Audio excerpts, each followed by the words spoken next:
Yeah, is this thing on? Oh my god, where am I? What's happening? Hello? This thing's off? Oh man. Oh man. Oh man.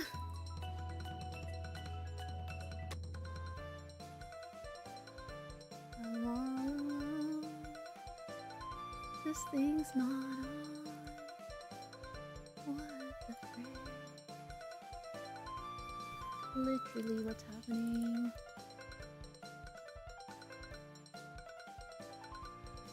Brother. Where am I? Notices unfortunately odd. Oh! Okay, so nothing's working. Cool. Cool. Cool.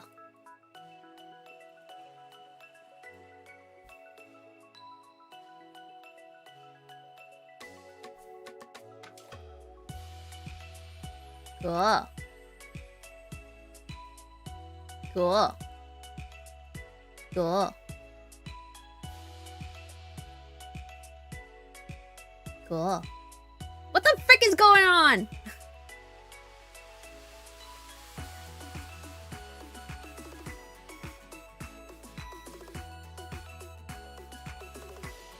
Okay, Nyaho. I'm in. Oh my god, you're huge! I'm in. Why can't you see me? I don't know, I just got your PNG. Why can't you see me? Freaking hey here, Grandpa.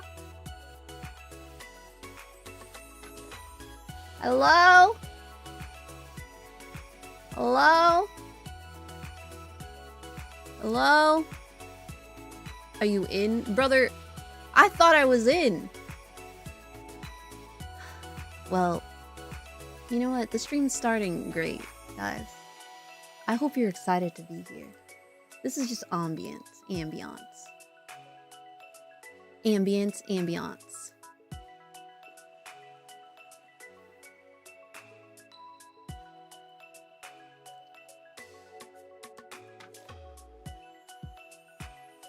Does this work? What the frick am I looking at? This is incorrect, and you know it. What the frick? Hello?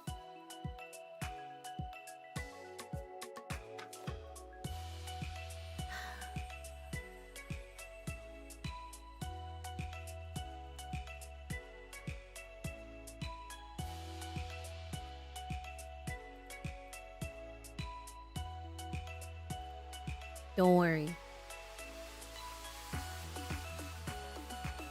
Don't worry, I can fix it all. I can fix it all.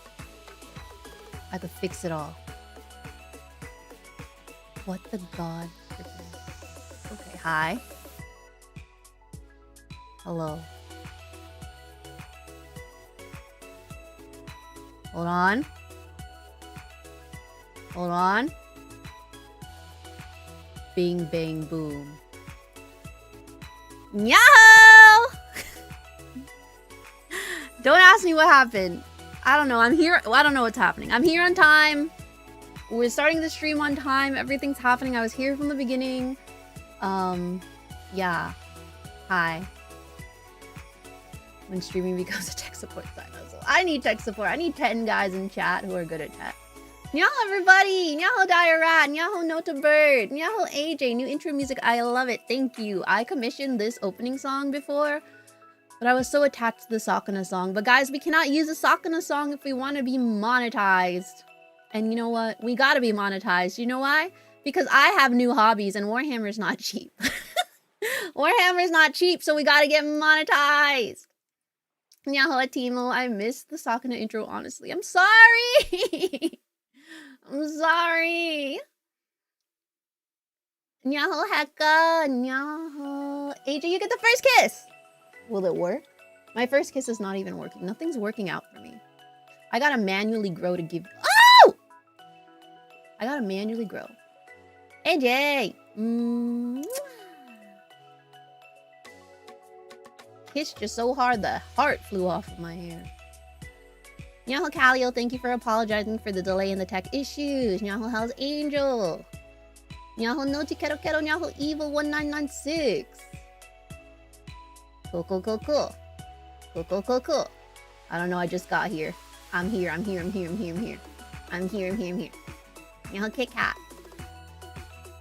Even in debt, I still serve. Get cheaper hobbies, bozo? Okay, guys. Actually, stream's over because someone wants me to get a cheaper hobby, so Warhammer's done. Huge. To forget the Sakana song, need money. Thank you, Need Timo, money. for the bits. Thank you. Timo's helping fund the hobby.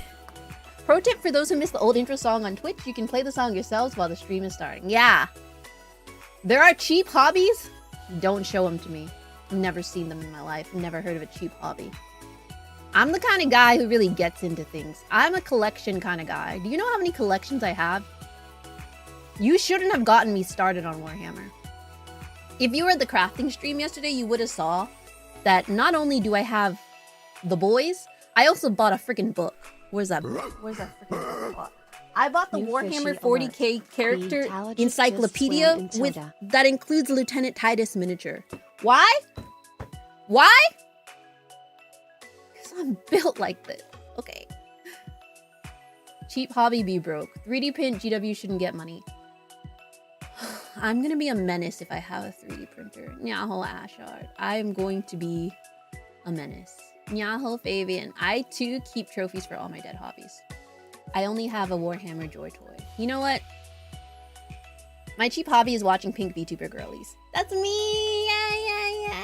Or at least I'm one of them. Yay! Guys, if I'm your hobby, then you can fund my hobby. And then I can perpetuate your hobby of me being your hobby. Huh? A book in this day and age? Yes. Ball and chain.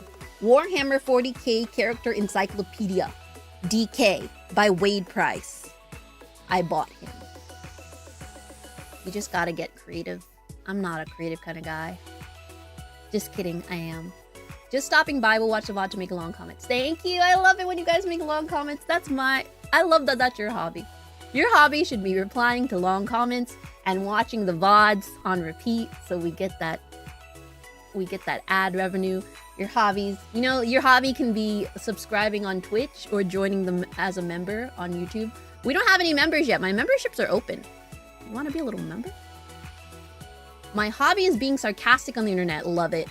Keep it here.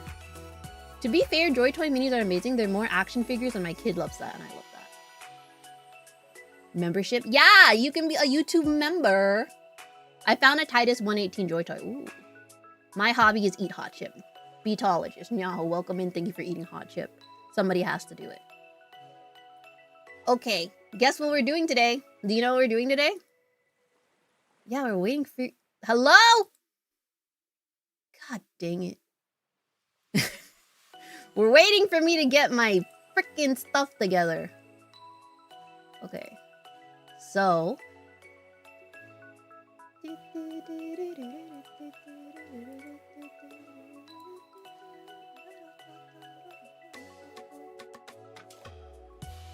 Anyone could become the first YouTube member. Anyone could become the first YouTube member. Anybody. React to Amber King. Okay, wait. Hold on. I will react to Amber King. But also, which one of you told me to watch The Remembrancer? Which one of you told me that I need to react to The Remembrancer's Space Marine Legions video? Which one of you did that? Did you know it's 20 hours? Of course you knew. You want me to react to a 20-hour video? You're crazy. Which one of you did that? I was just like, oh yeah, sounds cool, yeah. I'll do that. Who the? Huh? 20 hours? I didn't even know YouTube videos can be 20 hours. Oh my god. I recommend his channel, but not that video. Wow. Okay, so don't react to that video. I could do it. Hello? Subathon goal? Donathon goal? Impromptu subathon! Woo!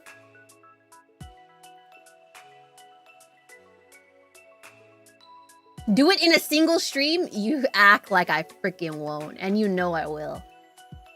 My next donathon, that'll be a goal. React to the full 20-hour video, and you know I freaking will. You know I freaking will. Okay. I know why you're here. I know why you're here. That's a funny recommendation. I don't remember which one of you recommended it. But damn. Okay. You know what? And maybe I will. What are you gonna say about that? And maybe I will. You don't want to see that. Maybe you do. I don't know. 20 hours? Maybe you do. Who knows? Okay. I know why you're here, and you know why I'm here. We're reacting to videos. I'm here to mock you. No, you're not. You're here to hang out. Honestly, I'm pretty sure that video is just a compilation of all the relevant videos on his channel. It will become a 72-hour stream. Hey, I was really good the first time, and I was really bad last week. So, you want to know what we're going to do today? Am I going to be good or bad? And you'll never know. You'll never know.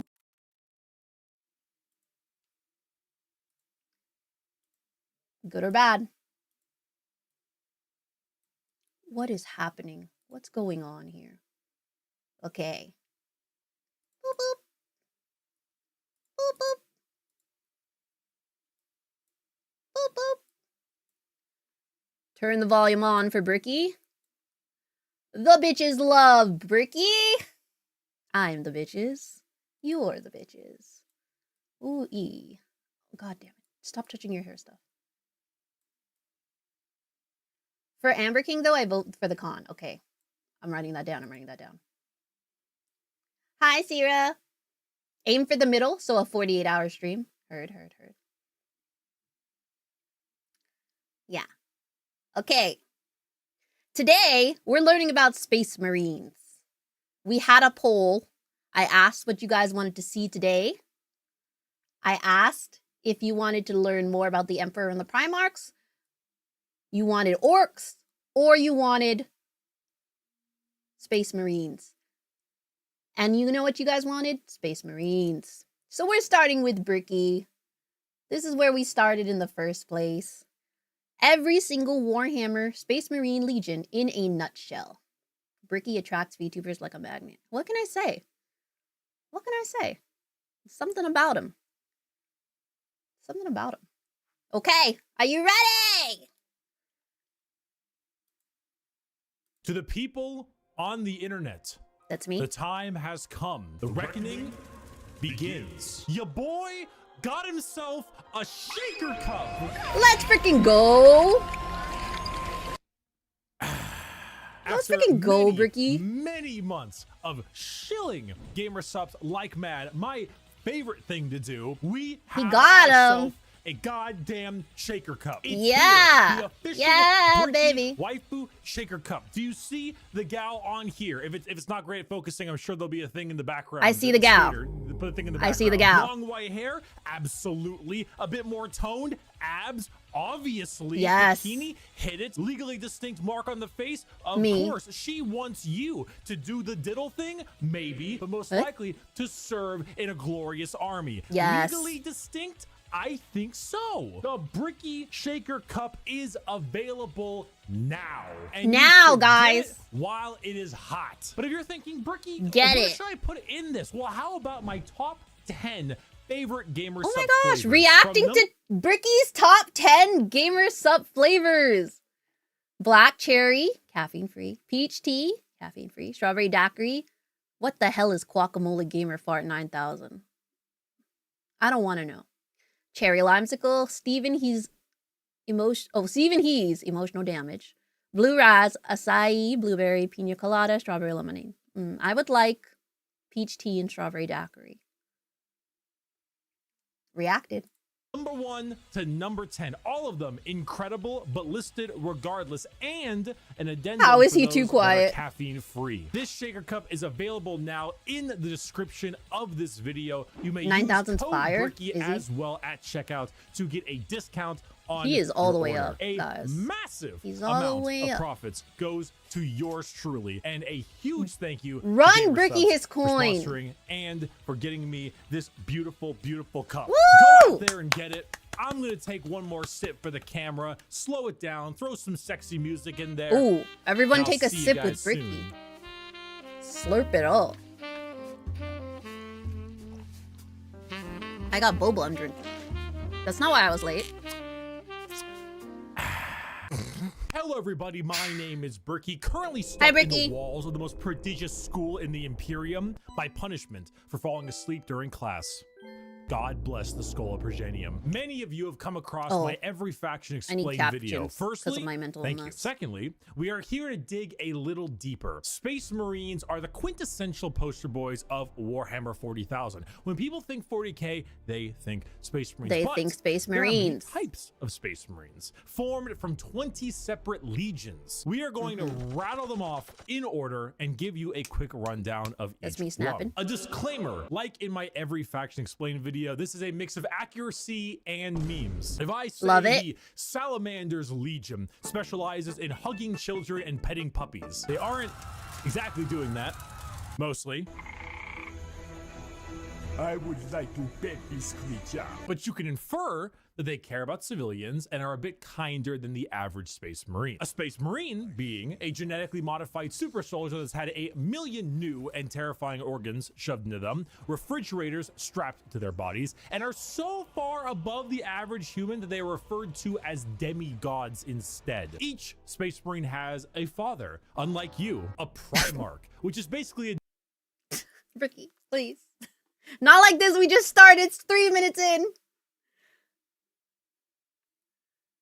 3 minutes. Also, I like that he's starting his video saying, I need you guys to use your critical thinking skills. Can you guys put your thinking hats on? I know you've watched this video 100 times. I know you've seen 15 other VTubers watch this video. But I need you to put your thinking caps on for this, okay? Or at least help me put my thinking cap on. an even bigger Space Marine that was forged in a lab by the God Emperor of Mankind, that gigantic golden dude you see everywhere, who is both the leader and now the martyr of humanity. The Primarchs are his 20 sons, built in a lab, who lead 20 legions of Space Marines. But are they his or sons? Their sons. His 20 Not from a tools? lab, but rather a dissection table, giving them the powers and skills of their associated Primarch via a gene seed, a special organ carrying the genetic makeup of their Primarch and, you know, their seed. So if Jagatai Khan of the White Scars has the genetic makeup that wants him to go really, really fast, then his sons, the Space Marines, also want to go really, really fast. I should note that I am only referring to the legions this time around. If you're interested in sub-factions like, let's say, the Black Templars, then it's not going to be here. However, I do have a excellent Black Templar video. I'd argue it's probably the most accurate one I can think of. It goes through the whole lore, everything about them. It's a very long video, and I'll put it in the description. Just look up You guys think it's 20 hours? Should we watch it? Black Templar video in the description. Is You'll it get in the what you need. description? And now, with the easy explanation It's out of not. the way, let us begin Rough. with our first legion. Dark Angels. Dark Legion, Angels! Loyal. Primarch Lionel Johnston. A Lionel! duelist, a knight. A real asshole, I'm not gonna lie. The single word descriptor, Okay. Dark Angels, Lionel, asshole. paranoid. The Dark Angels are our first legion, hailing from the death world known as Caliban. Their Primarch, Lionel Johnson, is what happens when you try to make the side profile Chad meme into a genuine character. He is a master tier duelist, a brilliant strategist, and an overall dick. There are few situations he isn't prepared for, and few fights he isn't ready to lead head But on. he's hot, This so makes it's the Dark fine. Angels have a very Knights of the Round Table vibe. They look like the Knights of old with these large suits of power armor, often donning robes. I'm sorry, weaponized autism is crazy. Hello? Hello? The First Legion Dark Angels are the loyalist side. Primarch the Lion L. Johnson. Yes, thank you. Thank you for the cliff notes. Yes, First Legion Dark Angels loyalist. Primarch Lionel Johnson. Dick. Round table vibe. They look like the knights of old with these large suits of power armor, often donning robes and hoods. Their names also follow this. They have like Ezekiel, Azrael, Belial, Samuel, and so on. However, the common thing associated with Dark Angels are the Fallen, a part of their faction that turned traitor against the Imperium, and they are very heavily trying to expunge all knowledge of them from existence. Fallen?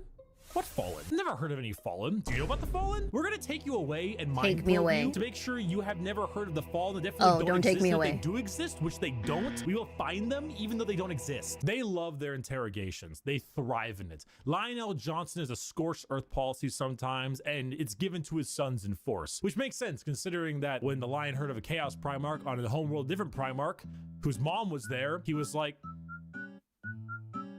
let's nuke it. The Dark Angels are a special group where they formulate themselves into 3 different factions. The Deathwing Terminators, slow-moving, tough phalanx. The Raven Wing, fast jet bikes and flyers. And the Green Wing, which is your standard Marines. They are a jack of all trades, but not in the sense where they're good at everything, but rather they have a lot of things that are good at specific things. Like I'm sorry, Bricky is fun, but I think too millennial humor for me. Okay, children. That's why he wants you to put your thinking caps on. It's Lion L. Johnson. Lion is his first name. Oh, Lion is his first name. His name's not Lionel. Girl, I'm 24.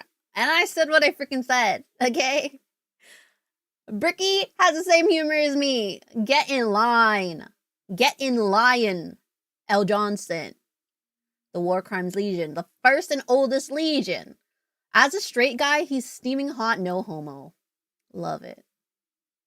Person he was based off is called Lionel Johnson. Yeah, and I read his poem last time. Only real ones would know that. I'm Gen Z, but I'm fine with him. Look at that. This video is also a bit old. Oh, 2022! Were you even born? Damn! You were like in kindergarten. I was there even, but I forgot. The Dark Angels are very proud of being the first Legion, so the Fallen are a big shame for them. Shut up. Okay, anyways. The sense where they're good at everything, but rather they have a lot of things that are good at specific things. Like instead of 20 people that have a multi-tool, they instead have 20 people with gigantic power tools for every job imaginable. If you like being suspicious about everyone and everything in your surroundings, but you also like to have a whole lot of deep night type lore, run the Dark Angels. The One Piece! The One Piece is real! Our second Legion is a special one.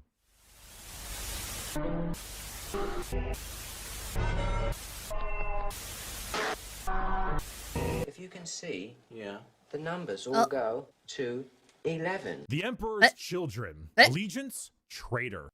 Huh? Where's the second Legion?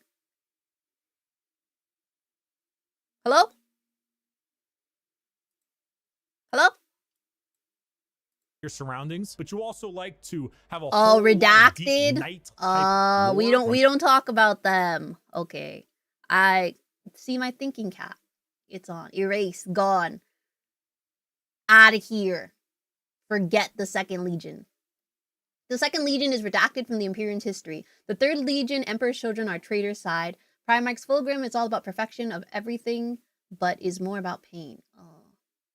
Doesn't exist. I think we've covered this. 2 and 11 are missing. Got it. There's 20, but 2 and 11 are missing. Got it.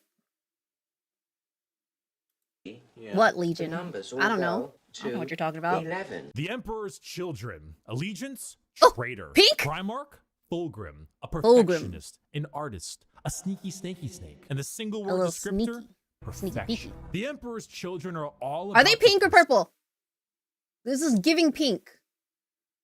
This is giving pink. Sneaky snake. And the single word descriptor, perfection. Purple, The Emperor's Children are all about the pursuit of perfection. Perfection in all they do. Okay, I'm seeing purple in now. War, in artistry, and perfection in every other aspect of life. Their armor is a gleaming pink, purple, and gold. Their ship... Pink mentioned. Pink, purple, gold. It's like a Lakers game with me. You know? Me in a Lakers uniform. You guys don't get that. Are you American? Do you know what a Laker is? Purple then pink. Oh, like one of those chameleon shifts. Are the meth heads. What? Pink mentioned. Girl, the world knows. Okay, Australia, calm down. I just want to make sure. Okay?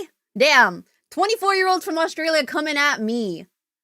So freaking hard. Anyways, continue. Perfection. Do you know who Messi is? I know who Messi is.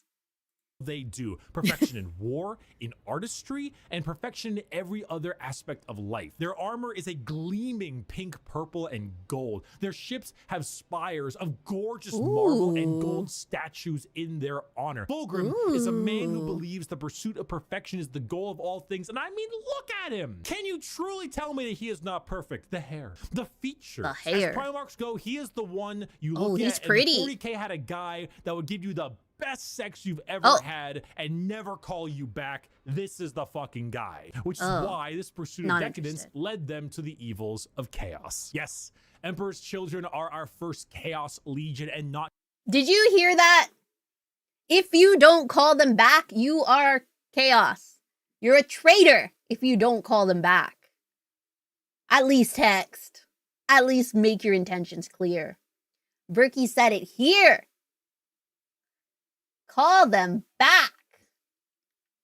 The Emperor's Children were originally made from imperial aristocracy. I can read. Bro, Fulgrim is built for Slanesh. Why is he built like that?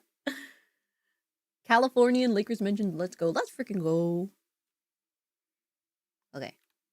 Evils of chaos. Yes, the pursuit of Emperor's decadence. Children are our first Chaos Legion, and not just a normal one devoted to, you guessed it, Slanesh, the Prince of Pleasure, god of unspeakable excess. The Emperor's Children in their pursuit are now horrifyingly mutated beings through Slanesh's great will. They torture and maim to feel perfection through pain. They screech and attack with sonic weaponry for perfection through sound, and they slaughter, aiming for perfection in war. Fulgrim himself lost the battle against Slanesh as a demon sword corrupted his mind and transformed him into the sexy man he was, into the sexy snake he is now. He's a snake. Primarch, corrupted and bringing his legions. He's a snake. I don't think I learned he was a snake. As far as Emperor's Children go, they are some bad people. They do horrible things to anyone and everything. In fact, they're such trolls that their battle cry is for the Emperor, despite being horribly mutated and corrupted. If you've ever taken a little too much of a drug, or maybe the music at a concert was too loud and you didn't bring any earplugs, or whatever the reason, you just take all those things and you dial it and you dial it and you twist it and the knob breaks. And that is the Emperor's Children. Oh, that looked pink. It twisted and the knob breaks. And oh, they're cute. He did get a new model not long ago. Oh, he's cooler now that he's a snake. You know what? Fair. I'd say he's cool. The Emperor's Children are the only legion allowed to wear the Emperor's symbol too. Wait, how are they allowed? What do you mean they're allowed?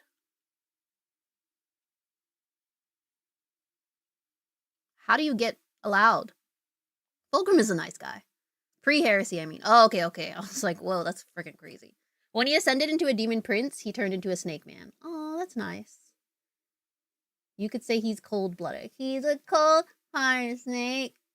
Look into his eyes. Uh-oh.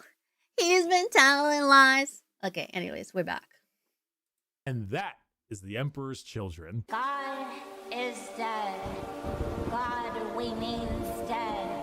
And we have killed him. The Iron Warriors. Allegiance, traitor. Primarch, Perturabo, a warlord, a siege smith, an incel. Single word descriptor, siege. Continuing the Perturabo's an incel?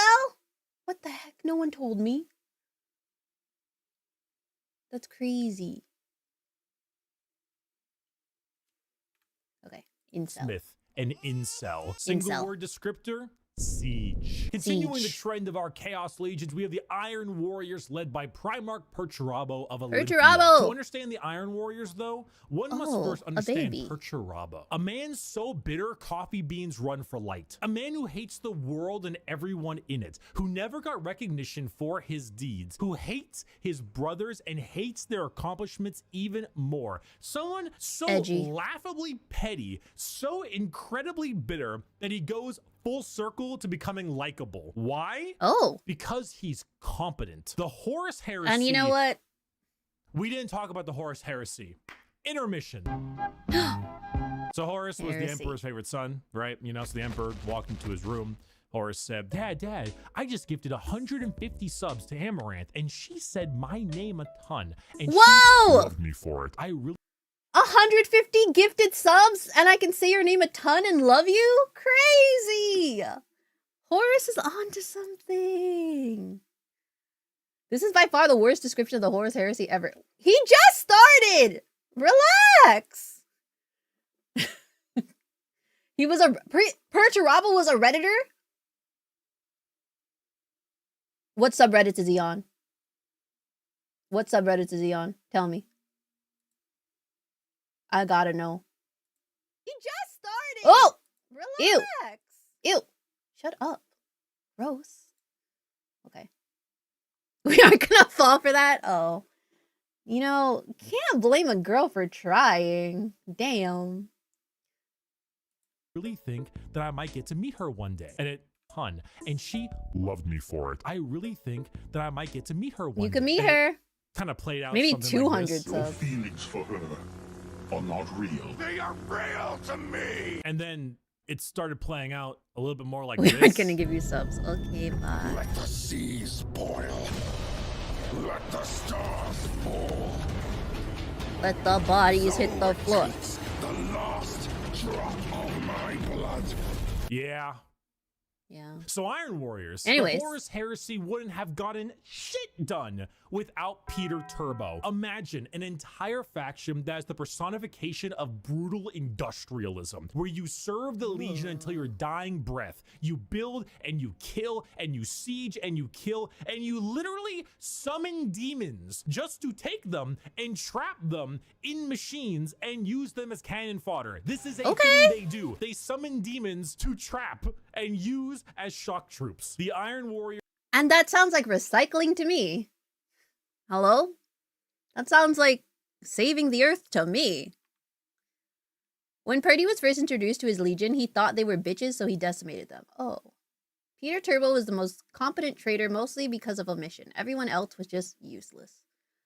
Why does my dad know I exist? Or I'm better than my bro. Why doesn't dad notice me? Oh.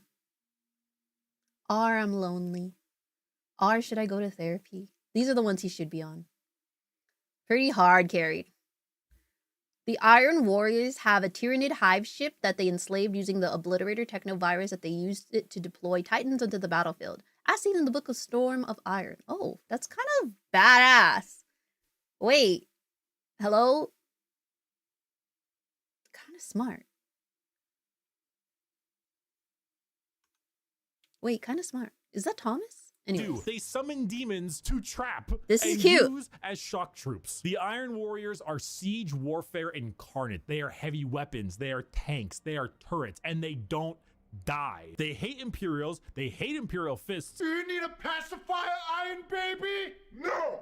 No, I don't! They are bitter incarnate. Perturabo and the Iron Warriors don't serve the Chaos Gods because they like them. They serve them because fuck you. Come on, guys. Oh. Let's go. Not another speeding ticket. Oh, I'll fight it. no. Most bitter overcheaters in 40k. Leora. Perturabo canonically said to his adoptive dad, "Get out of my room, you're not my dad." Oh, he's edgy. Oh, he's edgy. Thank you for wanting the fish. Guys, drink water. It's so sad because he got recognized and complimented by Big E once and was so happy and felt so wanted. So if Big E was smart, he would have kept Purdy. Oh. But you know, it happens. Happens to the best of us. In court, but I don't think they're gonna accept gotta go fast as a medical condition. The White Scars. The White Allegiance, Scars. Loyalist. Primarch, Jagatai Khan. A Jagatai speed Khan. demon, a plain strider, a roast god. Single word descriptor, speed. Hailing from Chagoris. The White Scars are all about speed. They love melee, but they love it even more when they are doing it from a motorcycle or land speeder. Or Motorcycle. Ooh. Wait. He's emo with incel aesthetics.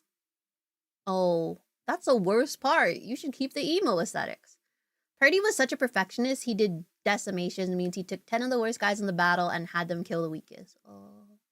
They're the least corrupted Chaos Legion to the point they get mistaken for loyal Space Marines by guardsmen.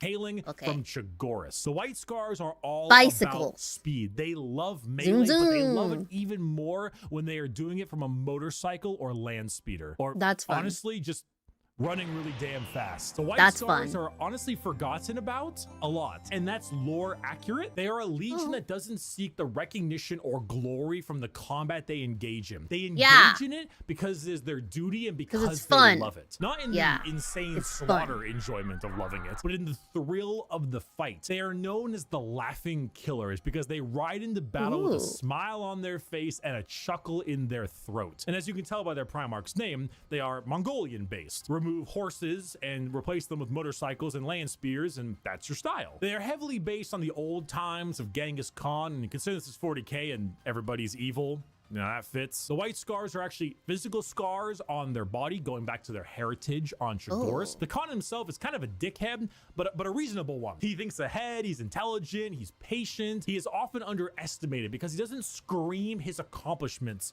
from the rooftops, which is what makes him and the White Scars dangerous. His skills are kept at bay, only to be truly shown when the time is needed. The White Scars are a forgotten legion often, but that doesn't diminish their accomplishments. All it does is surprise those who underestimate them. Speed, awesome Mongolian vibe they got going on. And if you really like to stab people, that's the White Scars for you. Shameless thirst break. I like their little motorcycles. I like them. They don't showboat. The best shit talker of the Primarchs, really? What's he say? Fulgrim, I hear you do strange things to your ships. Khan, I hear you do strange things to your men. Oh, they're humble. Humble kings, humble brag. Did you know Jagatai Khan is MIA because he secretly retired to a rural world with 7 Drukhari wives? Oh. So he's Khal Drogo. I think the Khan is somewhere in the warp, if I recall. He's just hanging out. He's just chilling, going fast, having fun, laughing, living. He's living, laughing, loving. Okay? He's living, laughing, loving. And I love that for him. They also have some of the best books in the heresy. Ooh. Woof, woof, woof, woof. Woof. He's in the webway. The Space Wolves. Allegiance. Oh, you guys love to hate them. Leman Russ. A Viking. Leman. Savage. The Undertaker. Single word descriptor. Wolf, wolf, wolf, wolf, wolf, wolf, wolf. The Undertaker used to scare me. I used to watch wrestling when I was younger. He scared the hell out of me. Scared the hell out of me. Wolf. Wolf, wolf, wolf, wolf. The Undertaker. Single word descriptor. Wolf, wolf, wolf, wolf, wolf, wolf, wolf, wolf, wolf. There's so many goddamn wolf units. Skater, how many units in the Space Wolves Codex have the word wolf in their name? 13, yay! The Space Wolves are the 6th Legion and hail from Fenris, what are they? A frozen wasteland of a world with their Primarch, Leman Russ. I don't really need to spend a whole lot of time talking about the Space Wolves because it's very obvious who they are. They are the 2nd most obvious what their shtick is legion in the 20 legions besides the World Eaters. When you look at the Space Wolves behind, what do you see? Do you see Vikings in space? You've done it. That looks like Obi-Wan. Congratulations. You have found Vikings in space. But they have as much in common with a regular Khan is in the webway and Leman Russ is in the warp. Heard. 40k Space Wolves are better than 30k. There's 30k Space Wolves. He gets one part here wrong. Oh, what's wrong? What's wrong? On it. Other than Obi-Wan. Congratulations, you have found Vikings in space. But they have as much in common with a regular Marine as an old-day Viking with like a Roman soldier. You see, as a Space Marine, your body is so enhanced that you filter out poison, and so you can't get drunk. The Space Wolves distill a special mead out of a horrible poisonous plant that would kill a normal human. Oh, so the drunk ones. You guys told me about this. in their mouths. They sometimes cannibalize their enemies. Sometimes they eat people because they gain knowledge about them from there and about battle plans. The space wolves are no. Okay, guys, this will not work in the real world. If you eat humans, you will get brain worms. You will not get super wolf human powers. Don't do it. I love that this is a PSA against cannibalism. Thank you. Not Obi-Wan, Obi-2? Heard. How'd you know that? Because I study brains. Just don't eat the brain and brainworms. Duh. Just don't eat the brain and brainworms. Duh. All space marines can eat brains? Okay. Well. All the marines can get memories from people. No, all of them! Okay, guys. I just want you to know that you're not a space marine. The space marines, that's them. That's on them, okay? That's them. That's for them and not for us. Okay? Okay. In fact, it's an actual tactic. Well, that's something. Who was gonna teach me, other than right now, that every space marine can be a cannibal? In Space Marine 2, why am I not eating anything? Mom said I can be a space marine. Don't eat humans! Nerd. They don't all do it. Okay. Don't eat the brain or the... What are you gonna do with the spine? That's the bone. Emperor used them to clean up the other space marines. Oh. No one says you must eat. Sure. Don't. Hey! Hey! Don't get mad at my bot! Space wolves just do it in particular. There's also a part where Nathaniel Garo eats a ganger. Getting brainworms is not what I'd be worried about. Getting a prion disease is a scary one. I think brain disease is kind of scary. But go off. Are savages. They're raiders. They're savages. Vikings. But despite all of this, they are loyal to their core. Leman Russ is an egotistical guy who just shouts stories and tales of his accomplishments everywhere they can. But at the same time, he was so damn loyal that instead of gunning down his foes, he hit him with a fucking backbreaker to show his devotion, his devotion to wrestling. If you want Vikings in space, you found it. Play the Vikings in space. We're gonna build the wall. We have no choice. We have no. Their culture is very interesting. Is that? We're not replaying this part. Horus Heresy space wolves fail all the time and grow to be what? By 40k? Space wolves thinks guardsmen are really based. It's an organ that allows them to eat and gain knowledge, but some chapters have the organ become inactive. Oh. Fascinating. Like the appendix. What do we need that for? Nothing. Build that wall. Build that wall. Build that wall. The Imperial Fists. Allegiance, Loyalist. Primarch, Rogel Dorn. Rogel Dorn. A builder, a phalanx, and he needs a hand. Single word descriptor, Fortify. The Imperial Fists are led by Primarch Rogel Dorn on their homeworld of Inuit. However, they themselves are actually a fleet-based chapter, with their main source of recruitment coming from an enormous moon-sized ship called the Phalanx. The Fists are a chapter you think of when you think of duty. They love to serve. The love to serve and the inability to be moved. Rogel Dorn is an architect, a master builder, and basically a rock in brain and body. A lack of humor or ability to lie shows that he is as blunt as the weapons of war he creates. Not the swords he makes, but like blunt, strong weapons. The Fists are the same. Take your archetypical American Marine style look, a buzz cut, a hard sense of duty, and then throw in some power armor and a love for building defenses, and you have the Imperial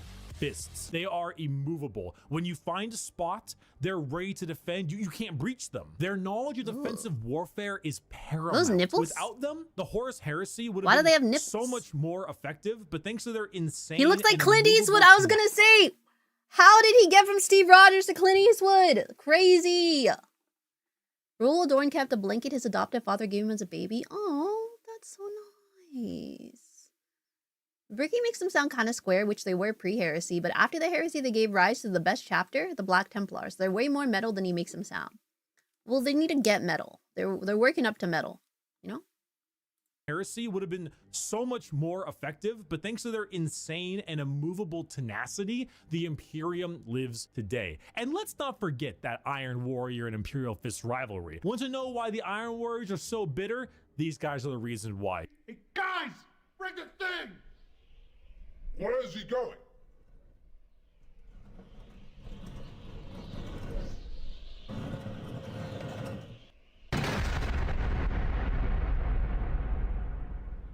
Hey!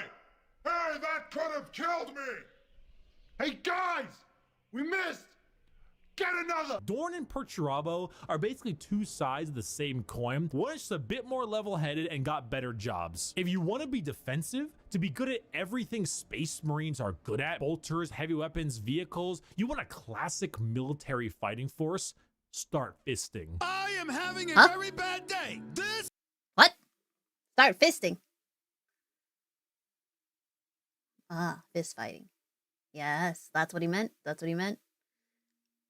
Dorn has the driest humor of them all. Peter Turbo. You think you are better than me? Rogel. I am better than you. Rogel and Peter Turbo relationship in a nutshell.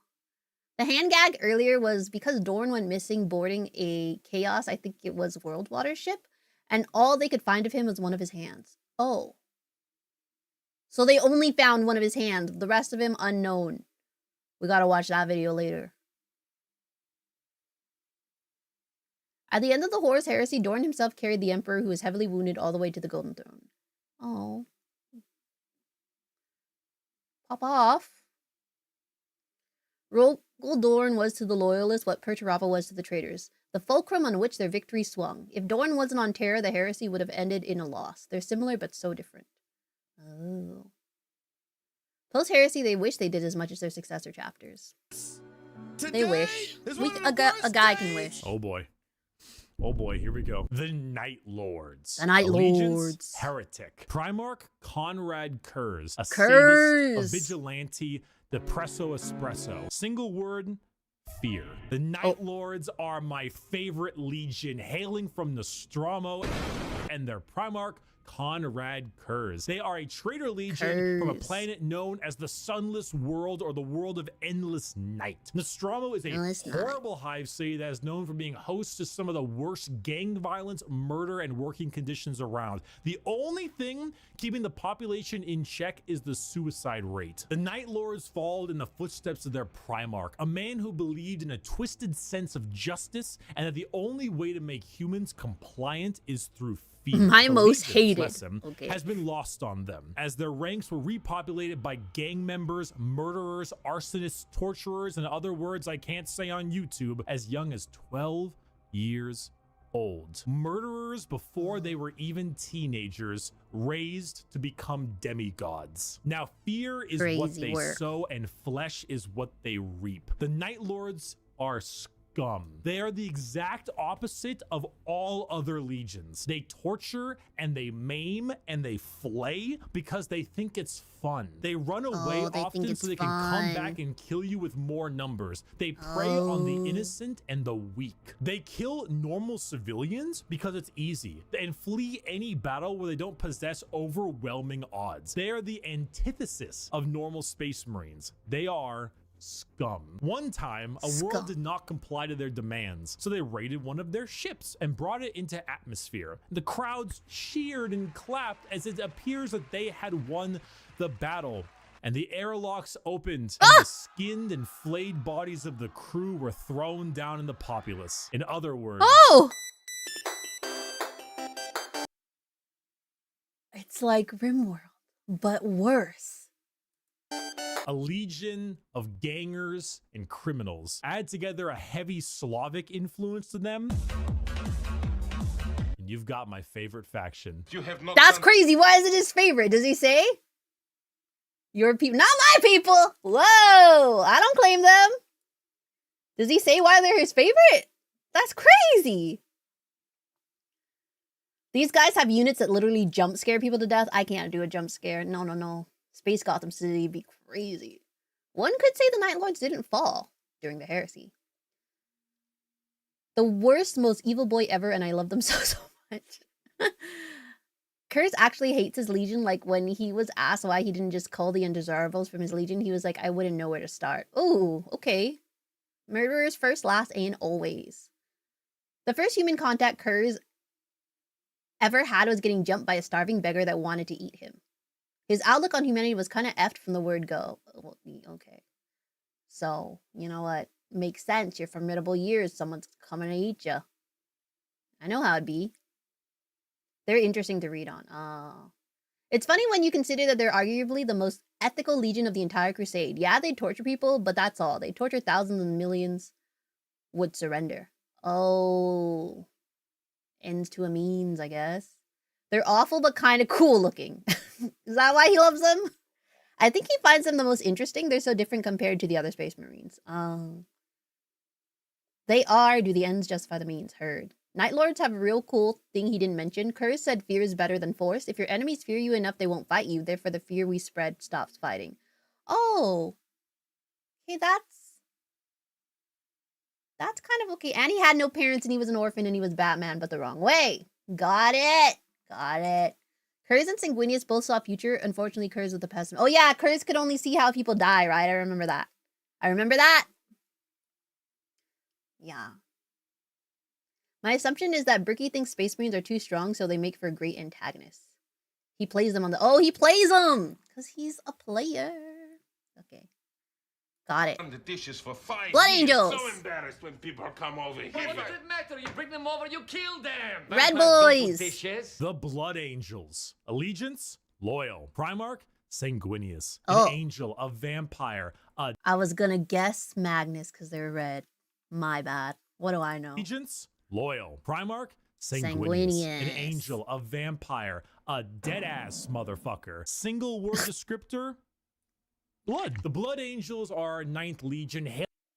See, I thought he was saying that Sanguinius is dead ass. But his ass is dead. Heard. Single word descriptor, blood. The Blood Angels are 9th Legion, hailing from the homeworld of Baal, with their Primarch, Sanguinius. The Blood Angels are a tragic tale with one of the best Primarchs, one beloved by almost look how everybody. anime he is. A genuine angelic figure who led his people to glory, killed by the hands of the traitor Horus before the Emperor's eyes. The death of their Primarch led the entire Legion to madness as their gene seed malfunctioned and created something known as the Black Rage. The Blood Angels degrade over time, experiencing something called the Red Thirst, which gives them a genuine vampiric thirst for blood. As their minds degrade and break down, they get angrier and angrier, becoming berserk killing machines with no other goal than to tear everything in sight apart. But they don't see it as that. They see themselves there, at their Primarch's demise, with Horus in sight. And to them, it's time for vengeance. That Space Marine over there, that Chaos Space Marine, that's Horus. Kill him. That Orc War Boss over there, Horus. Kill him. That Tyranid Swarm, 1,000 Horuses. Horai. Kill them all. Did your toast come out a little bit burnt? Horus sabotaged your toaster. Not my toaster! Destroy it. Do it. Do it. Kill your Horus! toaster. Do it. This slow, debilitating disease takes over the Blood Angels, and it gives them this angelic, vampire, and Catholic-inspired imagery. They have chalices of blood. They rest in coffins and can even use psychic powers to sprout angel wings from their bodies. They are a tragedy. That's gotta hurt, X-Men and style. The only thing that will look more tragic are the mangled bodies of those they come in contact with. I got a diesel engine. Oh no, poor guys. They lost their dad. And now they just want blood. Sanguinius was legitimately the greatest Primarch. Night Lords has a good book series, which is why he likes them. My favorite Primarch and favorite pre-heresy legion.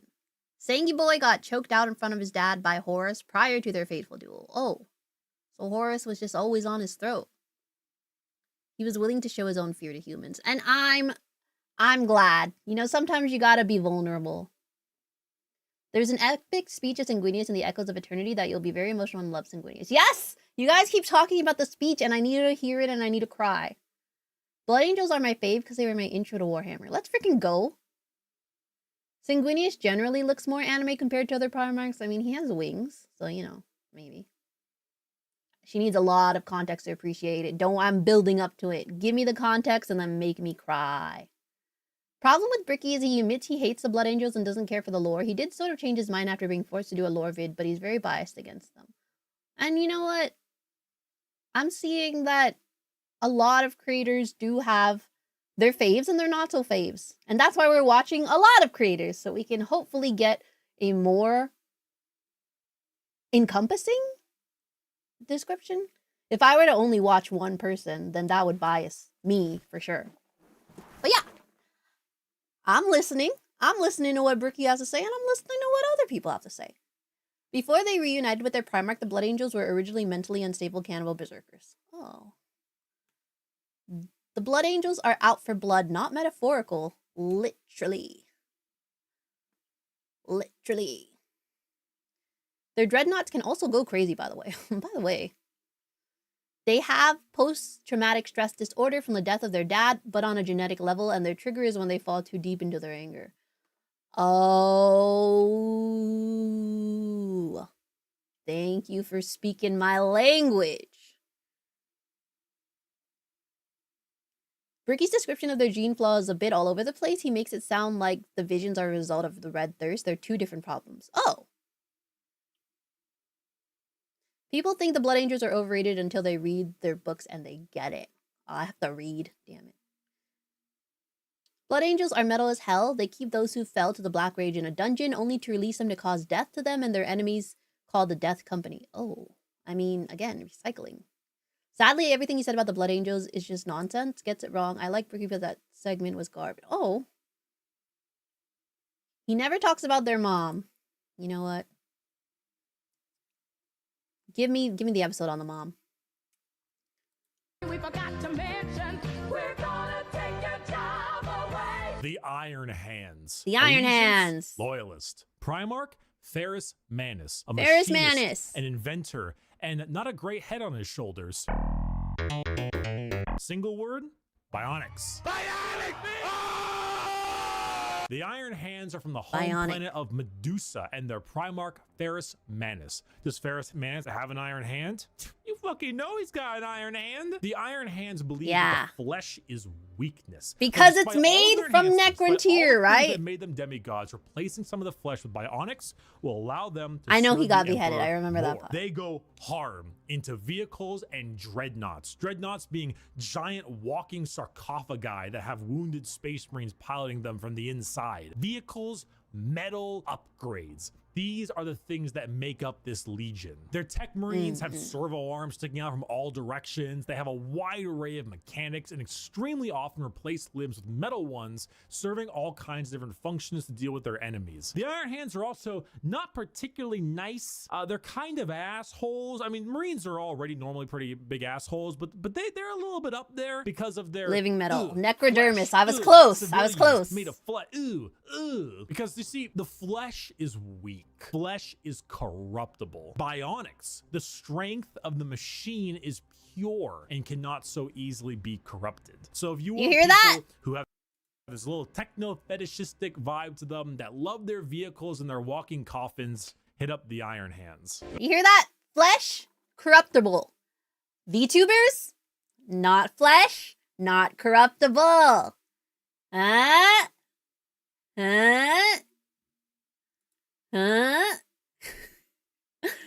Menace was the first Primarch to die in the heresy. As such, they're just as PTSD riddled as the Blood Angels. It just manifests differently. They see the pain of loss as weakness as it comes from flesh, so they suppress it.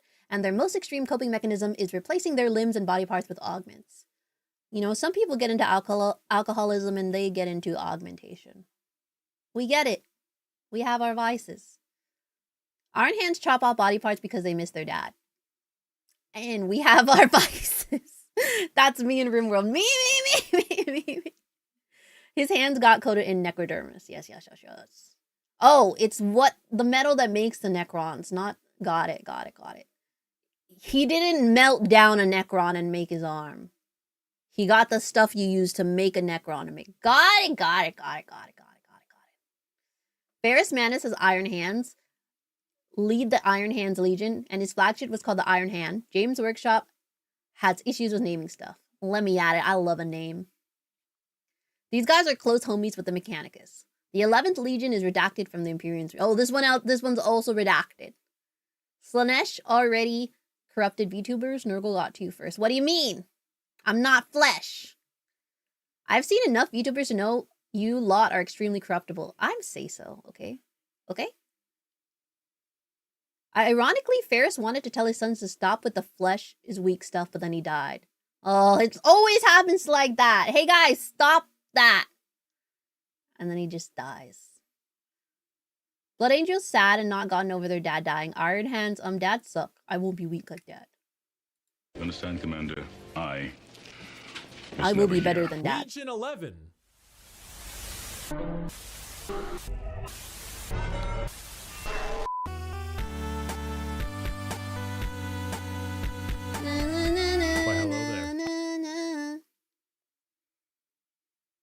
Papa Nurgle loves food and you are literally a sushi roll.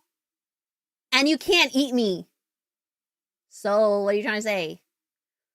Legion deleted, redacted. Sushi, have you heard of Demon Engine? I don't think you're safe from corruption in this setting. I can dream. I have returned from touching grass. I know. Woo, grass! I'm pretty cool with the grass touching. And now let's continue our Warhammer lecture. Yes. Yay! Also, fun fact, the Iron Warrior's chant of the flesh is weak is actually a quote Vulcan had to Ferris Menace, but the part where Vulcan highlights the importance of humanity was just left out. Oh. Demon engines are still a thing, so no fleshy things are corruptible. Yay! Their motto is the flesh is weak, but the true saying is the flesh is weak, but deeds endure. Oh. Well, Nurgle is the god of rot, and if you're a sushi roll that will not be eaten, you will rot. I will not rot, and don't ever say that to me again. It's been 4 years and I haven't rotted yet, and I won't rot anytime soon. Okay, I'm built different. Watch it. And by it, I mean the 12th Legion. Rot. You know what? The rot goes deep. Not here, not me. Nah. In your old age? Can I get a ban? Calio? Hecka! Verdobe! Can we get a timeout on this one? Anyways. My jammies! Okay, so what's going on here? I am a super sandwich! The World Eaters. Allegiance, The World Eaters. Heretic. Primarch, Angron. A butcher, Angron! a slaughterer. Angie! All his friends are dead! Single word descriptor, anger. Hey, you! Yeah, you. Are you That's not mad? me. Do you just fucking hate everything? Do you want to murder everything in sight and get rewarded for doing so? Then you should join the No. World Eaters. Home planet of New I Syria. don't. And We can talk Primarch about this. Angron, who, if the name didn't suggest, is real fucking angry. Angron was raised a slave, forced to fight in gladiator pits. When he refused, And all they his shoved homies are old world tech dead. into his brain, so that if he ever felt any emotion other than anger, it caused him extreme pain. All his sons, That's wanting so to be like their rough. dad, also put a version of these nails in their brain. So now you have an Wait, entire what? legion who I thought that was... What? Bricky made it sound like that was voluntary. I thought it wasn't voluntary that the nails were in their brains.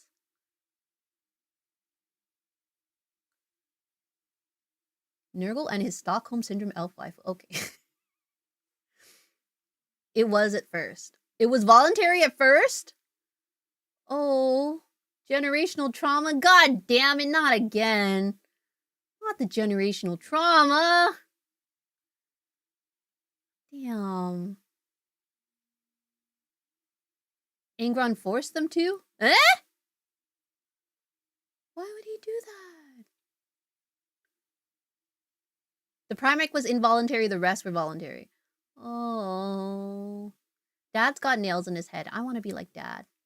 No. literally feel unimaginable pain if they are feeling any emotion other than anger. Slap them with a freight train of armor, 2 goddamn chainsaw axes, and you can see what's gonna happen. It's no wonder they're corrupted by corn. They're on. Let's call it coercively voluntary. Oh no. Also, hello, KFP. That's my Oshi, too. Just so you know. If you had to guess, do I give off that my Oshi is Takanashi Kiara? If you had to guess, would you have known? I feel like I do. And I'm proud of that. Anyways, sorry. Distracted by my Oshi. Whoa. axes, and you can see what's gonna happen. It's no wonder they're corrupted by corn. They're honestly a surprisingly sad legion that I actually screwed up in assuming that they were all just angry murderers. I mean, they are. But take accountability, Bricky. Their corn corruption degraded their intelligence, their free will, and made powerful warriors into arguably even more powerful warriors, but blunt, like frothing at the mouth psycho warriors. The world eaters, like I mentioned in the Space Wolves, they wear their concept on their sleeve. They are angry, they want to kill things, they want to kill you, and maybe some of their friends, and that's the faction. They're red, they're mad, they're gonna run at you and cause death. If you what do you mean my Oshi makes sense? I'm offended for me and my Oshi. What happened? What button did I press? Oh, shoot, I pressed the button. Okay, I think I was here. He projected his trauma onto his sons. Oh, no. As empaths, they wanted to suffer with their dad. Bestie, as an empath, choosing to put in a emotion-suppressing, pain-generating nail into your brain where you should only feel anger. Not a good idea. Not a good idea. Shout out Kiara.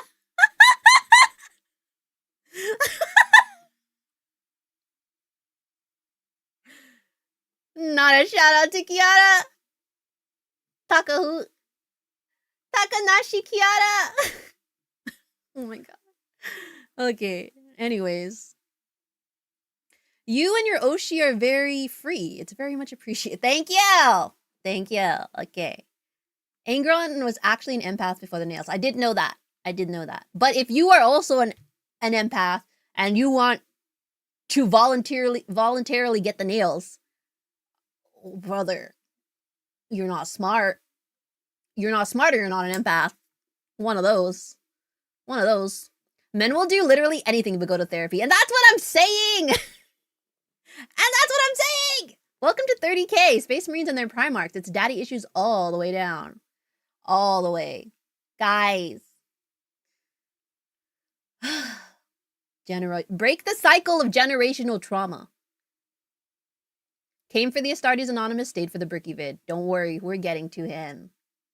And made powerful warriors. He's still an empath, but it's pure pain. Even more powerful warriors, but blunt, like frothing at the mouth psycho warriors. The world eaters, like I mentioned in the Space Wolves, they wear their concept on their sleeve. They are angry, they want to kill things, they want to kill you, and maybe some of their friends, and that's the faction. They're red, they're mad, they're gonna run at you and cause death. If you like that, you play the world eaters. Or you like it because they were, you know, at one point a lot better than that. Most of Warhammer was a lot better than that. I was once a lot better than that. I used to be better. Oh. I didn't finish college, and neither did Angron. I'm still in college. We're there! We're there! We're at the Ultramarines! Look at this! We're here! Yay! Therapy? Nah, I'll take the butcher's nail. Why was there a chicken mention with the brain nails? Oh, because you reminded me of my Oshi, and I wanted to know if it's obvious that she's my Oshi, if you had to pick one of the HoloLive EN VTubers that you thought was my Oshi, does it make sense that is Takanashi Kiara? Ingron's full story is actually quite tragic. Yeah, it's sad. But here we are, the Blueberry Boys. Boy. Hail Caesar. It's not done by sunrise. Robute. The Ultramarines. Allegiance, Loyalist. Primarch, Rabute Gilliman. That's how it's said. An analyst, a diplomat, Gilliman. a Blueberry Boy Scout. Single word descriptor, a little guy. Duty. When you see Space Marines on a box or just Space Marines in promotional material, I've seen that box. They are always colored blue. These are the blue Space Marines. These ones here, the Ultramarines. Who These are the blue ones. World of Macrog with their Primarch, Rabute Gorilla Man. Ultramarines are the white bread of Space Marines. The grilled chicken with salt and pepper. This is by no means an insult. They are plain Jane, but that's also because they are so goddamn good at their job. Their skill for warfare is paramount, but so is their ability for leadership. Gilliman for a while was a damn boring Primarch for all the reasons he was great, because no matter how hard you try, you don't win a war without logistics, without supply lines, without trade routes, without infrastructure and economy. You don't win anything without all that stuff, and Gilliman knows it, which is why he has one of the largest standing empires in the Imperium, named Ultramar, which is why his sons are the most recognizable of all the Space Marines, which is why the only thing that rivals the weight of their victories is the weight of their egos. They are good at everything and bad at nothing. They are great at everything. Other legions can do other things better than them, but they are good at everything. The most interesting thing about the Ultramarines is their characters, as they are all now inflicted with various amounts of ultra depression for many reasons. Ultramarine depression is, at the time of recording, the only playable Primarch currently on the tabletop, and the only one that has returned to the 41st millennium for the Loyalist side. He took one look at what his empire has become and immediately wanted to fucking die. Being forced to lead everything he once hated, an Imperium rotten to its core with his sole responsibility to save it, is kind of what makes him interesting. They are a perfectly standard legion with perfectly standard ideals, and great if you want a simple, clean slate. Beautiful. Wow. Nice. It sounds like he's really trying to reach daddy's goal. And you know what? Love that for him. Love that for Robute. How many different ways have you guys said Robute Gilliman in chat? Let us count the ways.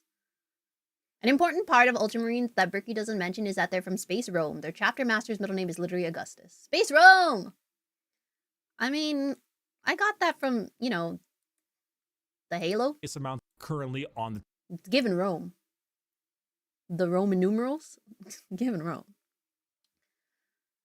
Rainbow Guitar Man, Rowboat Girly Man, Robert Gilliman, Rowboat Guillotine Man, Rodrigo New Guinea Man, Reboot Gobbets Man, Rubber Boat Grillergug, Rubbaboo Shovaboo. What's happening to me? Imagine a guy who prided himself on keeping things running smoothly to come back and find out nothing does that anymore. Yeah. Bobby G. Oh, Bobby G. Well, that's one. Rob, you think Robute goes by Rob? I thought the Gui was Gui and not Gil. Oh, Guilliman? Robute Guilliman?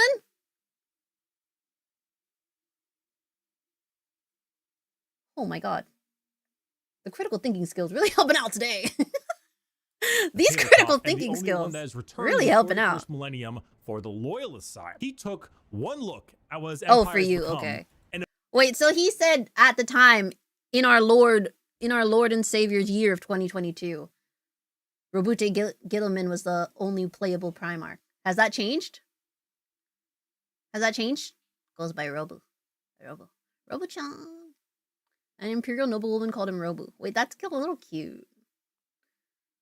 Lion. Okay, Lion is back. Lion and Robu. Robu, Ryan. Both of them are back.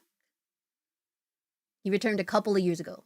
Nice. Welcome back, Robu and Lion. Woo! I always thought it was pronounced by like Guillermo del Toro. Oh. Bobby does have some interesting interests in terms of women. Interesting. Okay, the Lion is back. The Lion does not concern himself with the thoughts of the lamb. Mortarion? Who? What? Huh?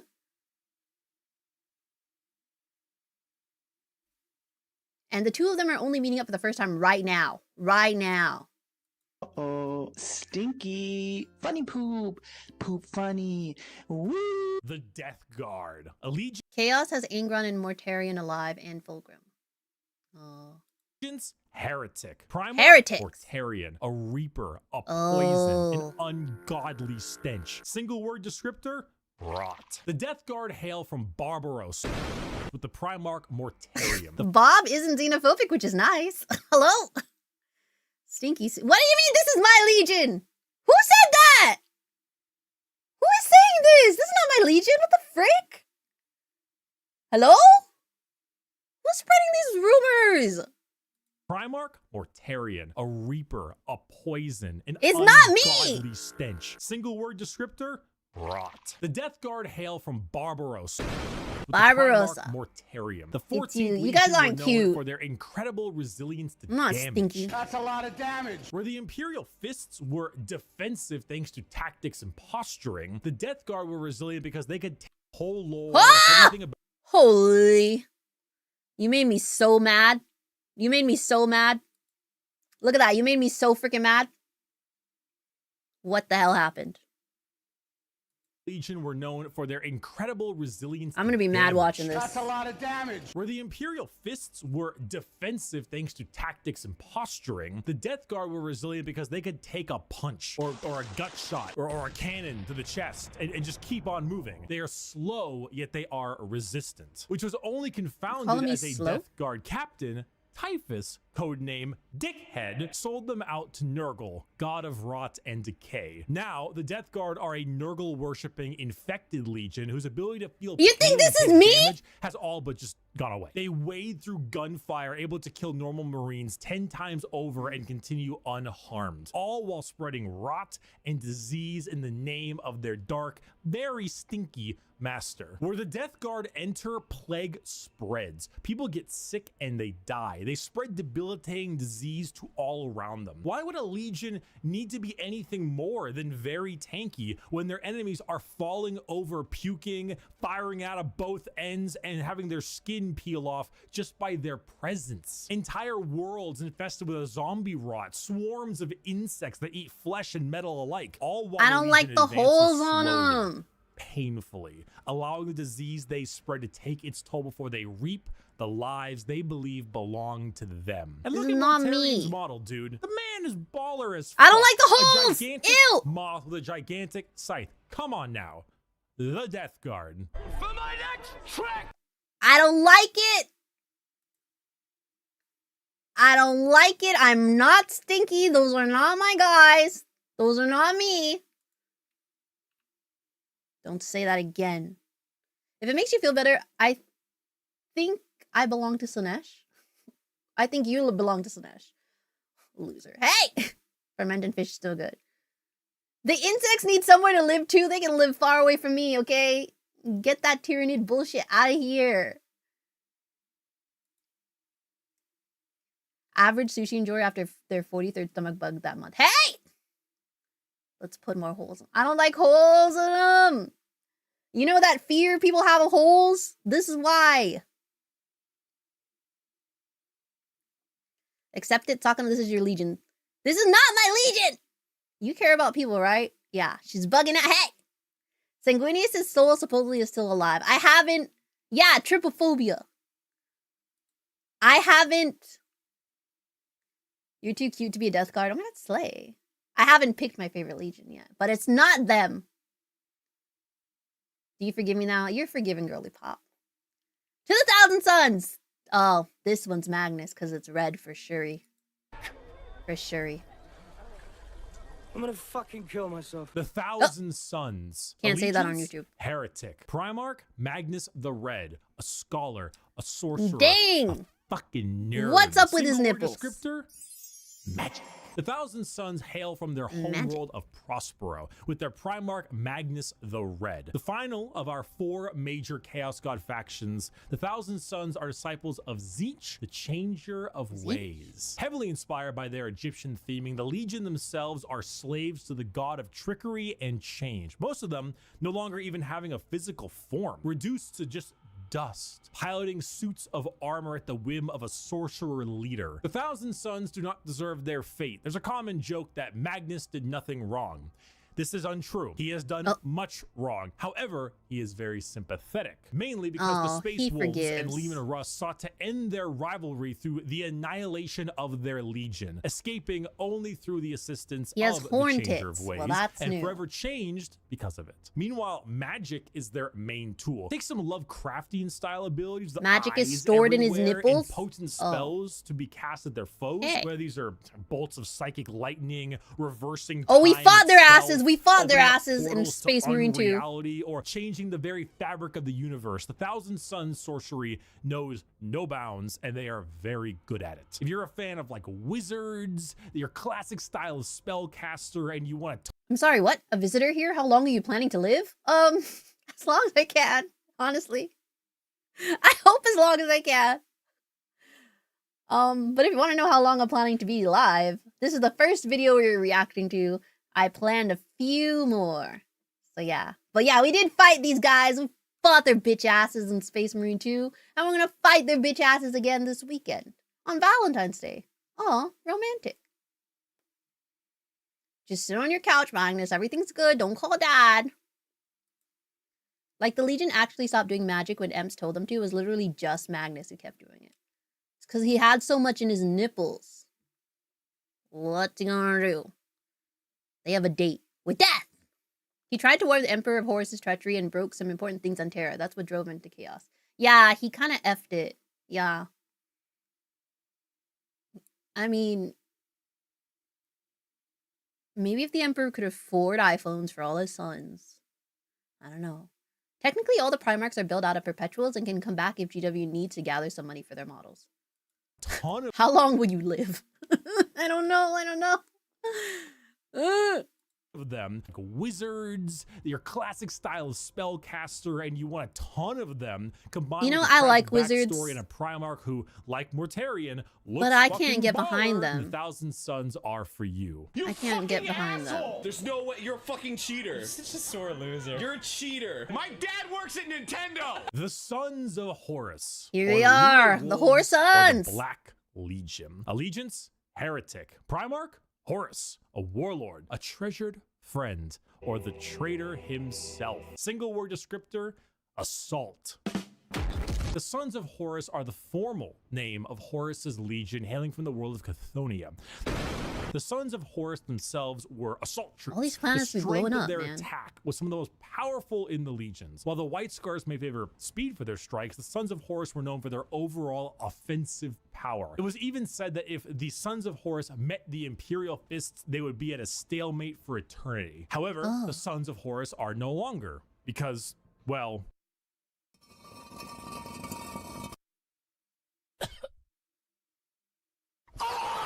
they are now instead the... He sneezed on the beat and the beat got sicker. Yeah. Thousand Suns actually suffered from the flesh change, which was rampant mutation from constant use of psychic powers. Oh.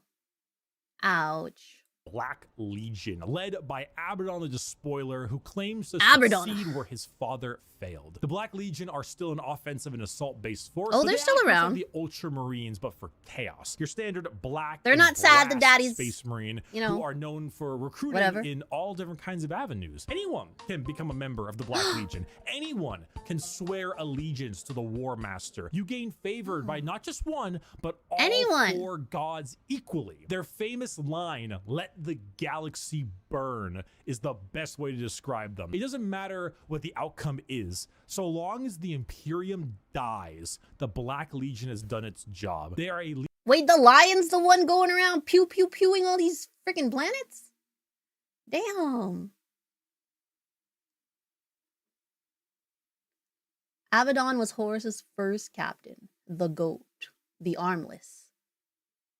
Because his old model made of metal, his arms would keep falling off. Isn't that what we have those tiny little magnets for? Don't we love the tiny little magnets in the Warhammer universe? I thought we love them.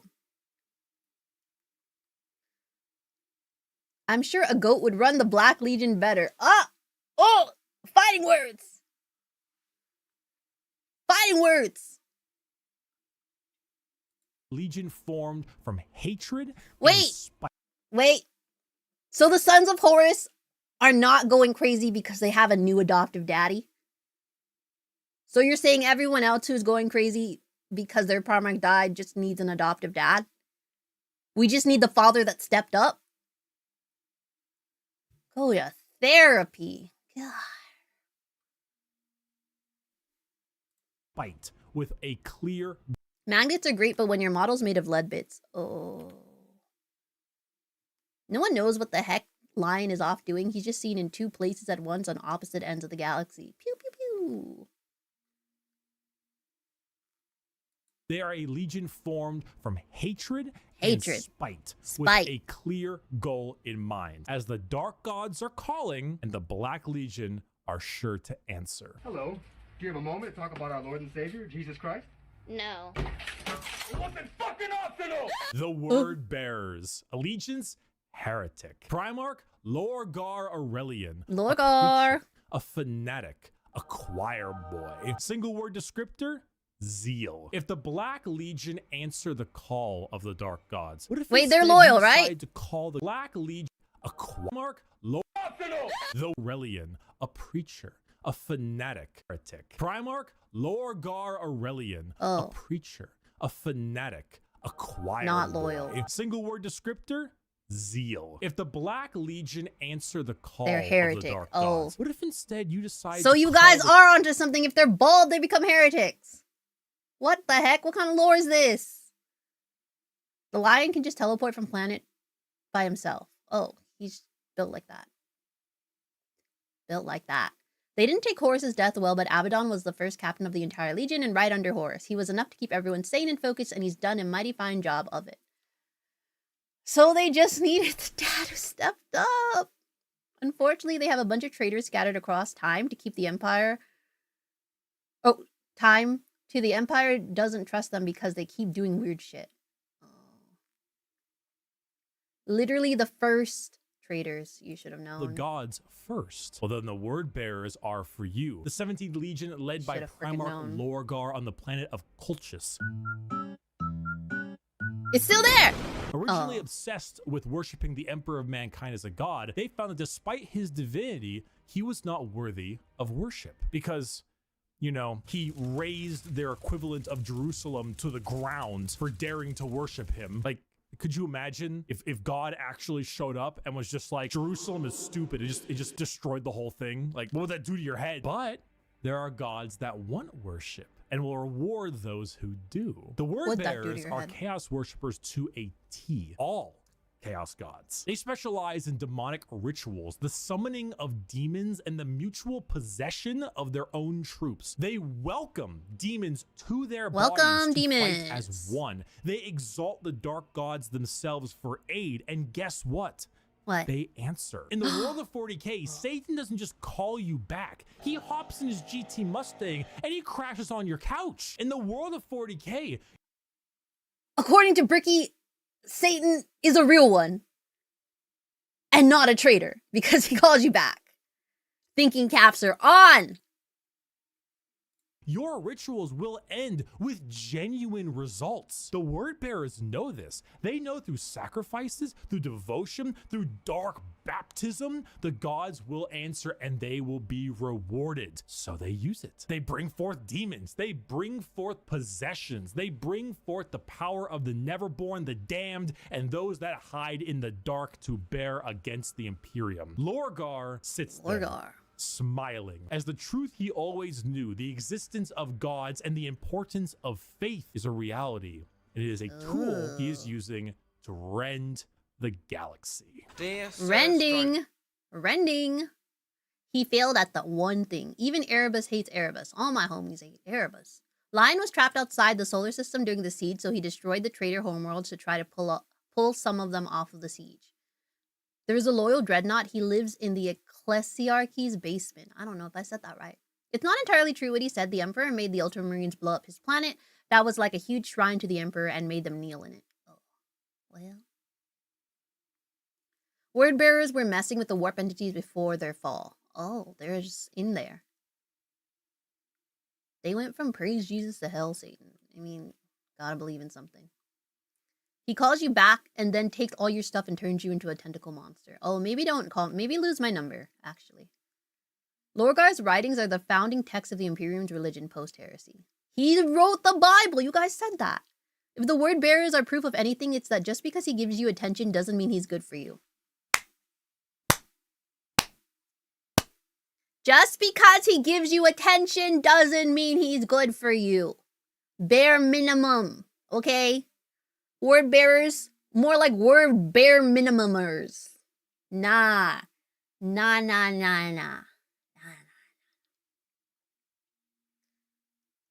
Erebus is also the name he took from a good kid. So we don't know his real name, and we don't know his name, and we'll never know his name. I know everybody loves the salamanders. Let's freaking get in there. Madam. Fire! One of my faves, you say. Fire!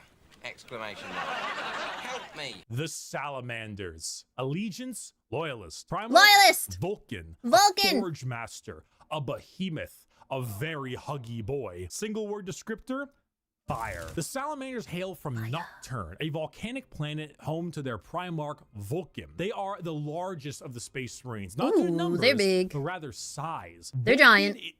He is an enormous slab of beef, by far the largest of all the Primarchs. Whoa. However, don't let his size fool you. What? The Primarch Vulcan, he's a tall boy. They are the largest of the Space Marines, not due to numbers, but rather size. Vulcan, he is an enormous slab of beef, by far. Who's this? Rogaldorn? Who's this? Horus?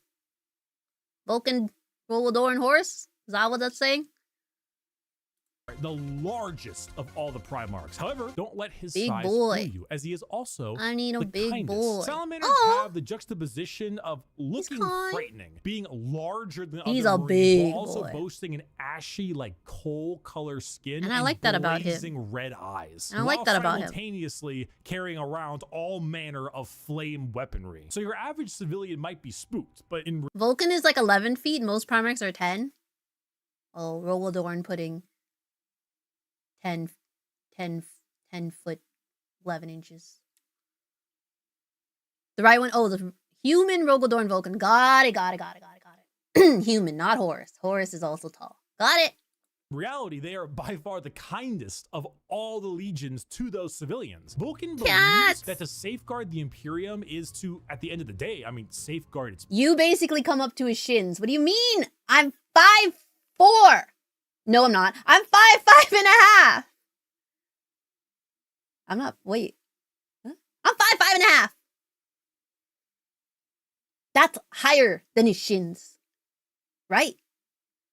It's like mid-thigh. Mid-thigh. Why are you lying? Hey! I'm not lying.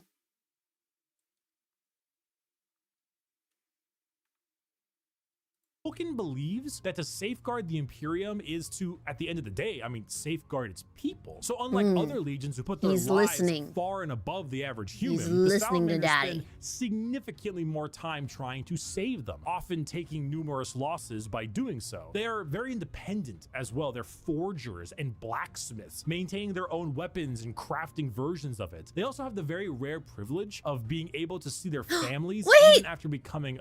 I want a tiny space marine. Where do we get it? Sakana can't even keep her height straight. Hey! 5'4" is now canon. Hey!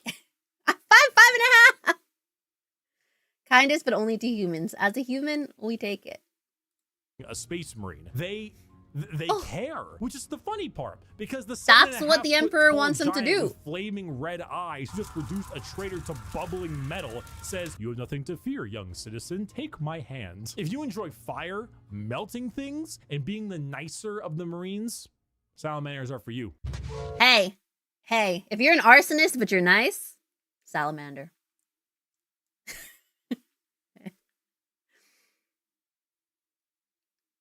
Oh, those are the Joy Toys. Oh, they're cute. Cute. I want one. More like an uncle than a dad. Oh, fair. Vulcan left his sons a scavenger hunt. They're currently searching the galaxy in search of 7 relics left by him. The Book of Fire says that once all 7 are gathered, Vulcan will return to them. Okay, what the hell in the Voldemort is that? He has Horcruxes? The frick? Crazy.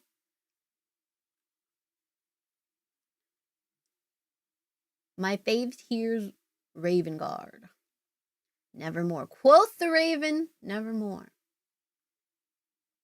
My favorites alongside the Dark Angels. You'll never guess my favorite color. Is it green?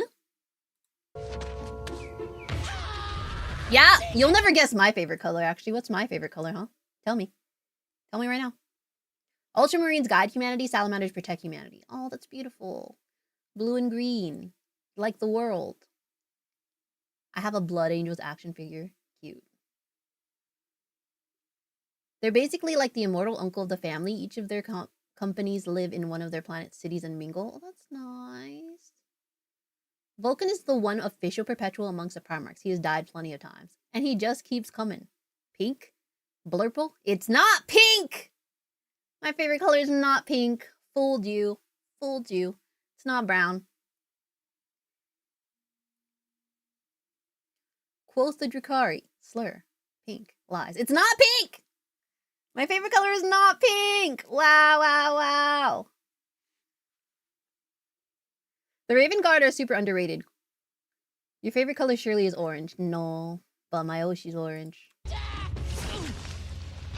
Sokka, sneak attacks don't work if you yell it out loud. The Raven Guard. The Raven Allegiance, Guard. Loyalist. Primarch, Loyalist. Corvus Corax. A raven, Corvus a Corax. shadow. An industrial dance DJ. An emo kid.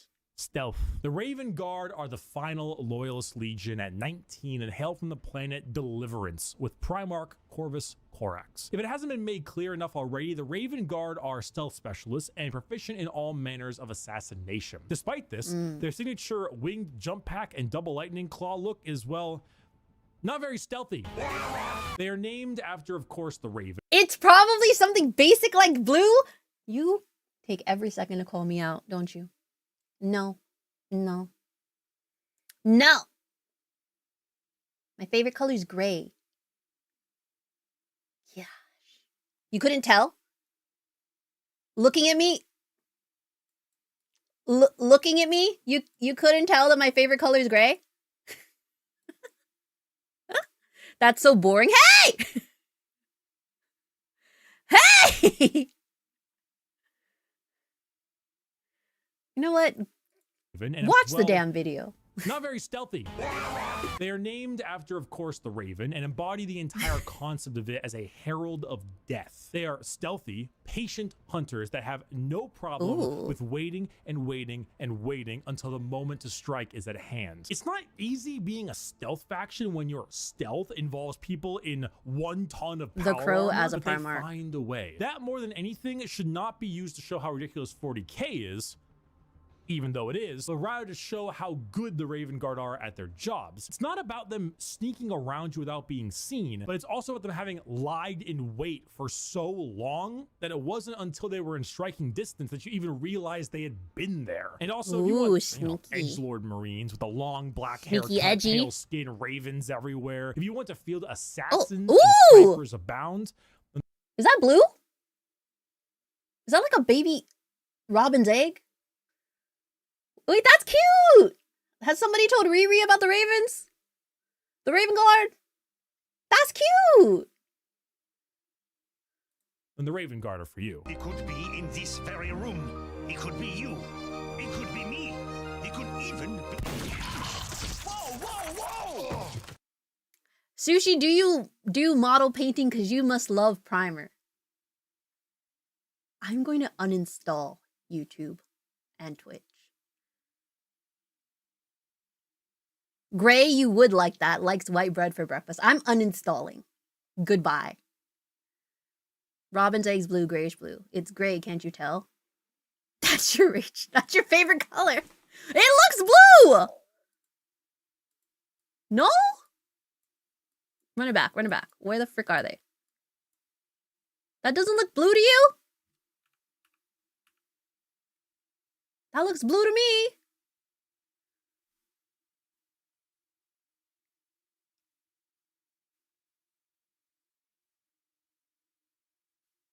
The Conrad Kurz and Corvus Corax comparison made me realize the difference between goths and emos. Oh my god. And the Raven Guard are for you. It could be in this very room. It could be you. It could be me. It could even be... Squishy. What? It was obvious. Probably like Alpha gray because Legion. white is a pain in the Allegiance, ass. Heretic.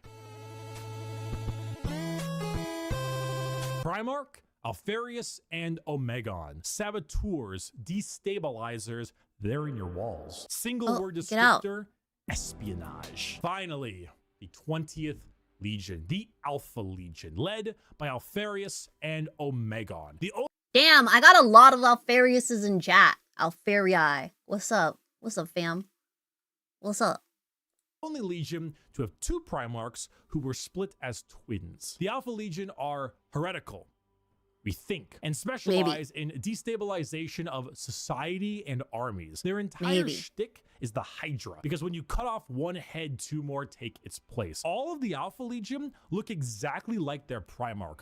Olive skin, shaved head. All claim to be Alfarius. All are liars. They make the largest use of sleeper cells and see, that looks in teal. the Chaos Space Marine factions, because it's extremely easy to take over a planet when you poisoned our water supply, burned our crops, and delivered a plague unto our houses. Where the Raven Guard use stealth and sabotage to eliminate their enemies, the Alpha Legion prefer to weaken them over time with sleeper agents, impersonations, basically anything you can imagine from a hardcore spy movie or Cold War level espionage. Being Alfarius is not only an honor, being Alfarius is a requirement. There's a story of someone chasing down an Alpha Legion agent for years upon years, and when they finally catch up with them and they see that the agent is wearing the same face as their pursuer, because this was the plan all along, to kill him and take his spot. We're talking facial reconstruction surgery, we're talking hacking, we're talking political assassination and impersonation, everything. They are Space Marines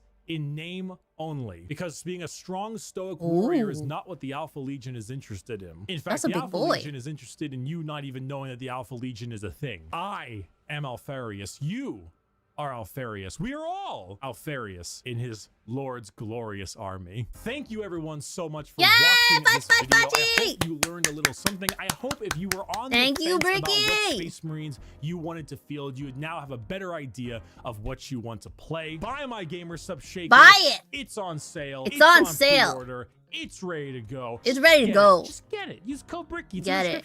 Get it. And get it. Thank you to all of my patrons over on Patreon. Wow, this could be you guys if you were members of my channel. On the YouTube channel, your names. This could be you guys. Here. I thank you a ton. Damn. You are all very generous. Look at that. And I need to answer a question. Have you ever attempted to touch grass but end up touching the Destiny 2 loading screen?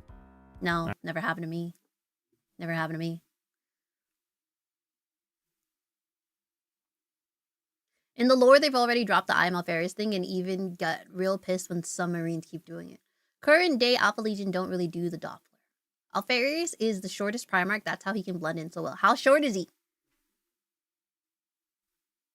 Like 9.5? Little guy? I'd prefer to be grayscale. There's no other color. So what's my favorite? I don't feel like I've learned enough. That was a nutshell. That was a nutshell. I need more than the nutshell. I need the whole nut tree. Okay? I need, what, nuts grow on trees? Yeah. Yeah. Bro likes the color of common loot. Okay, get your Fortnite ass out of here. Bye.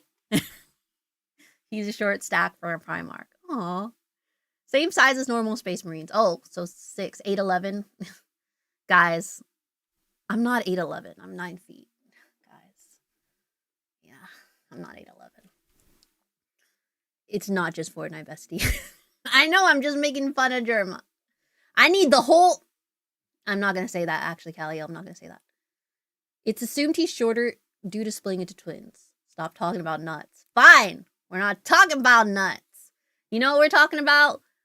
We're talking about all Space Marines, ranks and roles. Bachi, bachi, bachi. Fabian, no. No. Maybe I'm only 5'5.5" because I was twins.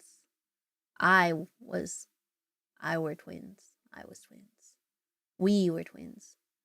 Is there a legion you would like to know more about? Yeah, I want to know more about the salamanders.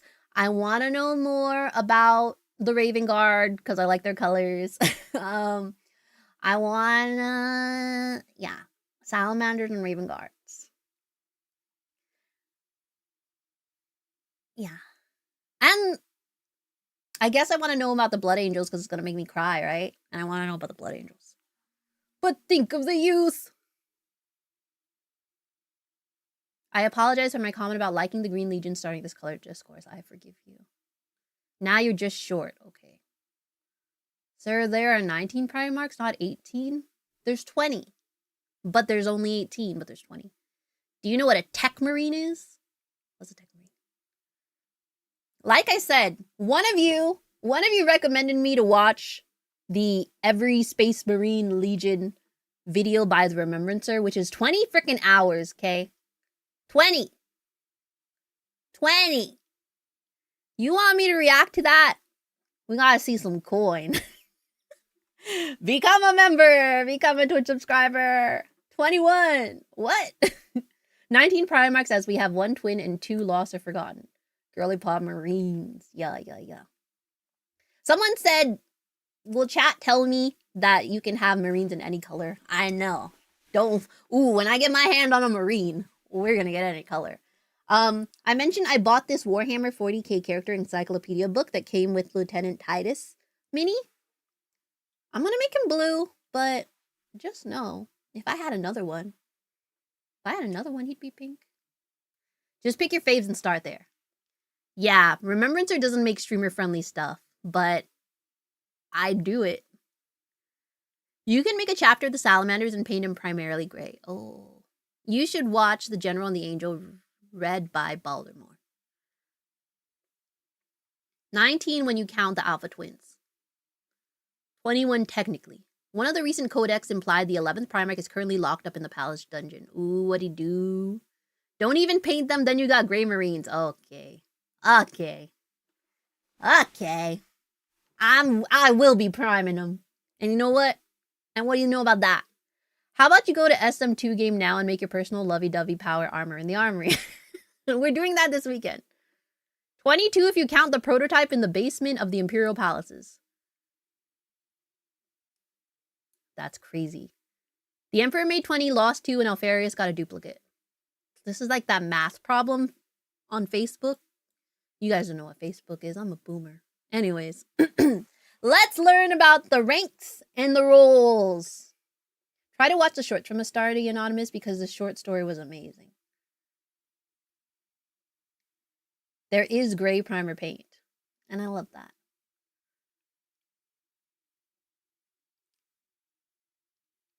Who the frick uses Facebook? I'm playing the video! Leave me alone!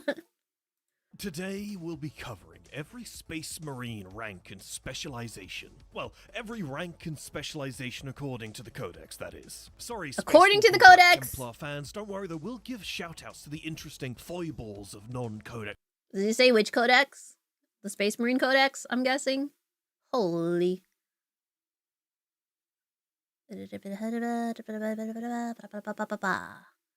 Cool. Heard. Compliant ranks when they're relevant. Starting off, we've got to acknowledge that Space Marine aspirants and neophytes are you a fish? I am a fish. Are and aren't the same thing. Various sources like the 4th edition Space Marines Codex and the 5th edition Space Wolves Codex tell us that neophytes are young humans who have passed aspirant trials and earned the... You guys told me to look for the 4th edition Codex, right? You said that's the best one. Who of my sons is your favorite? I like Sanguinius and Vulcan a lot. The Codex Astartes Rowboat Rulebook. Codex Astartes, Girlyman's book that he would really like to revise, but not all chapters except the revision. Did the last guy ever get to the Unspoken Legion? No, we don't talk about it. The Space Marine Bible written by Bobby G. Heard. Bobby G. Codex tell us that neophytes are young humans who have passed aspirant fish. Trials and earned the right to begin Space Marine augmentations. Whereas some sources, like the Salamander's Omnibus and various other stories, use the words interchangeably. So what year are we in? Space Marine 2025. Okay. And neophytes are the hopefuls, those young boys attempting to join the vaunted ranks of the Emperor's Angels. Sometimes these aspirants are willing and eager to show their mettle. Others are forcibly taken from their homes and families, leading to chapters like the Emperor's Spears to be despised by their homeworld's populations. Regardless, all aspirants are around the age of 10 years old when they begin their trials. The Space Wolves, though, will 10 years old. Recruit that's from like most of you in chat. Success. process. Every chapter has its own trials and rituals. An aspirant must overcome these to even begin their training as a Space Marine. Should they fail, they will likely die or be turned into servitors. Yet as they clear the trials and complete their training, they receive their implants, genetic enhancements and surgeries to slowly turn them from human to Astartes. We've covered this process in our How to Make a Space Marine video, so don't forget to How watch to build that. a Space At Marine. around 16 to Don't 18 forget to watch years it. old, an aspirant will undergo their final trial, and should they succeed, will face the implementation of the progenoid gland, aka gene seed. Gene Should they seed? survive Ooh. this implantation process, they will Wait. gland trial, and should they succeed, will face the that? implementation of the progenoid gland, aka Oh, neck progenoid, chest progenoid, harnicorks. Are we watching in the most? Are we watching in the most? Hello? Why are we not watching in 1:10:60? Blah, blah, blah, blah. I'll give chat my gene seed. Can somebody ban this guy? Hello? Can I get a moderator in here? Thank you. Space Marines are literal child soldiers, and some try and say that Marines are the good guys. I mean...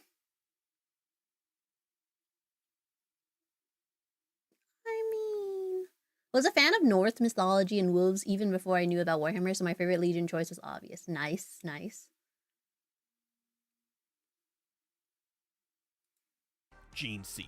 Should they survive this implantation process, they will become fully fledged Astartes. Quick aside before we get really stuck in, because after aspirants, we lose all idea of what age a Space Marine might be at any given rank when they move into a role. They're probably a lot younger than you think, though. Reclusiarch Grimoldus was around 200 years old when he reached his rank. Other characters too, like Titus from the Space Marine games, are also far younger than most realize, being just over 100 years old in the first game as a captain, and just over... In the grand scheme of evil in Warhammer, the Space Marines are okay. Yeah, there are no good guys in 40k. You need a bit of anatomy lessons for how to make a Space Marine. They usually get 18 extra organs, but now 21 with Primaris tech. I do know Titus went under the knife. Probably a lot younger than you think, though. Reclusiarch Grimoldus was around 200 years old when he reached his rank. Other characters too, like Titus from the Space Marine games, are also far younger than most realize, being just over 100 years old in the first game as a captain, and just over 200 in the second game when he was demoted to lieutenant. So don't get too hung up on the age. I thought Titus was 400.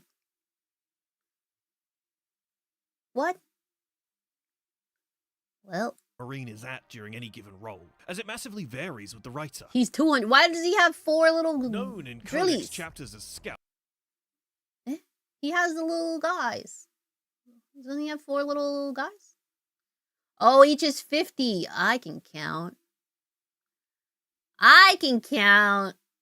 I knew that. The gold one. Oh, his aren't gold? Bro.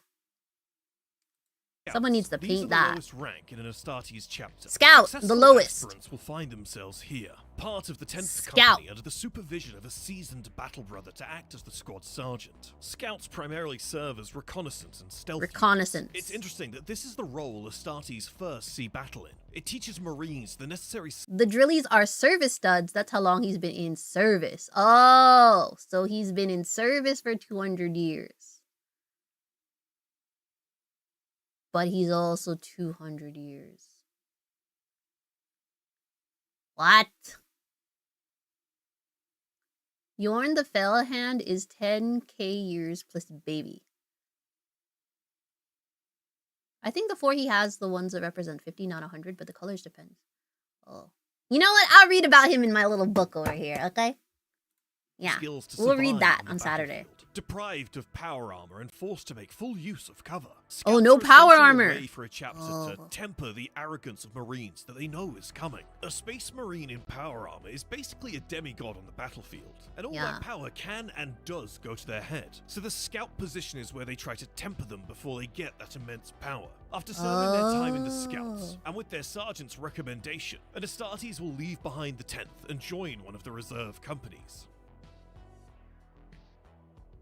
After serving in the Scouts, an Astartes will find themselves serving as a Devastator Marine. This will be the role in which most Marines see their first battle wearing sacred power armor. The job... Yeah, that's what I thought. I thought they were gold. You know what? Let me open the book to Titus's chapter. Dimitri and Titus, age 18.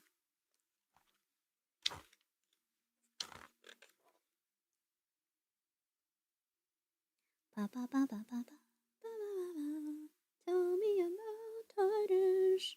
It doesn't freaking say. It says service studs are implanted in the skull and used to commemorate periods of service. Doesn't say what color. Doesn't say how long. Doesn't say anything. What the heck? I paid $30 for this book. Don't read, kids. Never read again.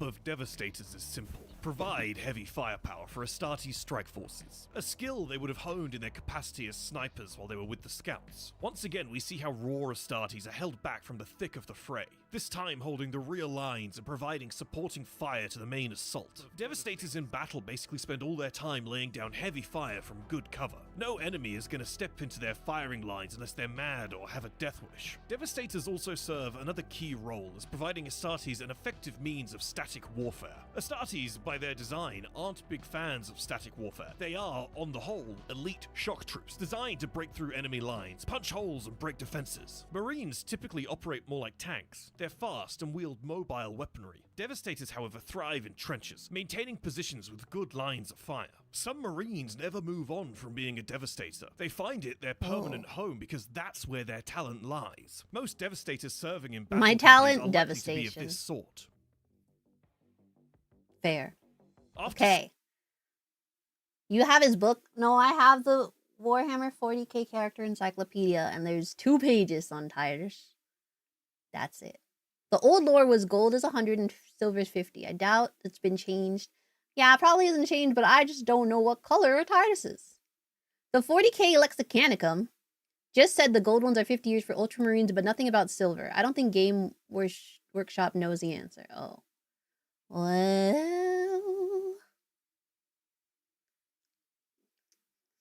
Like I said, stop reading, guys.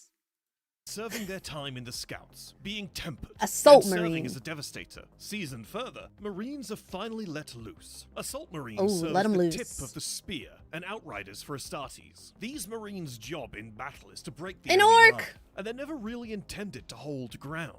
According to the Codex, Assault Marines are the first to meet the enemy. Their job is to go in loud, go in fast, and distract the enemy from other movements. It's hard to order your troops to move to counter the enemy, when already 20 or so demigods are butchering your infantry. Plus, in the grim darkness of the 41st millennium, some threats There's can only only war. really be dealt with by a chainsaw to the throat. We also think there's another reason. That's because after all this tempering and keeping them in the back lines, they can finally trust the Astartes to not go mad with power. That being said, being an Assault Marine is really the first time most Marines get to let loose. So Assault Marines do have a reputation of let being loose. glory hounds. And with good reason. Think about in a superhero movie Ew, when a character I hate gets him. the power of flight for the first time. What's the first thing they do? They go They flying fly. as fast and as high Duh. as they can. Being I an knew Assault that. Marine is the same for Astartes. It's the first time they get to really flex their demigod might. Though being fielded as an Assault Marine truly puts a Space Marine to the test. They meet the enemies of man eye to eye, face to face. They look madness and chaos in the eye and reveal to the chapter what they're truly made of. Kaito Sicarius first distinguished himself as an Assault Marine. It's worth bringing up the Space Wolves here because they don't temper their warriors before throwing them into the role of an Assault Marine. Why would you need to do Blood that? Wolves Just are throw 'em arrogant in. little who die in droves. It seems like a stubborn, arrogant flaw in the way the Space Wolves operate, because they lose so many warriors to this method. Yet, the Space Wolves have one of the greatest honor rolls Space in Wolf Imperial movies just history. starred as Though it still Assault leaves us with the Marines. question, Yeah. Space Marine recruits who pass all their trials are rare. Why not properly train them before, for want of a better phrase, throwing them to the wolves? Let us know what you think in the comments Get it? below. Throwing them to the wolves.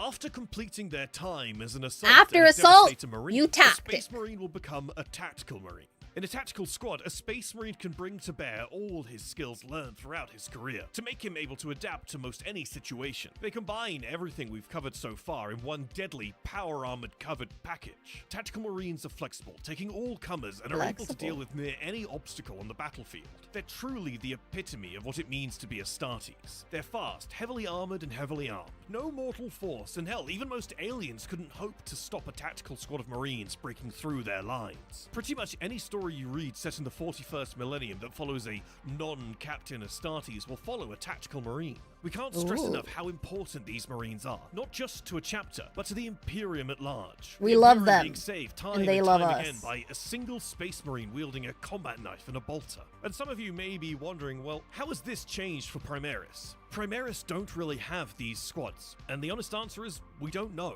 What we can assume is they still follow this progression broadly, as the new squads of Primaris still follow the Codex designations, with Hellblasters being fire support squads like Devastators. It's likely Primaris serve in a fire support squad, close support squad, then a battle line squad. How Phobos and Gravis fit this is unclear, but if we had to guess, Gravis likely get treated like Devastators and Phobos more like Tacticals. In terms of what they bring to the battlefield, Gravis bring that good old static warfare of the Devastators to everyone in it, reducing Marine mobility while giving them better protection and allowing for heavier weapons. Phobos, meanwhile, lets you have all the behind lines fun of scout squads, with the added protection Well, of their having heads all look your so Astartes tiny. in power armor. Usually, Phobos strike forces are formed entirely of Phobos armored Marines, and these are often employed in things Their like shoulders aren't wide.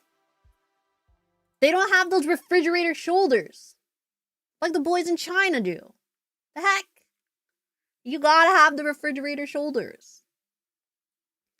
Throw me to the wolves and I'll come back leading the pack. Either Ragnar Blackmane said that or a white millennial girl named Kathy. Fight on, Kathy. Phobos Marines wearing Crocs. Teehee. I love Phobos Marines. Wish they were an ass. How one becomes Sergeant! the sergeant of a squad in the Astartes. As with everything Space Marine varies from chapter to chapter, the Codex has the sergeants of squads appointed by their company's captains. Sergeants cover a wide variety of battlefield roles in the Adeptus Astartes. I like the way he Primarily, says they're charged battlefield. with leading squads into battle. Though, honestly, sergeants get entrusted with a lot more than this. The number of Black Library books that feature Space Marine sergeants leading their squad through decisions that make or break whole worlds is uncountable. Those of you who have military experience or know a decent amount about military know that sergeants are a core rank to military structure, and that various grades are entrusted with a ton of responsibilities. To reach the rank of sergeant in the Adeptus Astartes takes a level of skill and heroism hard to imagine, plus a century or so of battle experience. Oh. Minimum 1 century. Veterancy is a wide term in the Adeptus Astartes. Most A veteran companies have their already? veterans, but it's essentially just a sign of respect. What qualifies a Marine as a veteran varies between chapters, though usually it's just a Marine who has served for an extended period of time. If leadership is not an Astartes forte, but they are immensely skilled at combat, then they'll probably find themselves in the legendary ranks of a chapter's first company. Warriors of the first company have many duties, varying based on chapter. Primarily, they're the best fighters the chapter has to offer. Some, but not all, will even bear the legendary Crux Terminatus, making them as truly exceptional heroes even for Space Marines. Pretty. Ancients are almost all Marines who are respected, but have been put out to pasture. You have this guy who's been kicking around for a few centuries, but he's no great duelist, no leader, but he's seen That's where they so put much the old action, you guys! can't waste him on a desk job. So what do? You have him hoist the company or even the chapter's banner high. He's a sage counselor, and his depth of experience can serve the chapter well. Yet he knows his duty. He's the No more therapist! visceral glories for him. He bears the glory of the banner instead. The therapists are the ancients. I hate Arcos. The little shield on their shoulder pad is called the tilt plate, by the way. Oh, I like that. I like their little tilt plates. Cute. He also knows that this banner will eventually get him killed. In the words of Grimoldus, the enemy always wants the banner.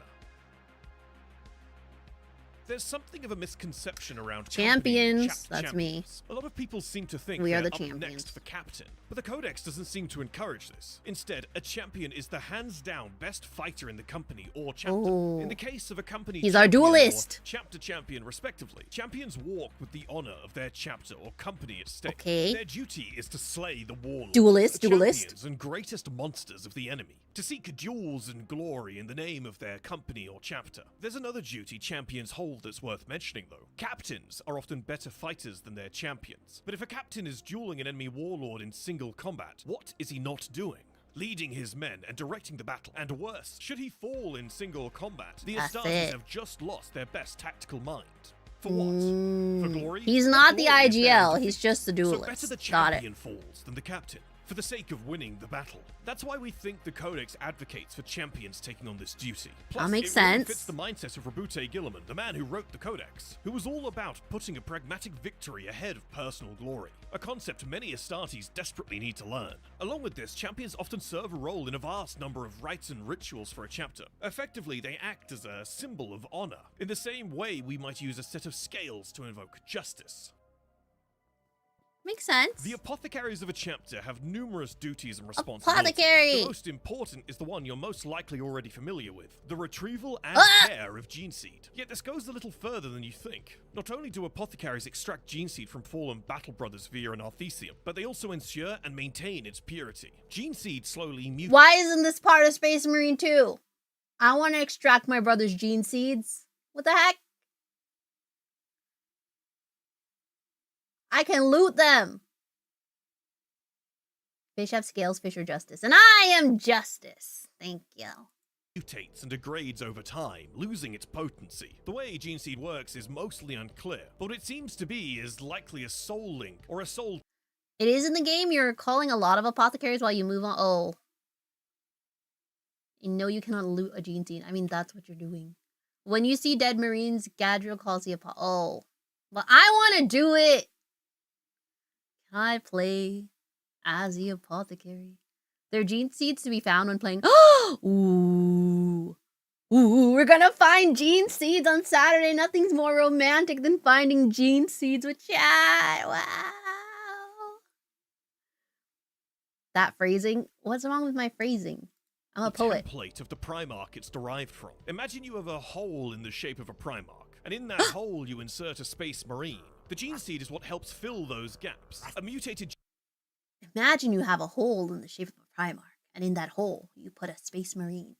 Cal, thank you for the resub with the Lucky Moons. You don't have the equipment, but Dad, I want to extract my brother's gene seed. Gene seed might be unable to fill that full mold, or worse, change the shape of the mold. I want to harvest the gene seed, says the Say-So streamer. Hey, I'm a loot goblin at heart. What can I tell you? Upon finding the dead brother in the ventilation shaft, whose flamethrower you take to burn those tiny bug things, Titus mentions getting on the radio and tagging the location of the apothecary. Only men will receive my seed, the Emperor. Oh. So just because I'm a woman, I can't take the seed out and put it into another man? I cannot facilitate the seed transfer? Okay, sure. HR can't help me with this thing. Oh my god. Anyways. Apothecaries work tirelessly to prevent these mutations and to count. See that big aperture on the left arm? That gets in the way of your beloved heavy guns. Oh, I can't use a sniper with this? Nah, F that. Never mind. F the gene seed. You guys get it. I don't want that. F these guys. Give me my sniper. Their gene seed is closely guarded. Knowledge only the Chapter, the Death Watch, and the High Lords of Terror possess. It is in fact this knowledge which the High Lords of Terror use to control the Space Marine chapters, as the High Lords are one of the only places the chapter can get new gene seed. The other place being from their fallen battle brothers. Seed. In addition, a chapter must regularly send their gene seed back to the High Lords to be tested for purity. Several Marine chapters are in fact genetic experiments by the High Lords to remove perceived gene flaws. The data collected by apothecaries is vital for these experiments. The apothecaries don't just deal with gene seed though. They're master surgeons and doctors. With the full breadth of the Imperium's medical knowledge. Nah, I don't want to do all of this. Apothecaries can patch I don't up want an that. injured Marine Actually, near anything. This is assisted by a number of their main duties. The study of biology, Xenos, and Ooh, biology? Not my favorite. Apothecaries study the enemies of man to better understand their weaknesses, along with developing antitoxins to blights like the Tyranids' poisons. Sounds like they gotta know a lot of math. Is the head of the apothecarium. They oversee the chapter's apothecaries and the training of new apothecaries. Ah, the big apothecary. The assignment of those underlings to companies. Though they're part of the chapter's command echelon, it's unusual for a chief apothecary to ever lead on the battlefield. A chief apothecary's main concern is gene seed. The chapter's stock of gene seed is their responsibility. He's admin. They are its main guardian, and should the worst come to pass, its last defender. The relationship between the Mechanicus Tech and the Marine! Space Marines is fairly complicated. Unlike other Imperial So who was asking about the factions, Tech Marines? Space Marines Here they are are. far more self-sufficient. They produce a lot of their own tanks, weapons, and ammo in their chapter's forges. The Mechanicum survives in the Imperium by What controlling the the knowledge heck? to do this. The fact that Astartes say that and produce their own arms is a huge F threat that. to the Mechanicum security within the Imperium. That being said, the Mechanicum also has technology the Astartes want and need. So the Tech Marines are essentially a bridge between the Mechanicus and the Adeptus Astartes. Not quite full priests of Mars, but still respected by the Tech Priests. It's kind of like they have a diploma, and the full Tech Priests have university I have a degrees. diploma. Both experts in the same subject, but with the former favoring hands-on work. After their training with the Mechanicum, a Tech Marine will be tasked as a supervisor of the chapter's armory. The bulk of the actual work will be done by other Tech Priests and Artificers, the humans whom the Astartes employ to build their technology. The Tech Marines help with the tricky bits, performing the rituals and rites too precious to be entrusted outside the teachings of the Mechanicum or the chapter. In addition, The Tech Marines are the ones who who customize their mechanical keyboards and build their own PCs. Cool! Tech Marine is coming to Space Marine 2 in the next update. Yay! Not yet. When's the next update? When? It's thought that the new gene seed could be made through cloning. Oh. The Red Scorpions chapter has the most apothecaries because they're obsessed with keeping their gene seed pure despite the fact their lineage remains unknown.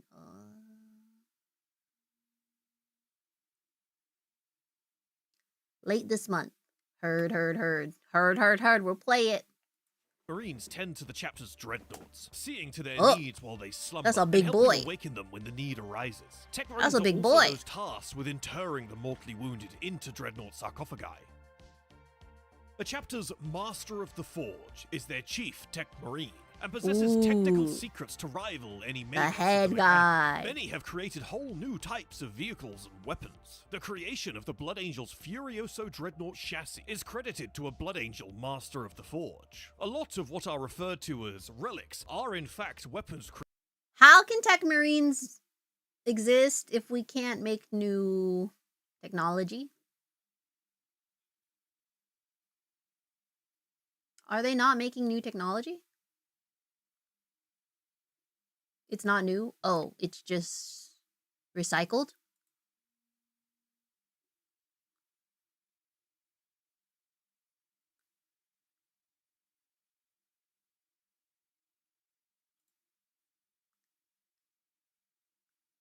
Oh, he's about to created explain. by these Listening. peerless Astartes Listening. artisans.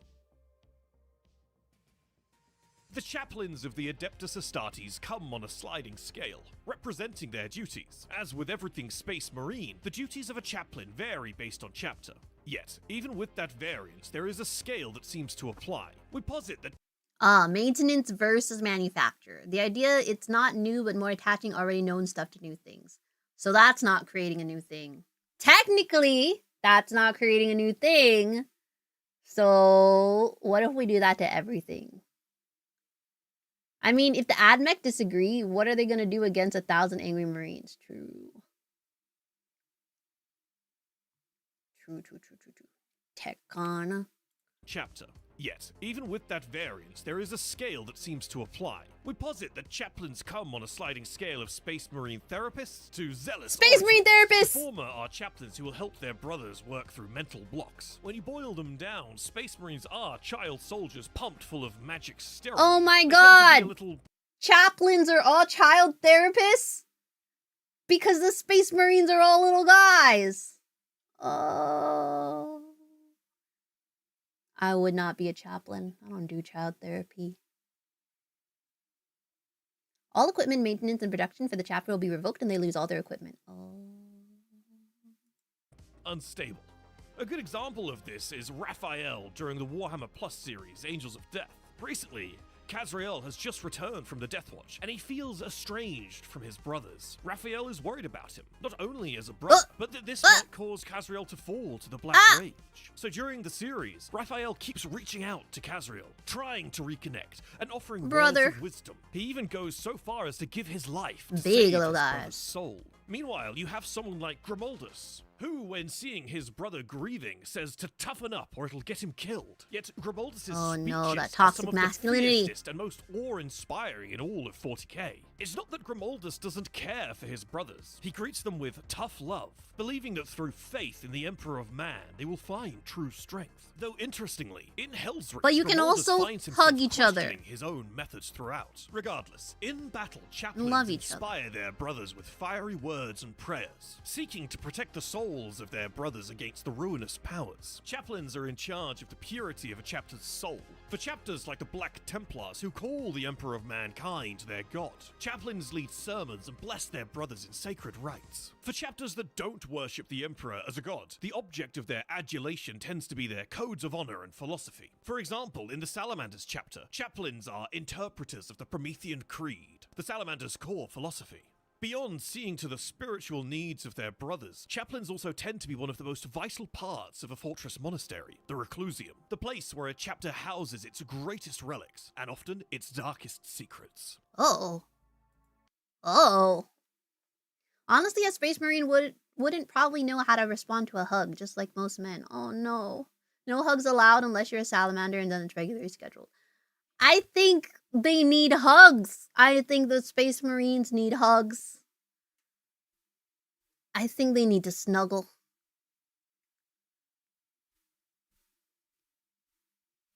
I think they need a cuddle.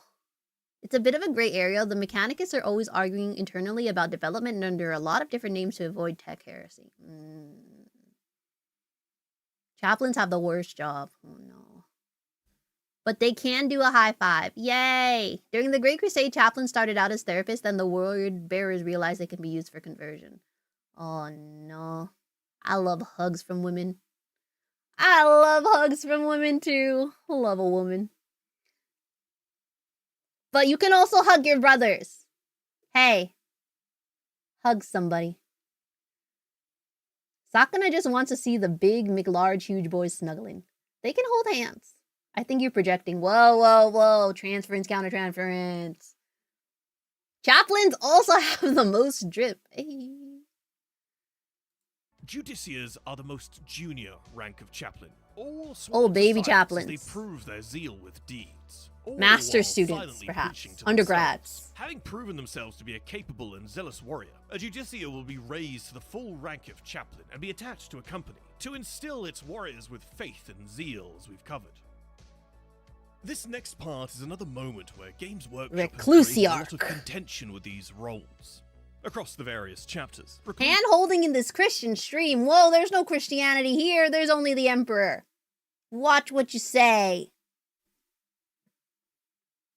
And the Emperor wants you to hold hands for the Imperium.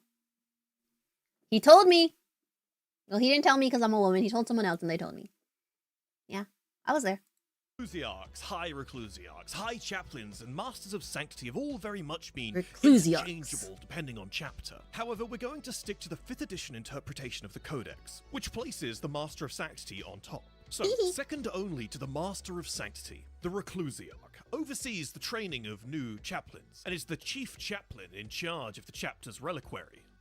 The Master of Sanctity is the fellow with the biggest, holiest hat in the chapter. They're the spiritual leader of the entire force of Space Marines, and a beacon of its faith for all to Huge see, hat. whether that be a faith in their philosophy or in the God Emperor of Mankind.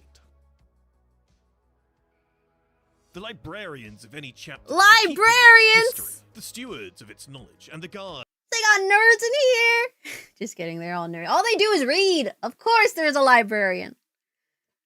The most famous recluse of the arch would be the Black Templar Grimaldius.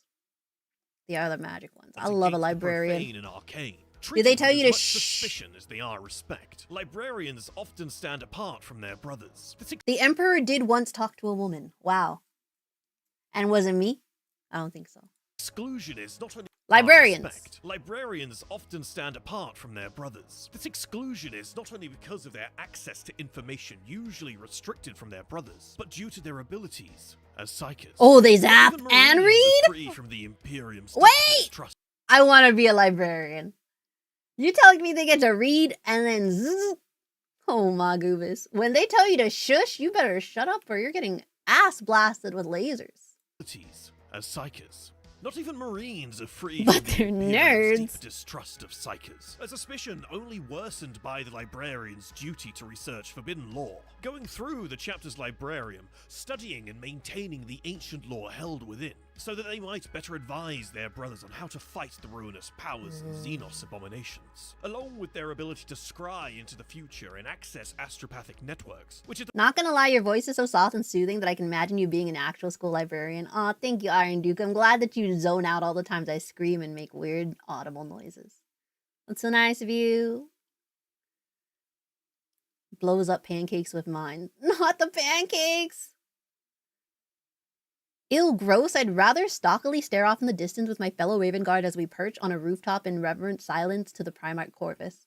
You know, one time I saw 2 geeses on an abandoned Party City rooftop and they were honking at the sunset.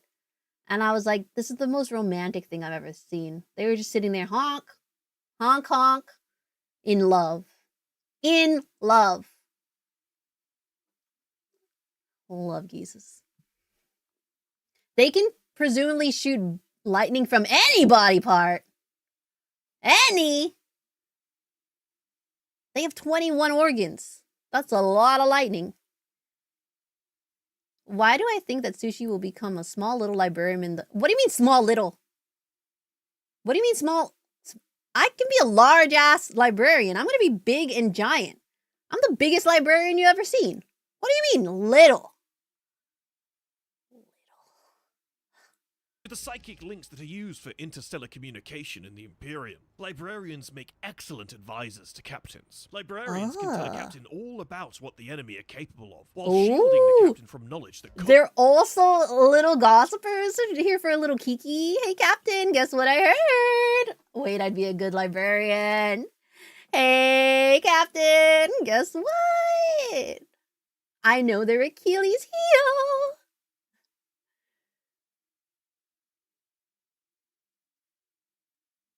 So small, so tiny. Hey. Shh, you're 5 feet. I'm taller than 5 feet. Five and a half. For often, mere knowledge of chaos can lead to damnation.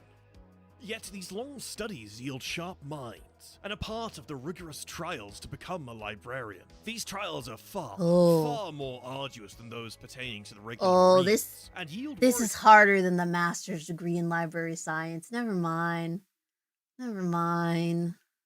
Actually, I don't want to do all this. Sharp minds, and a part of the rigorous trials to become a librarian. I've had enough These school. trials are far more arduous than those pertaining to the regular Marines, and yield warriors who, when they first see battle, are already as skilled as a veteran. Thus, librarians will be trusted to lead strike forces in crucial missions, though this is a duty usually only entrusted to a high-ranked librarian. Speaking of the ranks of librarian, these are as follows. Lexicanum, or Lexicanium, the lowest rank of the librarian. The Lexicanum is essentially a wizard's apprentice. They're still working on bringing their skills to the rigorous standards of the Adeptus Astartes. The Codicias. Codicias are the standard rank of the Adeptus Astartes librarian. Most librarians in a chapter Codicier? I hardly know her. Epistolary. Epistolary are some of the most intelligent and adept psychers in the galaxy. Each is a masterful and powerful psyker capable of wielding the warp with immense power. Chief Librarian, Master of Magics and Forbidden Lore. A chapter's Chief Librarian is a deeply respected but circumspect role. The duties of an Astartes captain are... We're getting to Captain! Yay! Oh, Captain, my Captain! Did you know that if you feel it necessary to add a half to your height, you're small? Nope, didn't know that. Never knew that. Never will learn that ever in my life. It's a vibe. We love being birds. I've been to many sushi places in real life. I know a sushi is barely the length of a thumb. Hey. Not only am I a sushi, but I'm a fish. Ever thought about that? And I've seen some big fish. I've seen a big fish. Captain, guess who's a heretic? Nyaho Sara. As numerous as they are taxing. To rise to this rank is to single an Astartes out as one of the greatest heroes in the Imperium. They join the likes of Demetrian Titus, Kaito Sicarius, and Uriel Ventress. Every Space Marine captain is a peerless warrior and a master of 1,000 tactics. How a captain is selected once again varies with chapter, but usually they're selected from the sergeants of a company by the chapter master. Honestly, this one really does vary. Even amongst the hyper-codex compliant chapters, it seems like the codex doesn't have any firm ruling on the matter. All captains, however, are masters of war and superb combatants. Who's he? Wait, why does he have a heart? I like that. Ruling on the matter. All captains, however, are Who's this man? I think of Phish daily. Me too. Me too. Who's this little emo guy? He's a lamenter. Oh. Why? masters of war and superb combatants, owed largely to their centuries of experience. In addition to their regular duties as a captain of their company, that's his legion. According to the Codex, each captain has additional duties to aid in running the chapter. Usually, the first company captain, the master of the keep, is responsible for the defense of the chapter's homeworld, or in the case of a fleet-based chapter, their flagship or flagships. Usually the second company captain, the master of the watch. Master of the watch! For a Your watch has They plan meticulous warning systems and defensive works to secure their home system. Along with this, they also keep a close eye on the planet's home populations, making sure no taint or corruption has found its way to the chapter's precious recruiting pool. Usually captain of the third, the master of the arsenal is responsible for the tallies and ledgers that govern the stocks of the chapter's munitions.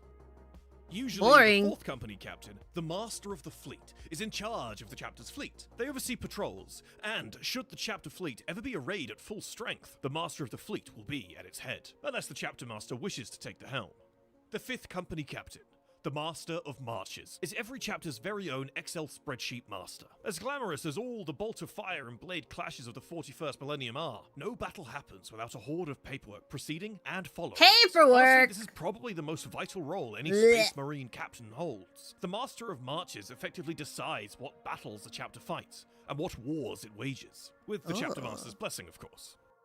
Usually the sixth company captain, the master of rites, is responsible for performing the chapter's rituals, rites, and upholding its traditions. They're also charged with recording the chapter's history. Usually secretaries. The seventh company captain, the chief victualler, is responsible for overseeing and recruiting the chapter's serfs. They're essentially the head of many mortals that need to support the chapter.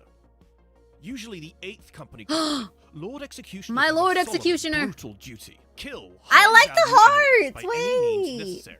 Should an orc war boss need slaying, the chapter will often send their Lord Executioner to see it done. The ninth company. Like, they're like little rhinestones. That's kind of cute. Aren't fish the only thing that can be sushi? Fun fact! I love sharing this fact if you didn't know. Sushi refers to the rice, not the thing on top of the rice. So you can put anything on a sushi. Egg, I've had egg sushi is really yummy. Vegetable sushi is yummy. Obviously, I love some fish. I love some shrimp. I love some scallops, some mollusks, abalone. Yeah. California sushi is the best sushi. That is a horrible take, but I forgive you. And I forgive you. Captain bears the title Master of Relics. Master of Relics! The chaplains and chiefly the reclusiarch, with tending to the relics and their distribution for war. And finally, usually the 10th company captain, the Master of Recruits. The Master of Recruits' duties are to oversee the training of aspirants and recruits. Okay, makes sense.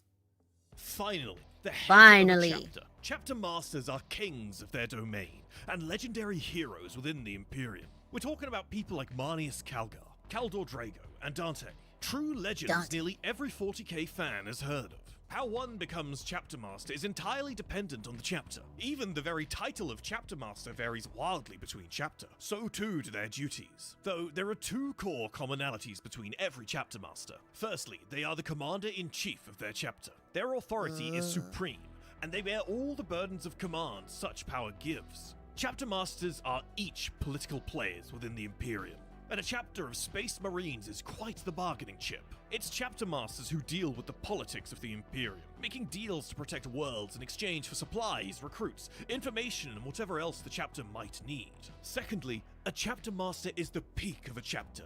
An exemplar of its the pinnacle, a paragon of its virtues. A paragon. The best of what that chapter has to offer. The baddest.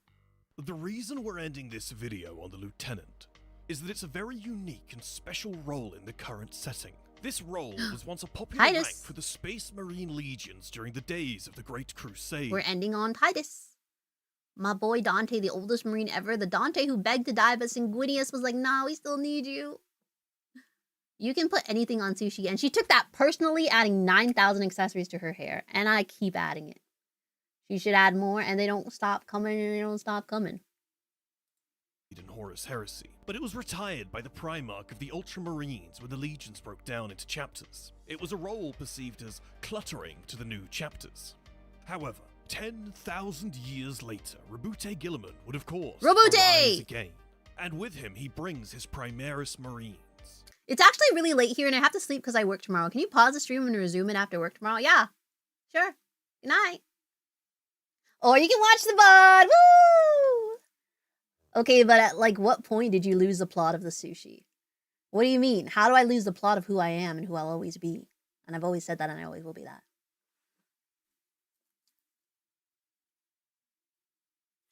I'm Sushi, and that's all that matters. Okay? Okay. Watch the VOD. Woo! Be a member. Woo! Seeing the state of the Imperium, he quickly realizes that the role of a Space Marine Lieutenant is once again required in this darkest age. Thus, it has returned. He's back. Lieutenants are the right-hand men of Space Marine captains. In typical chapter structure, each captain will have 2 lieutenants to help him lead his company. Often, 2 lieutenants tenants are heroes in their own right. Space Marines that would be afforded higher-ranking positions if only those positions were available. Case in point being the protagonist of Space Marine 2, the hero of Forge World Graia, Demetrian Titus, one of Marnius Calgar's favored brothers, who was once one of the youngest captains the Ultramarines had ever seen. He was young. Approximately 100 years old. Titus was He's demoted so to young. lieutenant after a century served in the Death Watch. Young at the age of 100. I don't ever want to hear the word hag coming out of your mouth ever again. Young at the age 100. Thank you. As upon his return to the Ultramarines, his role as captain of the second was filled. As you see in Space Marine 2, an Astartes lieutenant with the smallest handful of men could make a wild difference in the grand scheme of things. Rabute Gilliman most definitely knew what he was doing when he returned this rank to the Space Marines. Oh, it was made just for Titus, even though he's a captain now, apparently. Behind every paragraph and reference in these videos, there's a mountain of research, editing, and more than Nerds! Nerds! That's where our patrons come in. With Yay, patrons! A variety patrons! of things, from exclusive chats in our Discord to personalized artwork created for our individual patrons. We have a Discord Every too. subscription keeps the machine spirit of the AstartesAnonymous YouTube channel appeased. And for Yeah. our top-tier patrons, a display on the Wall of Honor at the end of each Wow. podcast. So if you're enjoying the content, please do consider taking a quick look at our Patreon. Thanks so much for watching. Thank you. Thank you. Lad became a captain basically fresh out of the womb. We have a Discord? We sure freaking do! Exclamation mark Discord. Titus has just been promoted to captain of the second company once more. Let's go, Titus! Congrats on the promotion, Otsukana! Look at Gillagoogers and his hot elf girlfriend. What? What?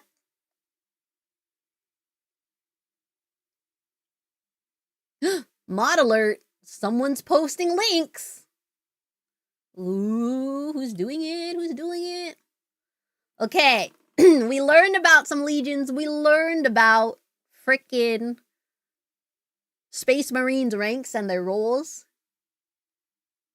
Rip Akron.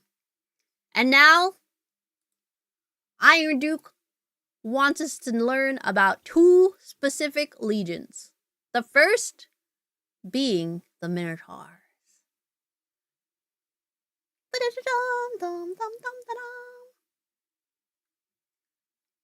Minotaurs, the brazen Whoa. the Minotaurs, the brazen spear of the Emperor. This is more lore.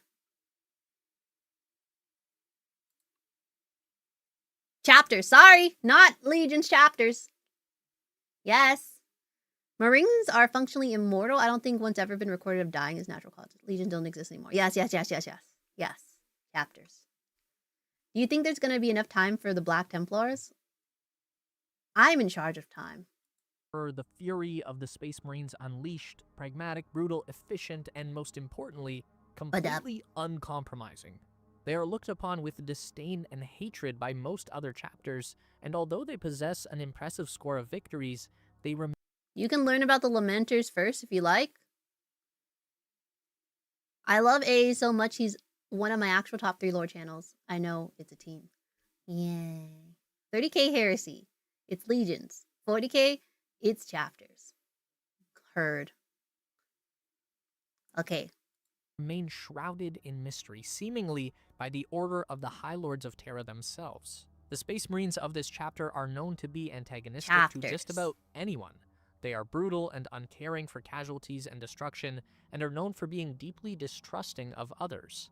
However, this reputation used to be completely different, and to find out why, we're going to have to take a look at their shadowy origins. Most of this chapter's mysterious nature is owing to the fact that records on them have been sealed so tightly that even members of the Emperor's Holy Inquisition do not have access to them. We know that they are recorded as having been founded in M36 alongside other cursed founding chapters, such as the Black Dragons. However, this date conflicts with their first recorded appearance in M32, a whole 4,000 years before that point. This might, of course, just be a discrepancy, One of some these mistake words. in the dates tallied by the Administratum, but with the bulk of their details locked up by Imperial decree, it seems odd to leave such an obvious mistake in the publicly available records where it can spur more questions. Aside from this point, however, the Minotaurs seem to be like any other 21st founding chapter. Hey, they're just meaning any other that they guy. were broken or unlucky in some obvious way.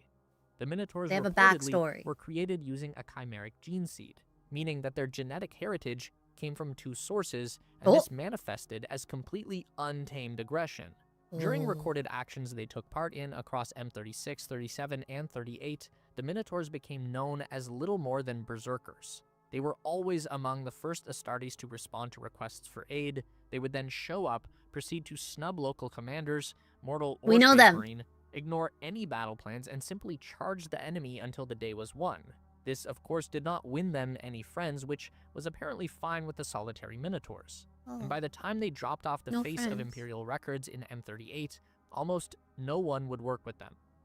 We don't know why the Minotaurs disappear at this moment in history, but they would be presumed lost for almost 3,000 years. Where'd they reappearing go? Suddenly in M41. In the grim darkness of the far future, there is only war. There's only war! But at least you can roll in style. Whether you're battling across the war-torn battlefields of 40k or diving into a D&D campaign, imagine rolling dice that are truly yours, custom-built. Custom dice? I'm Hero listening. Forge, the masters of custom miniatures, are launching 3D printed custom dice on Kickstarter. You can personalize every detail, from a bust of your character This was only to 10 their months ago. trusty Maybe the companion to their Kickstarter's still favorite on. bundle of dynamite. These dice are built using the same saw an orc. high-quality 3D printing process as Hero Forge's full-color miniatures, ensuring each die is both perfectly balanced and visually stunning. I You never get got complete into making control my over own the dice design. because I was Choose your afraid polyhedral dice shape, they would number, size, not be colors, balanced. and even what's inside. Whether it's a Dice are tiny tricky. bust of your custom hero, an orc A lot of boss, or a dice relic makers from a have, like, legendary a campaign, the chamber choice sucker is yours. or And for whatever. the first time, you can even design your own decals, handheld items, or outfits Wait! to be added to Hero Forge Oh! as part of their Kickstarter rewards. Check out the Kickstarter campaign Accessories? today by clicking the link down below in the description to see all backing tier options. Oh, and I'm to gear so up for easily your next influenced. big tabletop adventure with our new Onions? custom dice. And don't delay, the Kickstarter ends April 5th. In the waning years of the conflict surrounding the Macarian heresy, 2 Astartes chapters who had been allied for much of the fighting had begun a series of skirmishes to settle a matter of honor. This controlled contest between the Doom Warriors chapter and the Inceptors chapter quickly Doom spiraled Warriors out and of control, and the 2 began killing each other in earnest. If you would like to know more about this conflict, we went into greater detail during our Ultramarine Successors video earlier. But suffice to say, Oh, we should read after that. the long, I mean, we should drawn-out watch that. conflicts of the Macarian heresy, the High Lords of Terra were in no mood to just let 2 Space Marine chapters destroy a system because they were cranky over something. And this seemed like the perfect time to test out their newest toys because they sent in the Minotaurs to settle things. Dropping out of the warp at the helm of brand new strike cruisers and landing craft, The bronze warriors of the Minotaurs seemingly wasted very little words on their brothers from the Doom Warriors and Inceptors, instead launching immediate strikes at both. Both of these chapters were ragged and badly in need of resupply at this point, and the Doom Eagles quit the field and burned as fast as they could away from the system. The Inceptors were not so lucky. These Ultramarine successors were proud and would not yield, which so many was seemingly Ultramarine fine by the successors. Minotaurs, who proceeded to slowly encircle them, picking warriors off one by one until less than 100 Inceptors remained, and they were forced to surrender. Gone were the Minotaurs of the 38th millennium. These bronze hoplites were methodical, pragmatic, efficient, but still deeply isolationist, and they went to sleep for 3,000 years and they came back to kick ass and take names. And they weren't taking any names. Damn. The heck? Minotaur is the type of guys to come to your house, bust down your door, kick your dog, and when you ask him why, he beats you and says it was because someone gave him $20 to do it. Damn, $20 is $20 though. Above all, brazenly cruel. As further punishment for their transgressions, the Minotaurs took many chapter relics from the Inceptors, as well as their battle barge to use as a new flagship. They did all of this under the willing protection and seeming direction of the High Lords of Terra. So while the Minotaurs had miraculously returned and were listening to battle plans, coordinating with fellow Imperial forces, and acting like real soldiers finally, this clear favoritism from the High Lords raised a number of gigantic red flags, and the Inquisition began to investigate. For their part, the Ultramarines and their successors all spoke loudly in defense of their brother chapter, the Inceptors.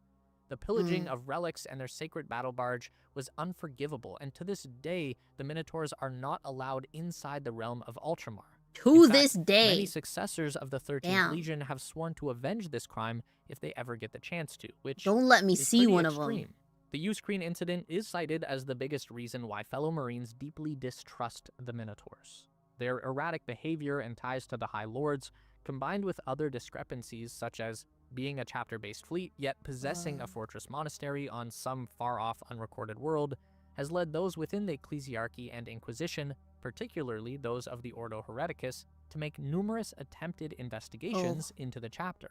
That doesn't even All look of like these English. investigations, however, are I can't directly read. stopped I can't from read. so up high that it becomes muddy to tell if they originate from within their own orders or from Terra itself. In some cases, not only have investigating agents been found dead and the Minotaurs to be found nowhere in sight, but even led to the reported destruction of an entire rogue trader vessel. Prior records have been locked behind Rogue seals trader. that only a select few within the Inquisition may bypass, leaving few other details available for public records. Surprisingly, the Minotaurs remain almost completely Codex compliant, maintaining the standard 10 companies and 1,000 battle brothers. In fact, it has been noted that their ability to replenish their numbers is remarkably quick compared to other chapters. Guys. One of my IRLs texted me the other day and was like, you know, I work a full-time job, but if I didn't, maybe I'd be a streamer. And I was like, this is it. This is my time to come out. And I was like, oh. So the reason we haven't played games much is because I use my streamer name.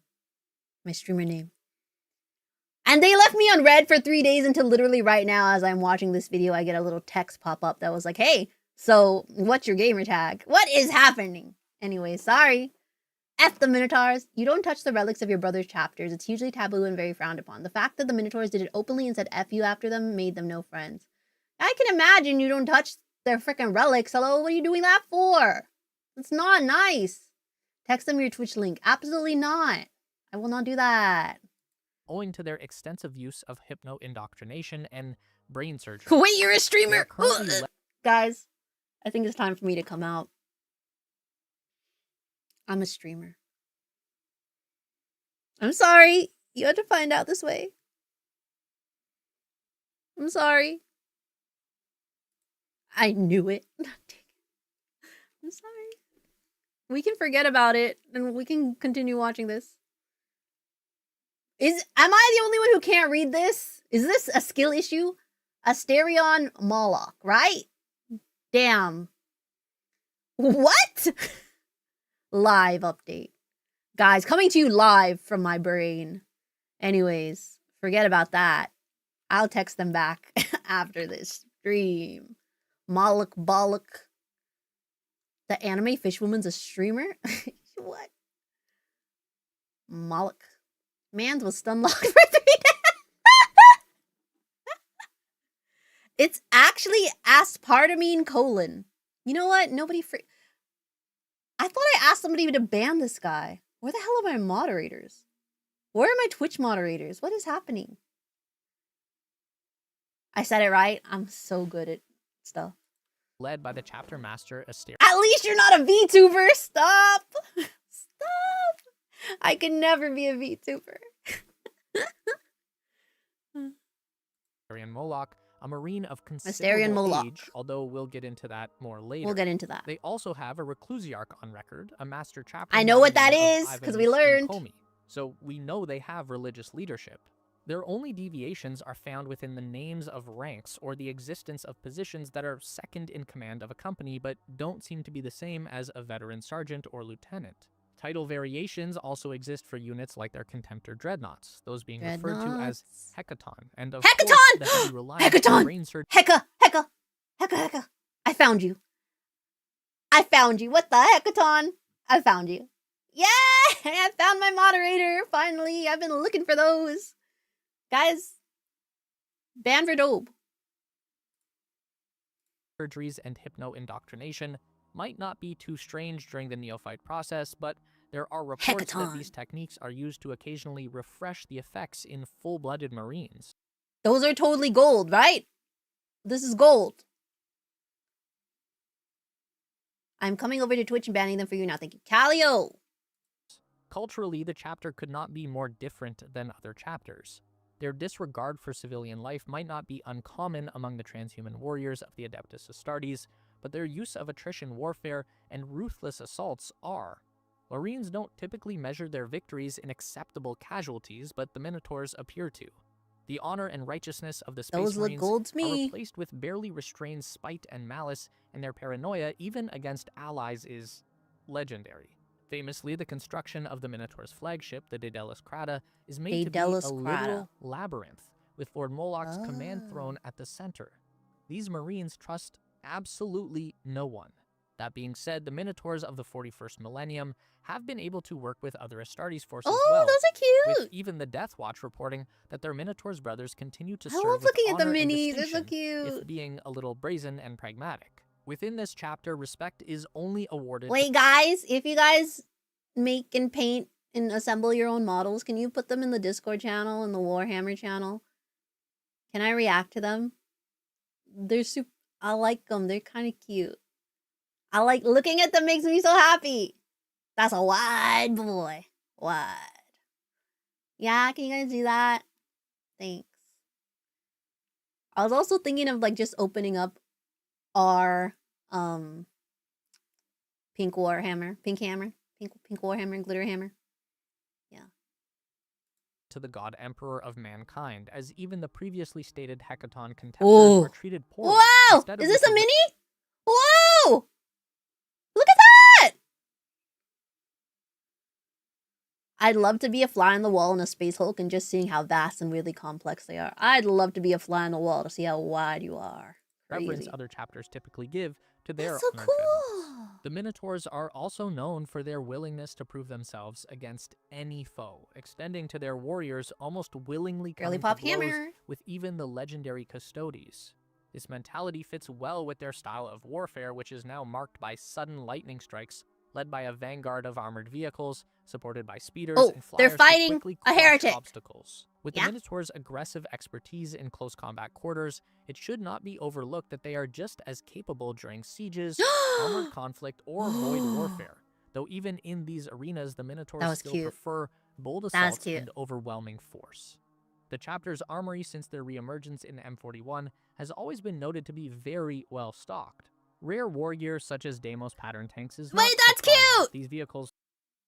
That's a pretty color.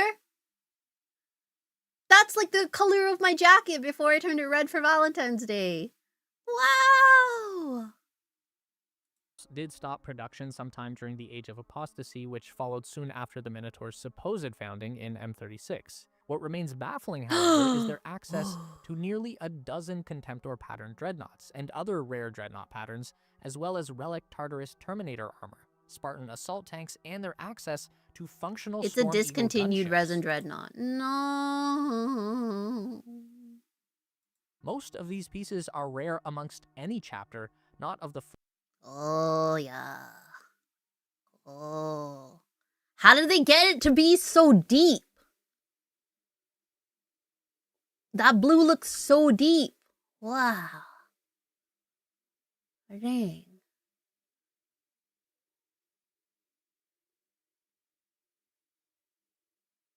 The little set pieces you tabletop players do to make your games more immersive is so cute. That little battlefield with the busted wall looks good. Wonder how long it took to make it. Right? I love that stuff.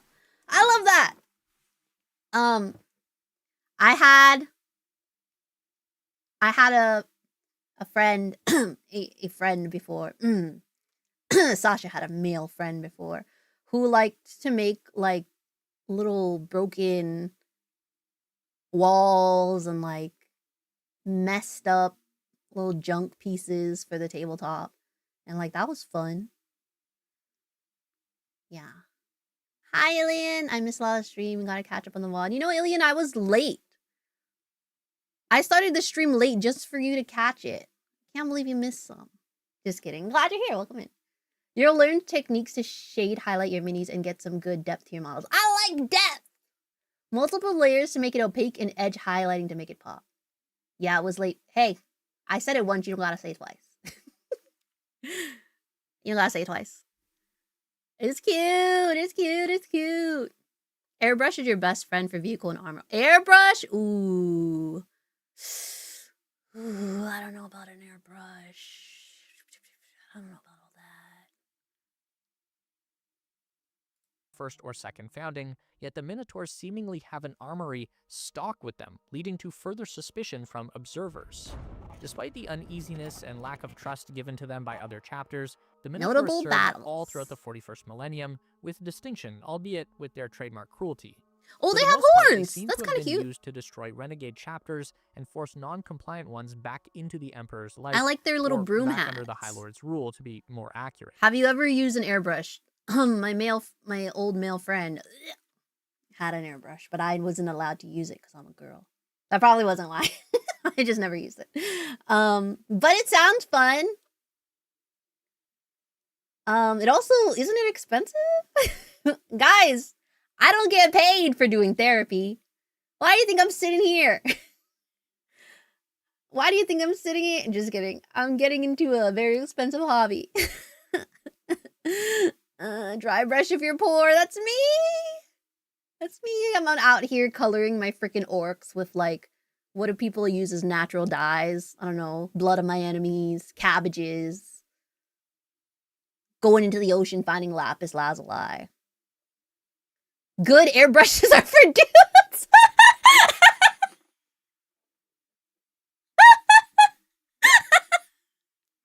Oh man. Aw, damn. I wish I could be one of the guys and use an airbrush.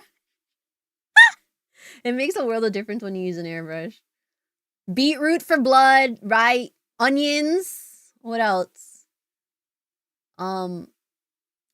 Charcoal for black. Oh my gosh, it'll be like a get ready with me makeup using my makeup. Wait, actually, didn't Riri use her gel nail polish? She's a freaking scientist. Now, okay, well, I don't think I'm getting into tanks anytime soon.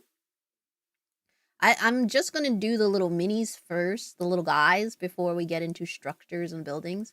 But if I were to build a tank, I'd look into an airbrush. Yeah. Or, you know, this is more for me.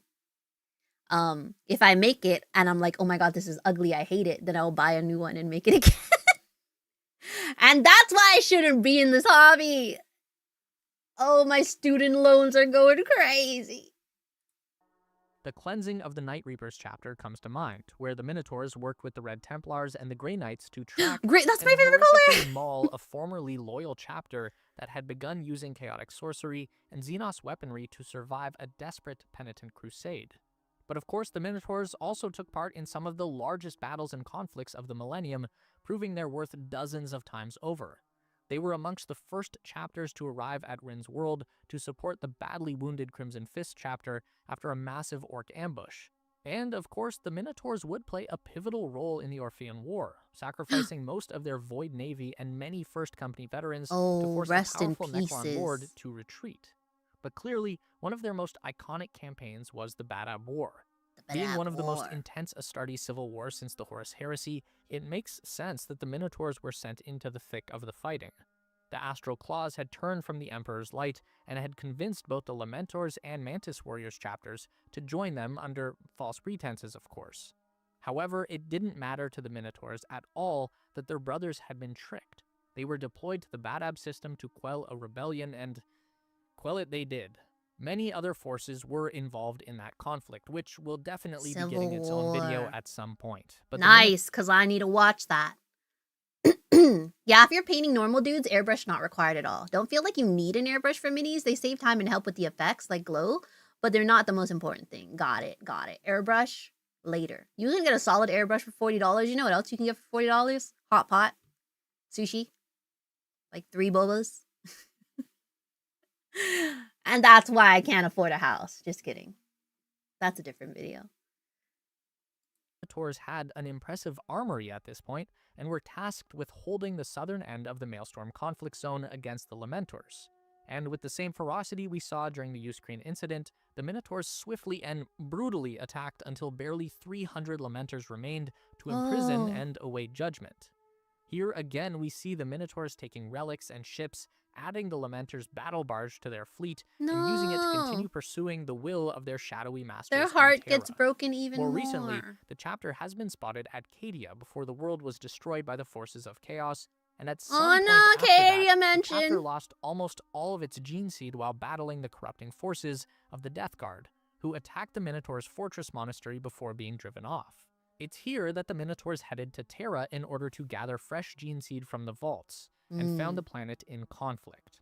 Corrupt High Lords had just come face to face with a newly revived Rabute Gilliman, Primarch of the Ultramarines, Welcome and back, son of the Emperor booty. himself, and they attempted a coup rather than lose their power. The Imperial Fists and Custodes stationed at the palace originally feared that the Minotaurs, by reputation, were there to aid the High Lords. However, the bronze-armored Marines start helping to rout out chaotic cultists that have been hiding amongst the Terran pilgrims for years and have taken advantage of this moment to attack. The Minotaurs did eventually come to blows with the Custodes and other Imperial forces during this time, as it became unclear which High Lords were loyal and which were not. But after having a conversation with the last remaining High Lord, the Minotaurs stood down and were given some of the first of the new Primaris recruits before leaving to pursue other conflicts. That's crazy! So, okay, what exactly is going on with— They gave them more? That's crazy. They're like, oh, we don't trust you guys, but here, have some more. Whoa! $40 on one meal when you're broke is wild work. Hey, my one hot pot meal looks like that. And the rest of the week, we're eating cereal. Okay.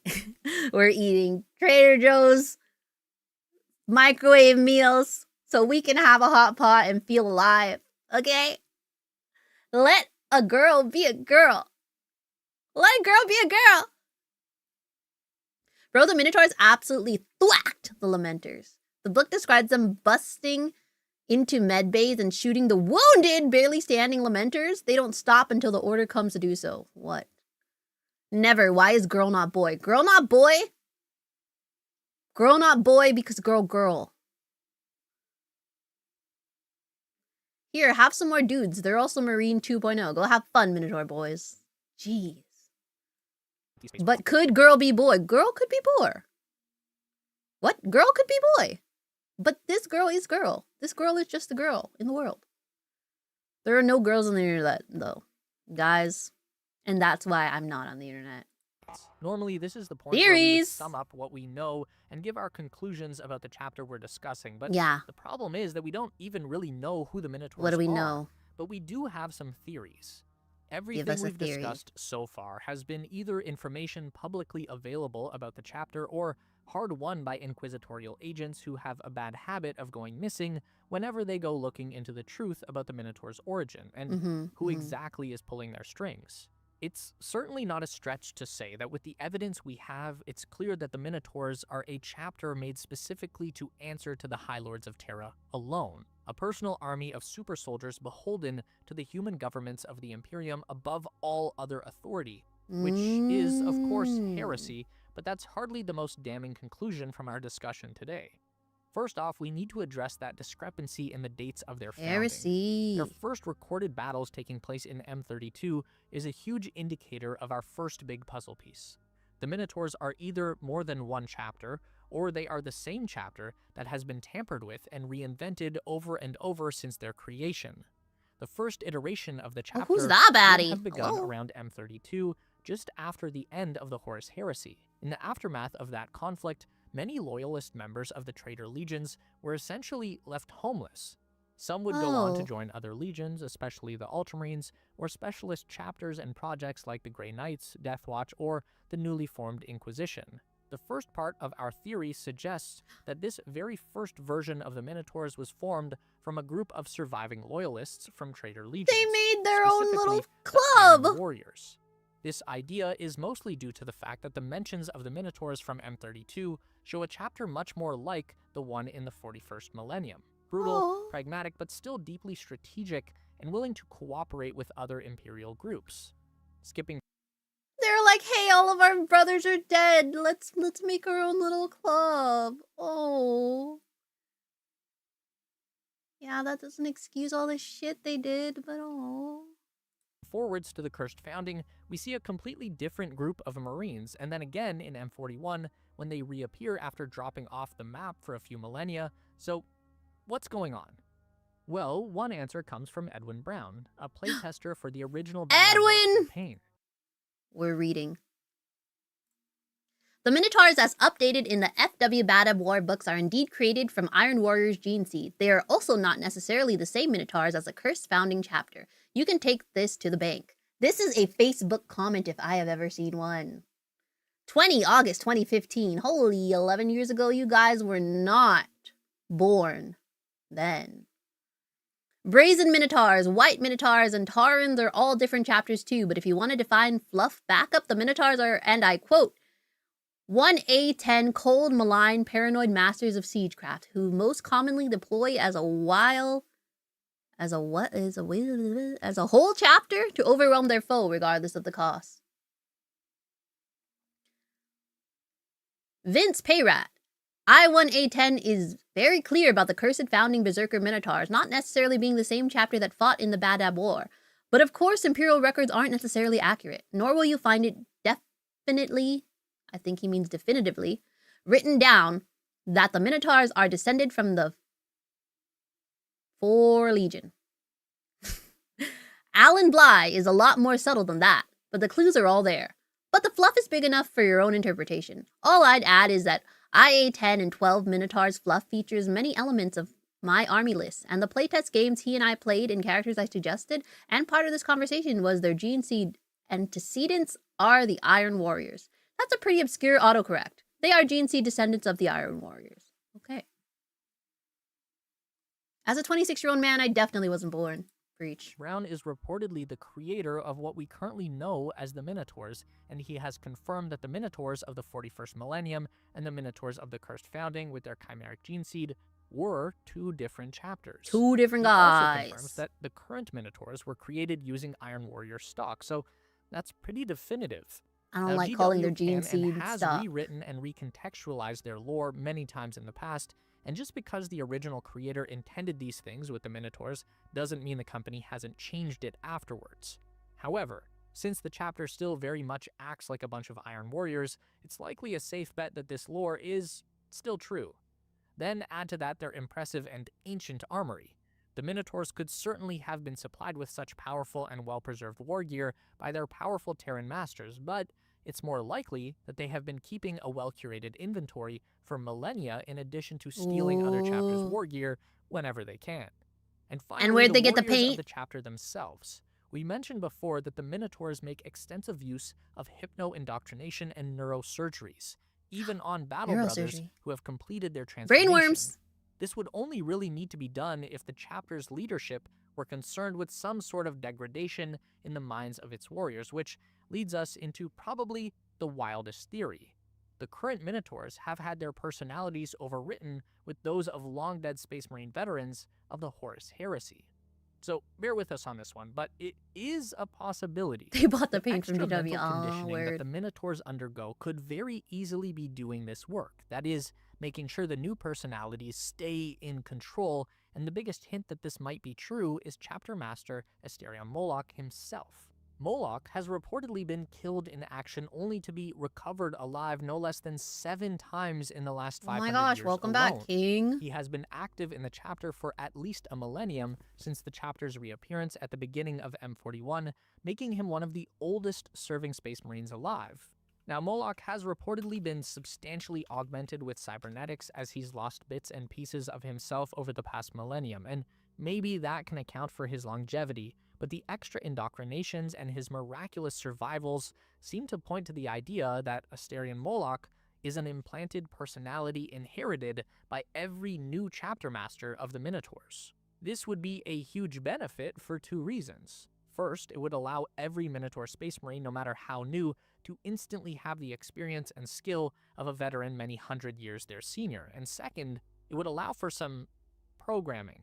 The final piece of this puzzle is the extreme amount of control the High Lords seemingly exert on this group of warriors.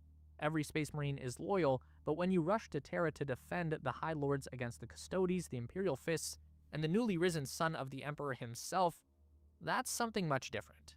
In that coup attempt we mentioned, we said that Moloch had a conversation with the last remaining High Lord before leaving, but we sort of swept past the details in order to save it for this, because it wasn't a conversation.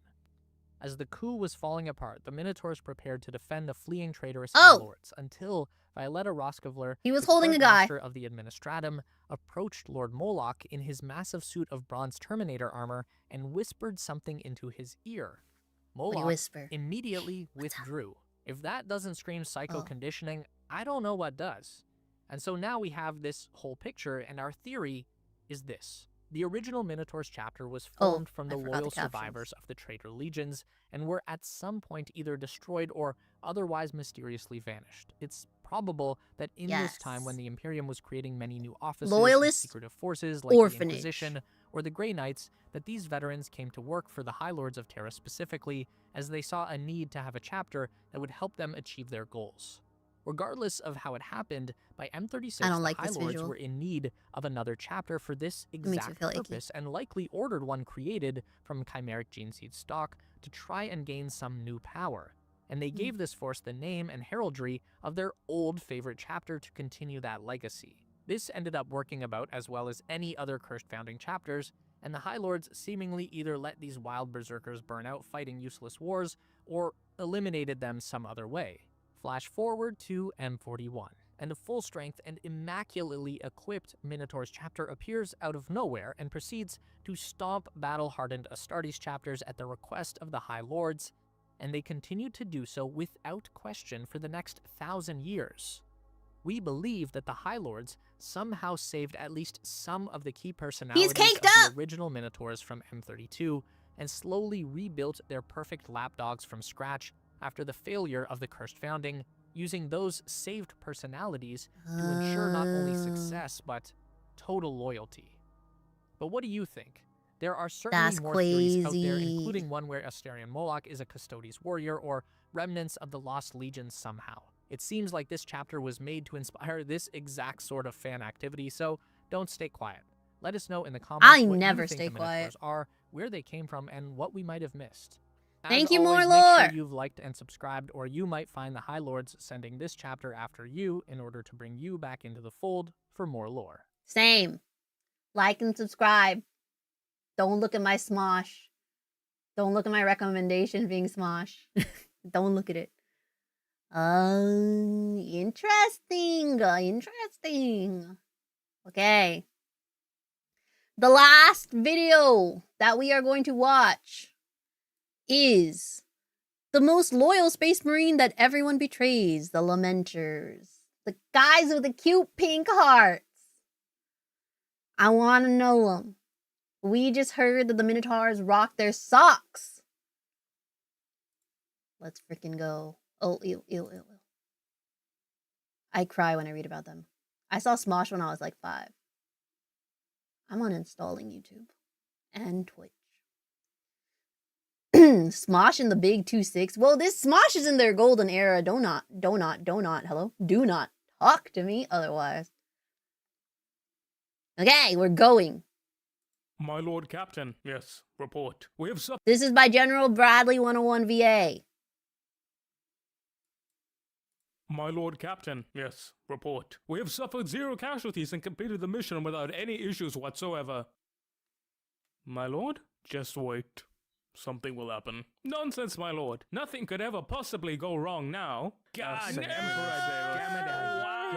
Oh, they're lamenting. I get it. You fucking idiot. What? Hello. Do you have a minute to talk about your car's extended warranty?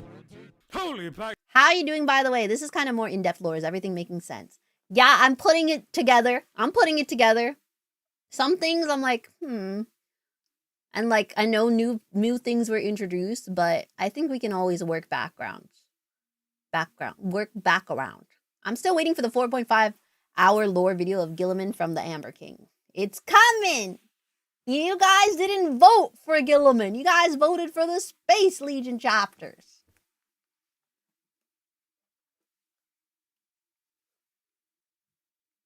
I go, fuck mother, what? This guy's gonna get me Rangers demonetized. General 101 back at you with some more lore. And in today's video, boys and girls, we are taking a look at the unluckiest, most lovable poor boys ever. Space Marines. If you hate Space Marines, you love these guys. Why? Because who can hate the Lamenters? We're talking about the Lamenters. The sons of Sanguinius who just can't catch a break. Poor lads. Poor lads. So, as always in today's video, we'll be covering the history, chapter, GNC culture, armories, several companies, and all that lovely nonsense that we have about these good old boys. But before we get into today's video, make sure to like, comment, share, subscribe. Like, comment, share, subscribe. Join out the Patreon if you want to support the channel. But enough of the shenanigans. Support me too. Support him. I appreciate y'all, and let's get talking with the glorious and very sad Sons of Sanguinius. Time for Lamenters, baby, with their chapter history. History. So, the Lamenters were founded in the 36th millennium with something known as the Cursed Founding. Can we please not vote for Gilliman? Let's do Fulgrim instead. Oh, they're fighting. History. So, the Lamenters were founded in the 36th millennium with something known as the Cursed Founding. The Cursed Founding. What is the Cursed Founding? Essentially, you had a bunch of coal wannabes on Mars who were just as ambitious, this but is not 2 years nearly ago. as talented, and were like, hey, we're going to recreate the gene seed of several different chapters to remove all the faults. You know, removing the wolfen nonsense from the Space Wolves, removing the Dark Angel's ability to not fuck around and be disloyal, and of course, taking rid of the Red Thirst from the Blood Angels. Now, this sounds good to me. For the most part. They were very successful, but there was other issues regarding the Curse Founding. The reason why it's called the Curse Founding is that all the Astartes born from there have either turned traitor, died horribly, or are just assholes, except for the Lamenters. Now, because of this, people have garnered a reputation around the Curse Foundings, and like they said, they hate them. To them, you're either doomed from the start, you're gonna be a heretic, or you're just gonna be a piece of shit. Because we have the Black Dragons and the Minotaurs, which are both pieces of shit. The Black Dragons are not descended from the Salamanders. I don't care because they are not nice. You have the Flame Falcons who blew up in flames and died. They do not nice. They have the Sons of Arturius and the Blood Gorgons. The Sons of Arturius either died or turned traitor, and the Blood Gorgons full unturned traitor during the 37th millennium. And then you have the good old Lamenters. Now, the Lamenters why are they crying? Served faithfully and honorably, but being part of the Curse Founding, people hated their guts. And, like I said, during the 37th millennium, when the Blood Gorgons decided that Khorne was better than the Emperor, the Lamenters decided, hey, we're not going to stick around here in the middle, because, well, this is just a bad idea. So they headed to the eastern fringe. What are they listening to? And they decided to patrol around, because they're a crusade chapter, mind you, so they don't have a fortress monastery. So they went around on the border planets of the east, defending planet from planet, and they gained quite the reputation for being pretty good in the music, fringes. Granted, in the core sector, people did not like them because, well, the core of the Imperium is pretty shit. I mean, everywhere in the Imperium is pretty shit, except for Ultramar. Ultramar supremacy. Do I groove for Ultramar? But they had a pretty good thing going on in the Eastern Fringes. People liked them, they did good work, they fought off raiders, and everything seemed to be fine. And they seemed to be cured from their Black Rage and Red Yay! Thirst. Pretty good. Pretty All things good. considered. That wasn't until the High Lord Terror called them back. To get back here! Because a bunch of raiders had been coming out of the Eye of Terror, and they're like, hey, thank you for wanting the we fish. need Water the more chat, hands on Leora. deck. Drink So water. They, being the good boys that they are, followed, and they came back. And they were like, yeah, let's go. Now, during this time, while the Lamenters hadn't suffered any issues with the Red Thirst, they did, however, have an issue. That being bad fucking luck. You serious? Because every single event Spider-Man. in which the Lamenters partook in, it went great for them. In terms Yay! of winning the battle. In terms of actual casualties, it went fucking horrible. How? Voldemort has a very good video on what Ultramar Ultramar is for the But I Imperium. imagine Sinch was like, hey, fuck you. They got bad luck. Everything goes wrong. It's really bad for the poor boys. But despite that, they continue to serve dutifully and honorably. Though, either due to messing with their gene seed, or the fact that, you know, they just have plumb bad luck, the Lamenters are very melancholic. They are sad boys. They are depresso espresso. They are the depressed emo person who actually ends up helping people and not shunning people. But I could in tell the, that they are emo from the checkerboard and the red crying heart. The checkerboard, that'll do it for me every time. 7M38, they were called back to serve. And then we have Fabledon the Armors over there who was like, right, 9 times the charm. And he decided to attack with his 9th Black Crusade, notably the strategically important planet of Corellia. Shout out to Han Solo. There are only 2 chapters in the region, that being the Mortifactors and the Lamenters. But the Mortifactors are hilariously superstitious, and they're Ultramarine successors, which is fucking weird. So they refuse to fight alongside the Lamenters, believing that they are going to do something bad, and they just dipped and left the entire planet. What?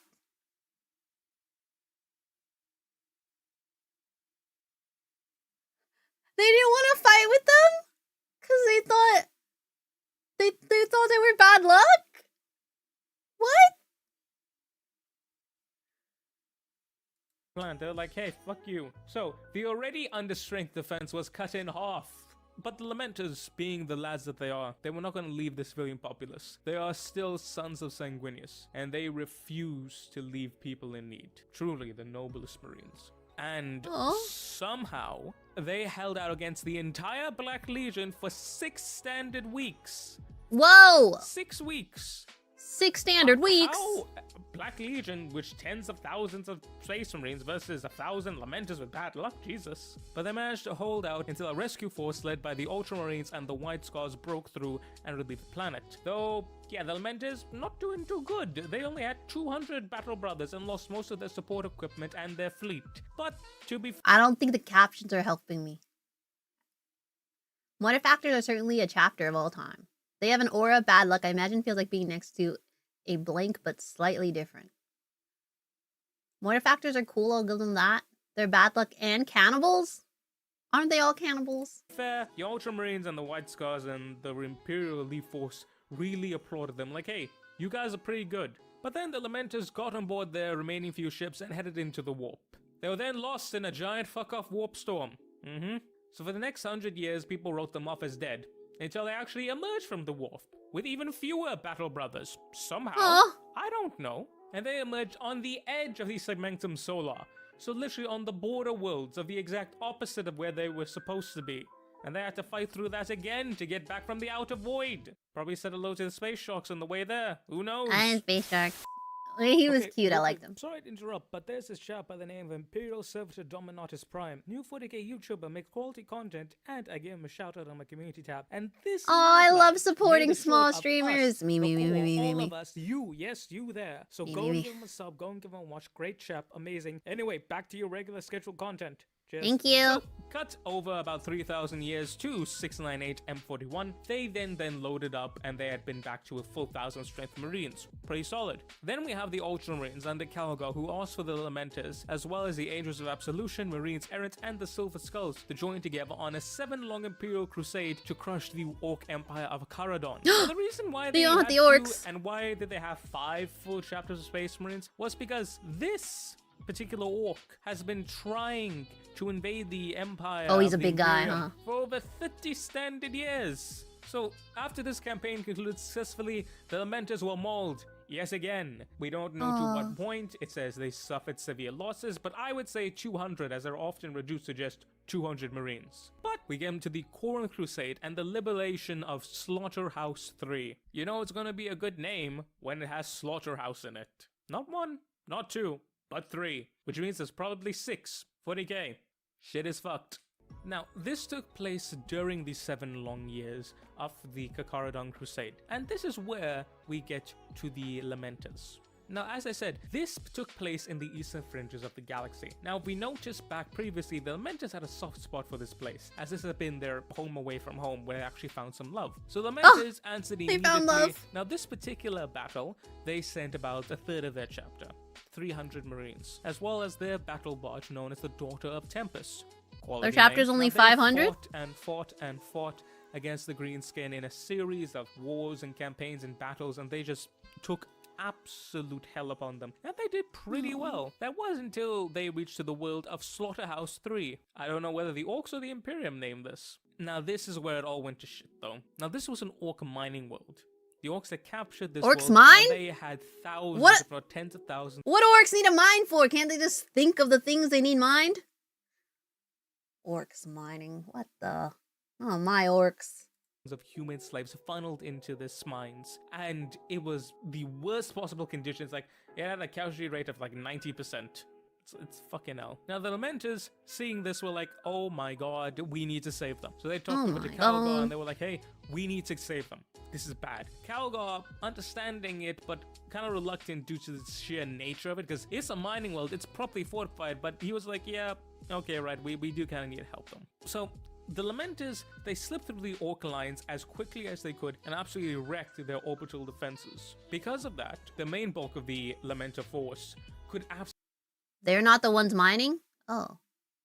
Chapters are supposed to be 1k Marines, but the Lamenters, being the Lamenters and incredibly unlucky, they're mostly at half strength. Oh. Slaughterhouse, I forgot about this story. It was genuinely heartbreaking. Oh.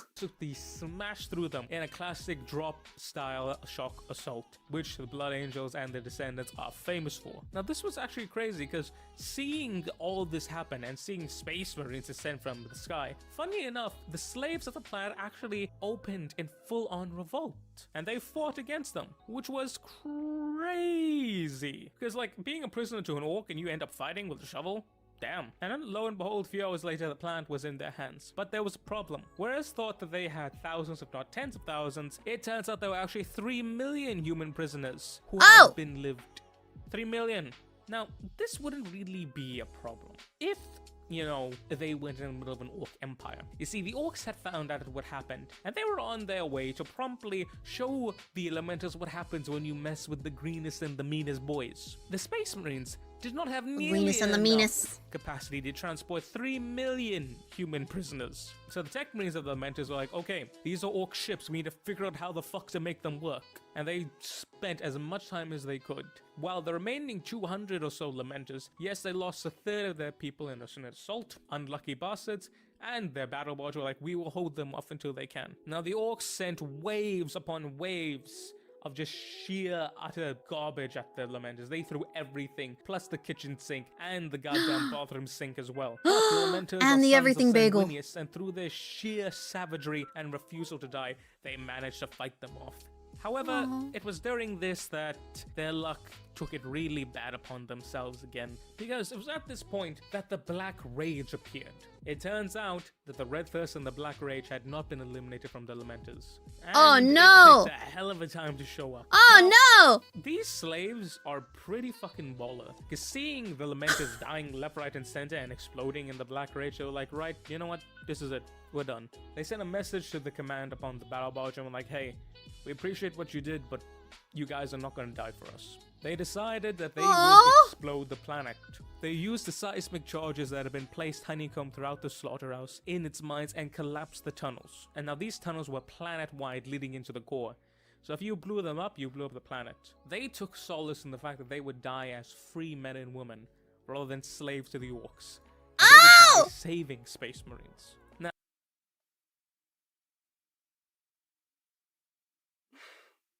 Why?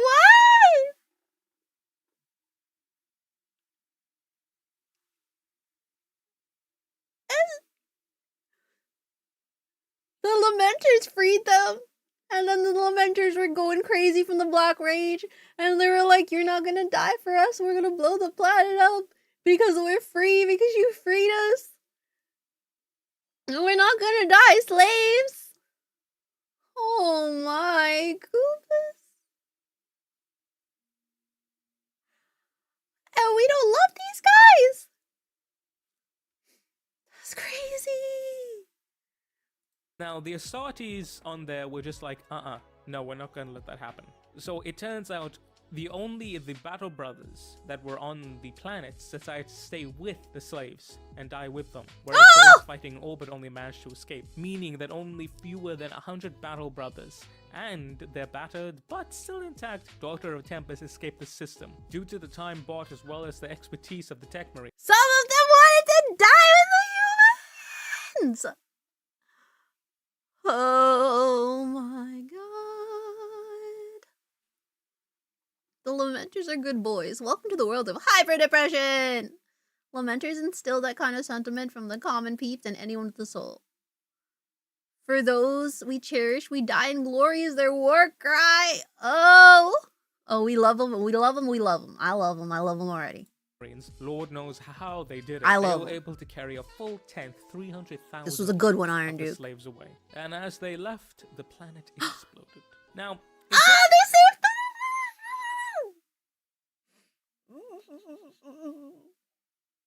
in terms of a tactical sense, this was an astounding victory. Like 10 out of 10, 300 Lamenters liberated the planet, destroyed it. That was the main hub of manufacturing for the orcs. It was bloody Okay, they crazy. did it. The orcs Yay! had been set back by years in terms of war material and build-up. However, this is one of those things where their mentors were just like, hey, we don't deserve this. We don't deserve this one bit. No!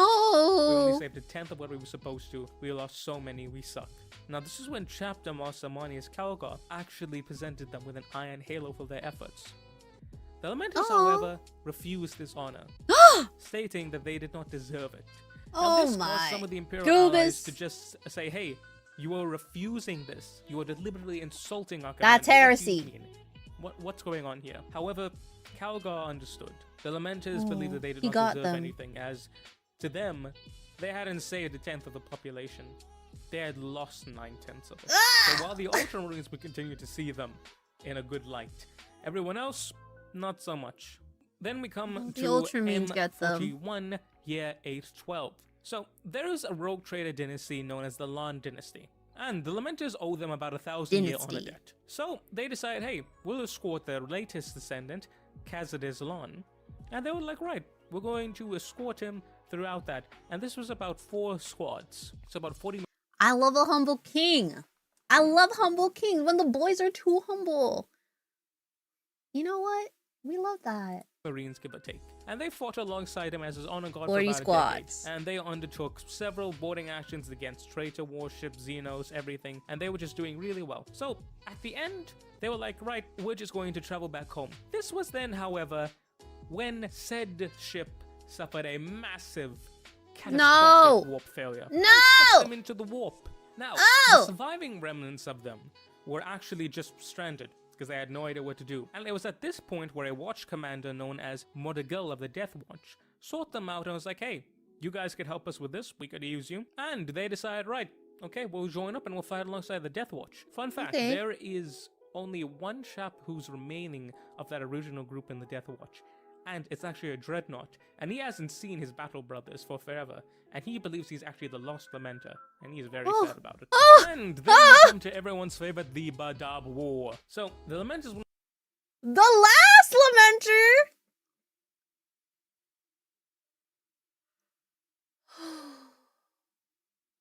Okay. And he's very sad. Sad about it. And then Me we come too. to everyone's favorite, the Badab War. So, the Lament is one of the chapters assigned to the Maelstrom Wardens to guard the Maelstrom Zone. And they decided to stand with the Astral Cause, Mantis Warriors, and Executioners chapter because they believe that the High Lords of Terror were just being dicks and wanting more money. Which they were, although it was a big fuck up. Go and check out Dutch's video on it. He does a quality job. Pretty solid. You can't catch him. Over here. This little corner. Freaking break. It's important to notice that the Lament... Taxi cab marines are so hard to paint. I'm not a fan of the yellow. If I were to make a lamenter, I think I'd make them pink. I'd keep the checkerboard. I'd keep the little hearts. Just the yellow one. The yellow, the bright highlighter yellow. No, well, it doesn't. It doesn't do it for me. Pink, anyway. You'd make every chapter. I'm saying as a lamenter. I feel like the lamenter should be pink. I know they're gold for sanguineous, okay? It does, you make them gray. Dude thinks he's the last lamenter and he's a crippled marine in a walking slab of tungsten coffin with weapons strapped to it. Oh no. He's not the last lamenter. He's just isolated and believes everyone died. And you claim pink is not your favorite color. It's not! You think I want to make these sad boys gray? They deserve to be pink. You're a pretty big pink lamenter, all right? At least you're saying I'm huge. And you know what? I'm taking that because I am huge. Yeah. Hey, they're sad and all these sad things are happening and I just want to make them pink. Would pink work with the red heart and checkerboard pattern? Yeah, pink and red. I'm literally pink and red right now. I'm literally the checkerboard pattern right now. Funny enough, yellow over pink is probably the easiest way to get a good coat of yellow. Then why would you want to have everything pink? Can a girl have some pink lamenters? Fun fact, pink just uses the base coat for yellow often since yellow paint is notoriously finicky and pink just makes it work for some reason. And there we go. I like how both of you had that same fun fact. And there we go, pink it is. Pink it is. No, girl can't be pink, new law. You know what? We live in a society, and that society says, girl pink. Lamenter pink.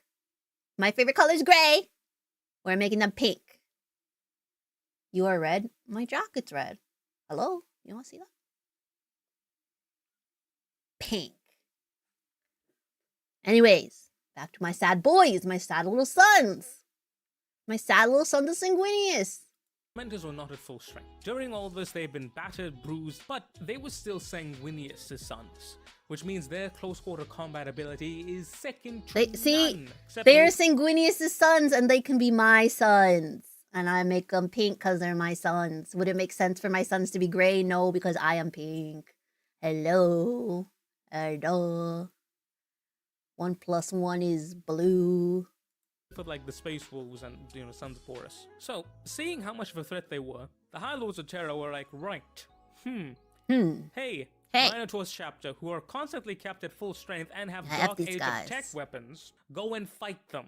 Now, it's very important to understand that this is a full chapter of brutal Spartan Space Marines who outnumber them and have better tech than them and more everything. And the more everything, more friends. They pounded the Minotaurs into death. Yeah, pound them! The Minotaurs are said to suffer grievous losses. Yeah. Well over half of their number Get their have been asses. killed by the Lamenters. Because the Minotaurs struck at the chapter barge, basically their chapter fortress monastery that is on the battle barge of the Lamenters. And they were like, right, we're going to kill all of you. Now, they couldn't abandon this barge because it had not only their wounded, but all their broken tech as well as their gene seed reserves. If they lost this, they lost the chapter. So this chapter barge, known as the Materm Lacorium, which was near the feral orbital world of Opatera. The Minotaurs launched a lightning attack and crippled the main plasma drive, preventing it from flaying. So it was... Sorry, Cal. I broke all of my stuff, so I have to manually do this. Not that. Okay. Anyways. Also, I was just thinking, would, like, I used to have a Cricut. I don't have a Cricut anymore. I need a Cricut. Would using a Cricut to make the little checkerboards, would that be easy? Or would making like a template to make the little checkerboards be easier? Would it be easier to manually stick on stickers or to make a template? No friggin' clue. Well, a man paints Marines yellow and no one bats an eye, but I paint my Marines pink and the whole world goes crazy. Oh no, she's thinking! She's thinking! I don't think the kid should watch 30K. There's no kid. A Cricut? What's that? It's a cutting machine. So you have like a software kind of similar to like Photoshop, and then you like draw out a shape and then you send it to the machine. The machine cuts it in paper or stickers or cardboard. Yeah. Pretty sure there's ways to make it easier, but like imagine doing a checkerboard pattern on a curved surface. That's why I'm saying, would a sticker or a template be better? Masking tape is the go-to, I believe. Yeah, but then you have to cut the masking tape real skinny like. Real tiny. Like me right now. Not always. Just temporarily tiny. It was like, right, we need to fight at all costs now. It lost its 17 hours preventing it from flaying. So it was like, right, we need to fight at all costs now. It lost its 17 hours of brutal ship-to-ship, hand-to-hand combat fighting. Now, mind 17 you, hours. The were under strength and outgunned, and they still managed to kick and they still effed them up. And they still kicked them in the frickin'. And these are Minotaurs, bro. These guys fuck hard. However... Eventually, the majority of them were just 1738 because they had, God no, they had suffered tremendous losses, and the Minotaurs, if they got to the wounded, well, yeah. People have started using nail stamps to do a checkerboard. Now we're thinking with portals. Nail stamps. Oh, geniuses, geniuses, geniuses. There's stamps available for mini scale patterns. There's probably a checkerboard. Yeah. There's fancy pens. Ooh. I love girly pops. You know a girly pop did that. You know a girly pop who does nails was like, hey, let's do this. War crimes aren't a thing in 40K. So they surrendered. The majority of their fleet was utterly ruined. They surrendered. As was the vast majority of the battle brothers. So no! The Minotaurs were like, hey, we claim salvage rights. So they basically stole all their tech, all their relics, all their banners, and like, hey! Fuck you. Whenever remained of the Lamenters chapter was incarcerated along a prison bulk, there were other elemental forces that were not in the system that continued to fight valiantly. However, eventually the war would end, with the destruction of Badab Primaris and of itself. Approximately 1 year later, around the year 913 M41, the secessionists were placed on trial. Now, the Inquisition wanted full rights. It was like, we wanted this. This is ours. We want our blood. We want our pound of flesh.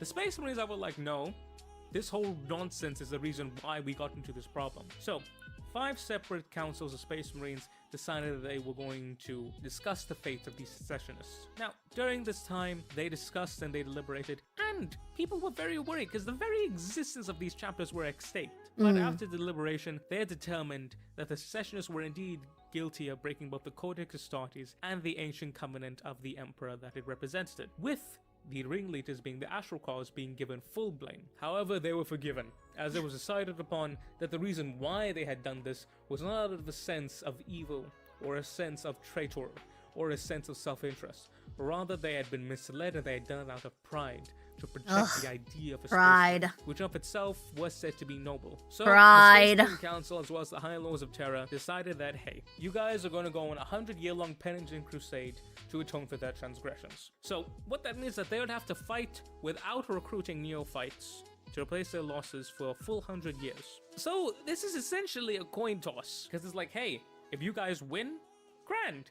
But if you're the Lamenters and you get your ass handed to you for fighting even orcs, probably not going to do grand. So at the end of this, they had about 400 Space Marines left, give or take. We're not exactly too sure on the numbers, little conflicting sources here, but it's about 400, give or take. 400. So, another fun fact for you. During the battle, their banner was shattered. Like, their main chapter banner was tattered and broken, and they were like, no, sad. But when the High Lords of Terror decided they were going their penitent crusade, their banner was actually given to a sect of the Sisters of Battle known as the Hospitalis sect. Now, the Hospitalis sect, not to be confused with the Templaris sect, they are the non-combatants, so they focus on the mending and healing, and basically, you know how whenever you see Sisters of Battle and they're drawing a sexy nun, no, these are the actual sexy nuns. Right? Not the tits! Sisters of Battle, they're not celibate. So, hey, good luck with that. But when the Adeptus Sororitas were sewing the banner, they actually began crying. Now, the reason why is that they were inspired by the Emperor and that the great sacrifices for humanity, what happened at the end of the heresy, and quote-unquote the terrible sins of the Lamenters against him. Now, that's the official standpoint of the Inquisition. Though, it's posited by many others that the real reason why the Sisters of Battle wept, we're actually seeing the deeds of the Lamenters and how they suffered and how they would suffer.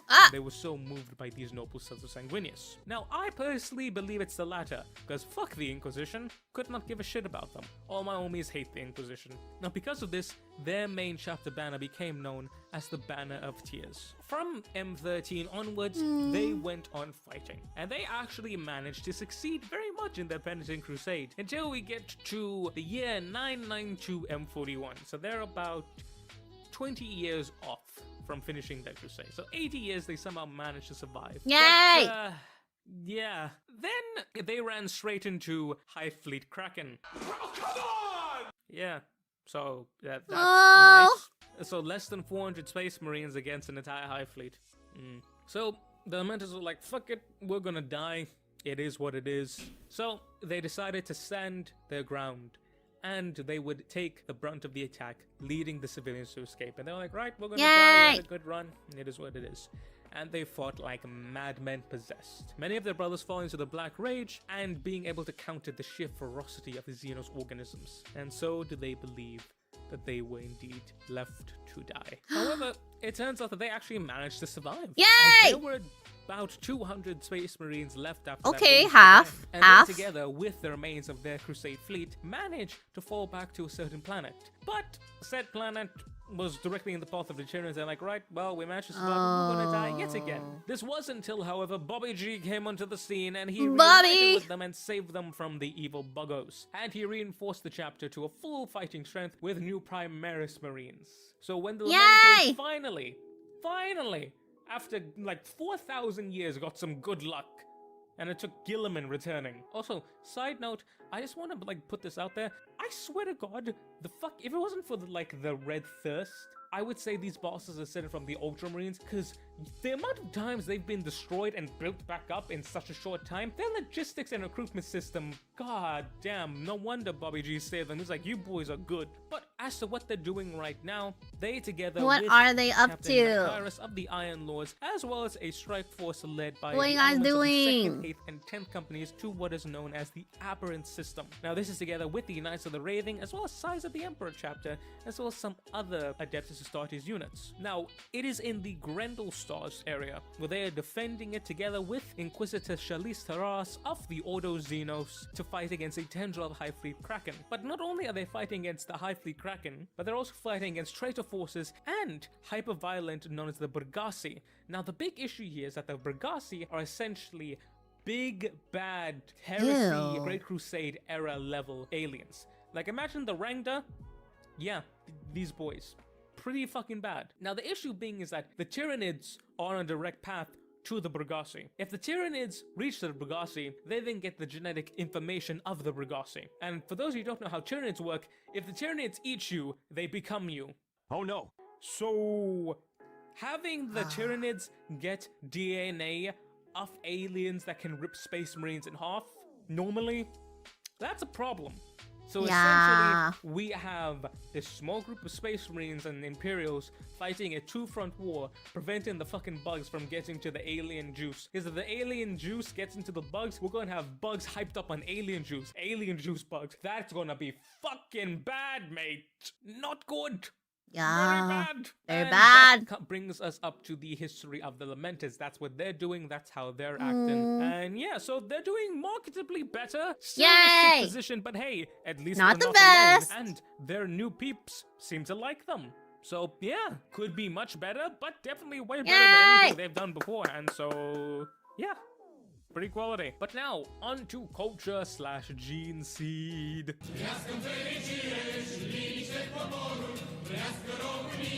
The culture in the gene seed. As I mentioned before, the Lamenters from the Curse Founding.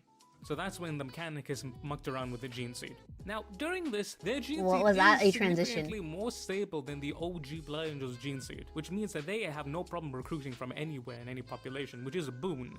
Though A boon. they still do suffer from the Black Rage and the Red Thirst. And this has actually had an adverse effect. You see, the Lamenters have been said amongst Blood Angel successors to feel more keenly the pain and the sorrow of Sanguinius than any other. Oh, As I mentioned no. before, they have a melancholic personality to them. Now, this is twofold in my opinion. One, because of all the bad shit that happens to them. True. But two, because the Mechanicus messed with their gene seed. They amplified that feeling of sadness and woe and Why would you do shame that? those Sons of Sanguinius feel to like 10, but the trade-off being their gene seed is more stable. And it felt like even more to of a make it kick in the stable, teeth sure. when they actually did succumb to said issues with their gene seed and the Black Rage and the Red Thirst came in. Now, in terms of their more culture, Lamenters haven't really made So they were like, don't worry, we're gonna make you guys a little bit more sensitive, but you won't have Black Rage and Red Thirst.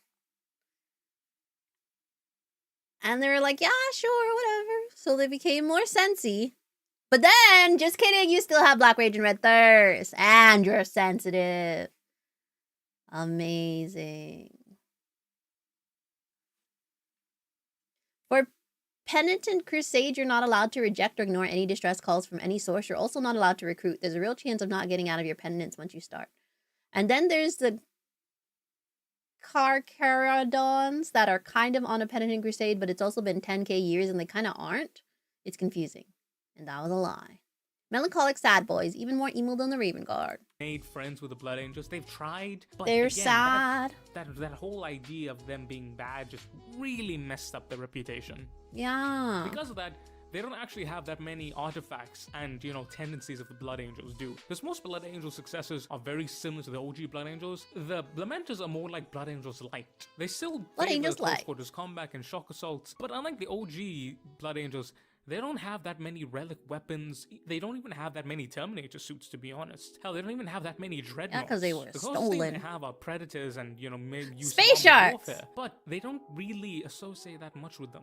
Again, due to the nature of them just having that bad reputation. The one place where they do, however, match their Blood Angel counterparts 1-for-1 are the use of what is known as the Sanguinary Priest, the Apothecaries, the Calyx Priesthood in their version. Because recently they've had to add an 11th company known as the Death Company. Because as I said, their whole stir-up of the Black Rage is now coming full into light, and they need something to deal with it. So the Lamenters are pretty depressed. Like, Pretty their depressed. culture is just depression. Their culture is depression. Ironically or unironically, depending on how you look at it. Because you take a look at everything that they've done and everything who they are, it's just sad. They really don't have much going for them. So the Lamenters are very much, we do this because we have to. We do this because we must. Not because they want to. Unlike the other chapters of the Blood Angels, whenever the Lamenters do any form of art or any form of creativity, they are literally the emo friend who writes depressive poetry. Me! I know it's a meme, but that's them. But unlike said emo friend, they actually have depression and they are messed up very badly and very sad. And it's just like you wanna give them a hug.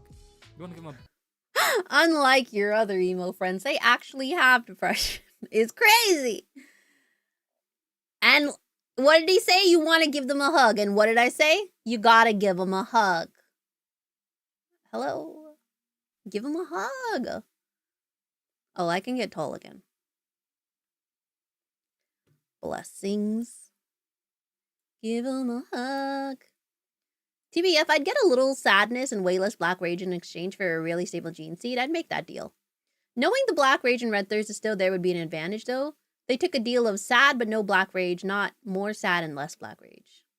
Big ol' hug. Elemental will be like, I don't deserve your love. Ah! And it's like, oh, my poor baby. My son. I'd hug Elementor. I'd hug Elementor, too. That's all there really is about their culture. They're just I'd hug them. very sad and depressed.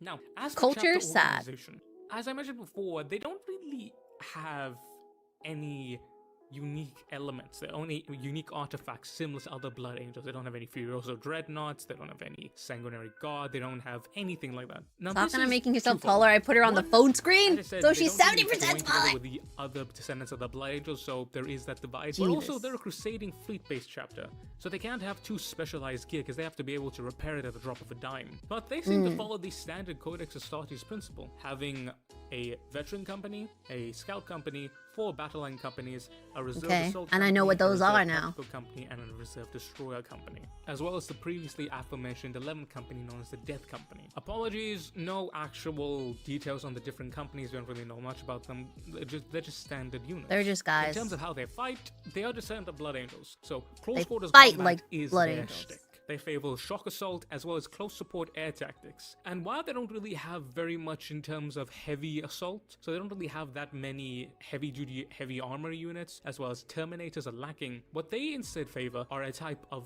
gunship assault. So Stormhawks and Storm Ravens. The idea is that the enemy will be there, you'll come in, you'll strafe them, you hit them with close air support, kite them, strafe them, pew pew, and then you will disgorge your content of shock assault units. It's an interesting type of combat in that it's designed to reduce damage in a sense, as opposed to the traditional Blood Angel shock assault, which is quite literally dropping on top of you with everything in the kitchen sink. The Lamenters have learned to be a bit more tactful with how they well, do. they gotta, they keep dying off. Combination of them, as I said, being a crusading chapter, they gotta be careful about what they do, but moreover, they're sheer just absolute breaking. Seriously, when you have bad luck, you gotta be careful how much you throw. And this has seemed to work well. Not to mention, don't step on any due to the cracks. Black Rage, they can absolutely destroy. Like, the Blood Angels and the Successors are the only Space Marines that have been consistently able, time and time again, to be able to fight off Tyranids at Horde level. Like, when you go Blood Rage?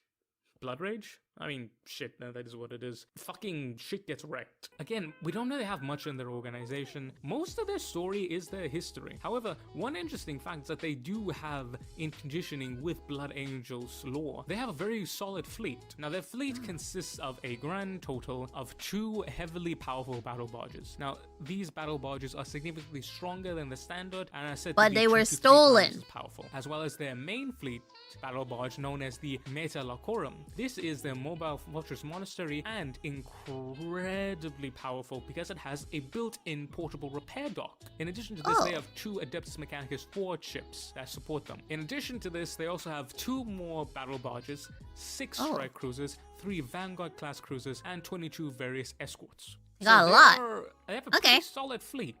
Good and job. this is after the Lamenters were got their ass handed to them by the Minotaurs. So they had even more beforehand. And this is because of their before appearance, it was they stolen. have a bright yellow mustard power armor, except for a red stripe on their helm, as well as the right shoulder plate. Okay. And it's decorated with white and black checks, which is a pain in the ass to paint, and upon there a bleeding heart. And with that, let's wrap up the Lamenters.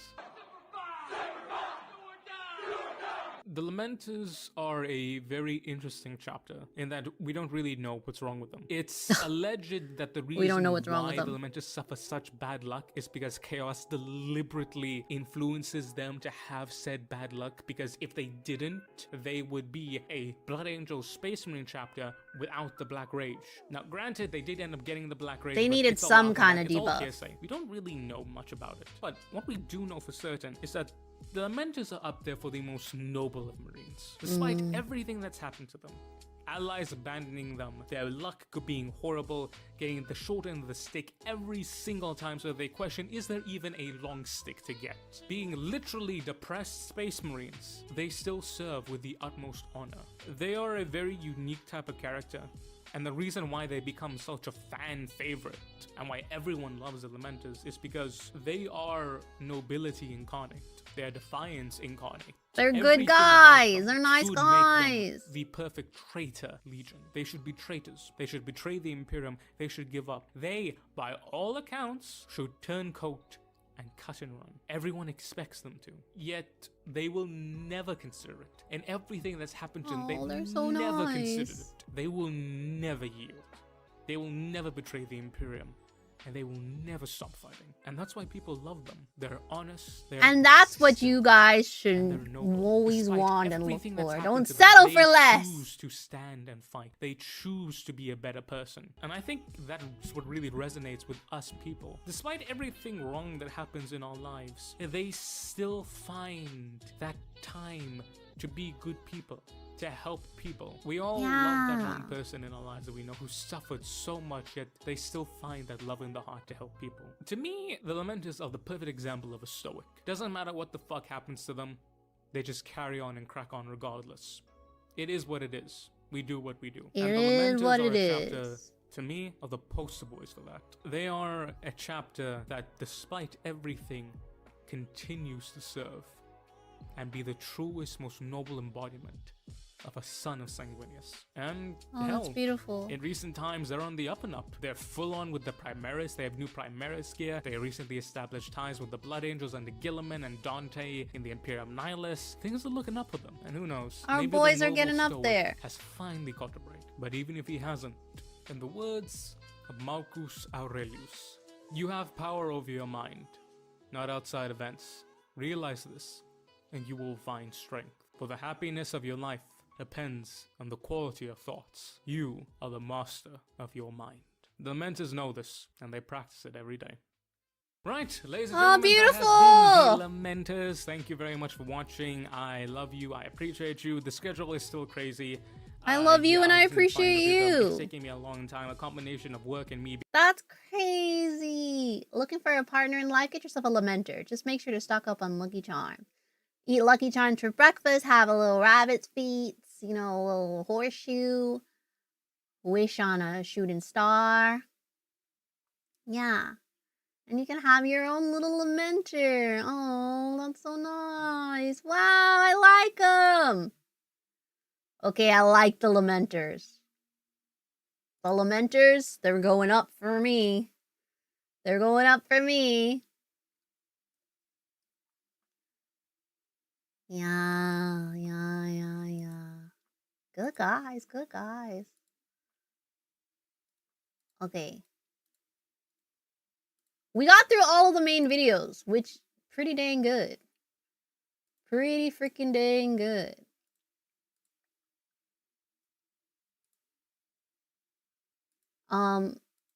The other videos were reactions to the Astartes trailers. And I think we can do that after we play Space Marine 2, no? I think so, just because it's getting a little long here. It's getting a little long. I forgot, everything broke. Everything I own is broken. Can we get the Black Templars vid by the Templin Institute? How long is it? Is it 20 hours? Now I gotta start vetting your videos.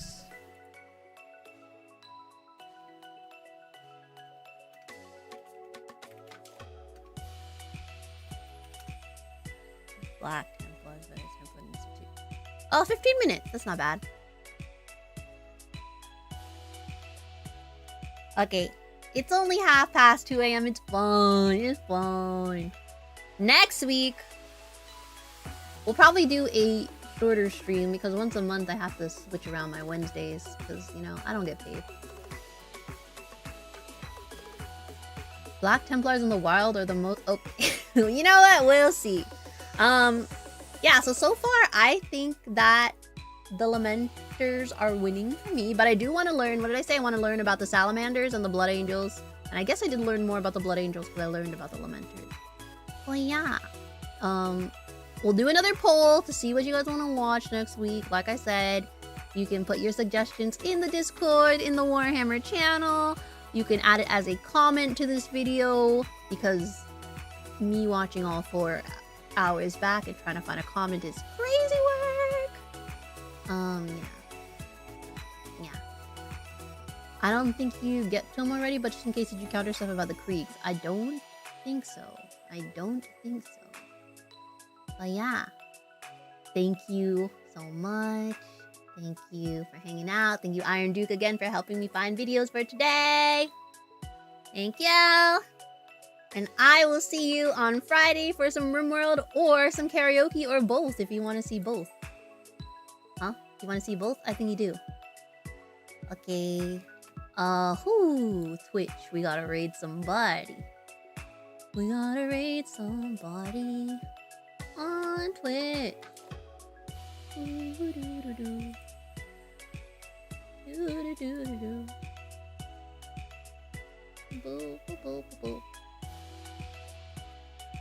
Things you should tell a Kriegsman the Emperor forgives you. Should we? Are you lying to me? Are you lying to me?